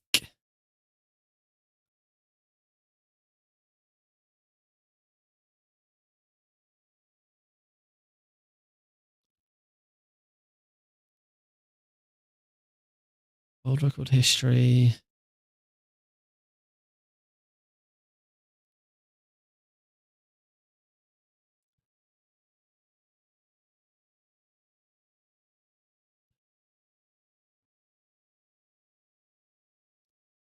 And you're right, DK2 has a beginner, intermediate tutorial, and advanced tutorial. Yeah. And I understand that the extended role is that's exclusive to DK1.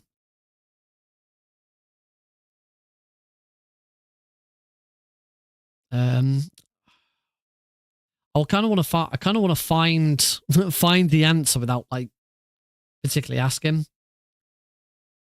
I know DK1 better. I've played a little bit of DK2, but not a huge amount. I don't know. I don't want to. No, I shouldn't. I say I don't want to give up. But I think I need to find a middle ground here. It's not quite working.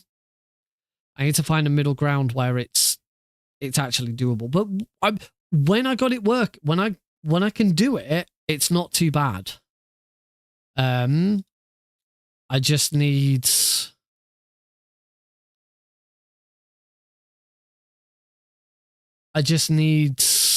something. I don't know.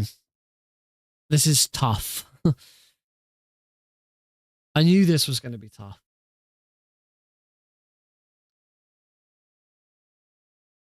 But this seems a bit overly... I don't know.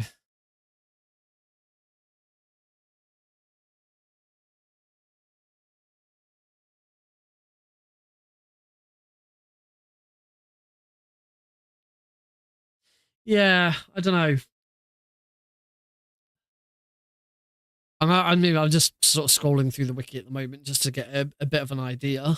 I'm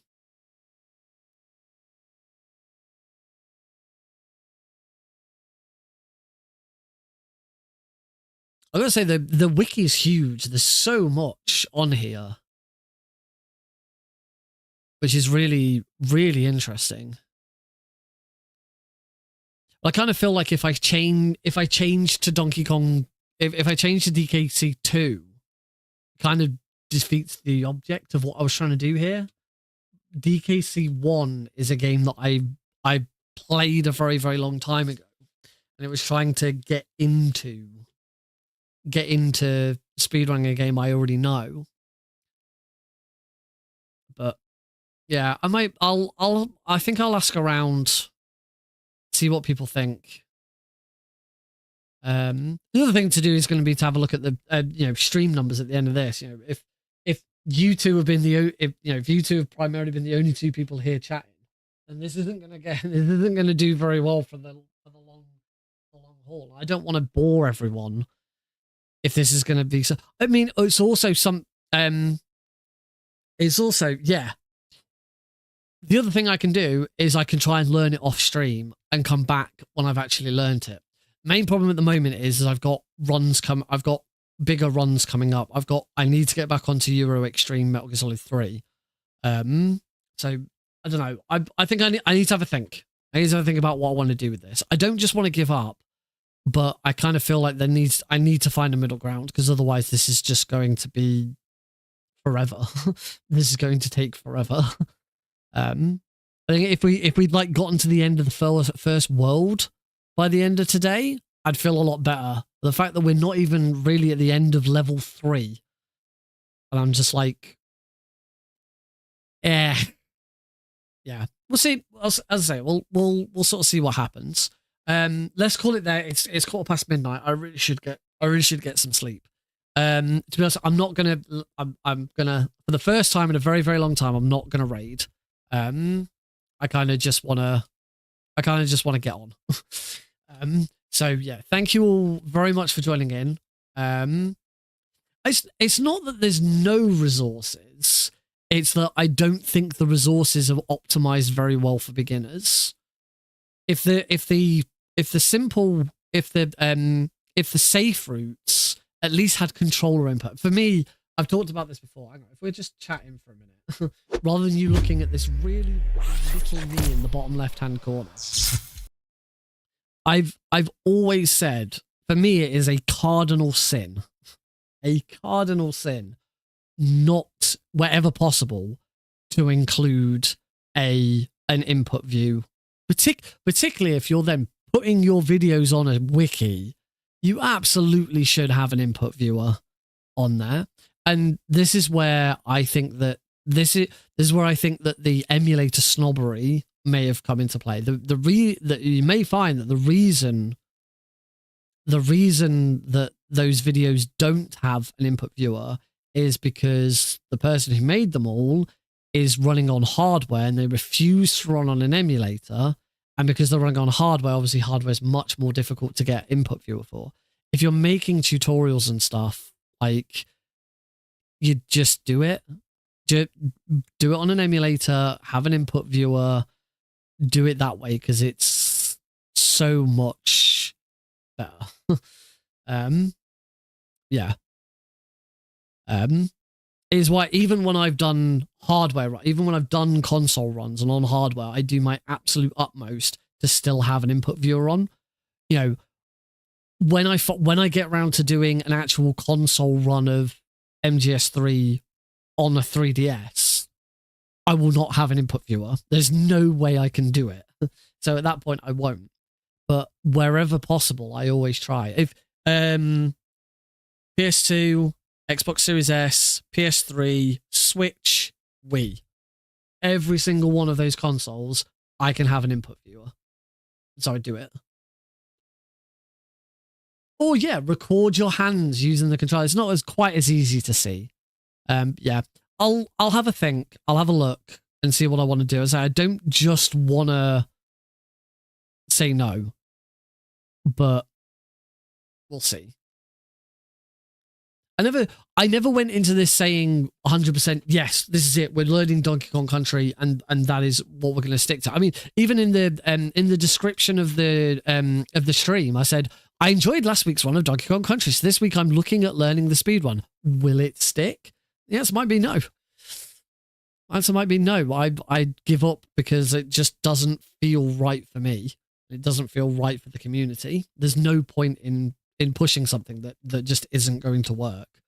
But I do hope people have enjoyed, at least enjoyed this brief look into it. Maybe this is something I should have a look at on my own, off stream for a little bit, and then I can come back later and say, right, yes, I feel like I've done well with this. We're going to continue.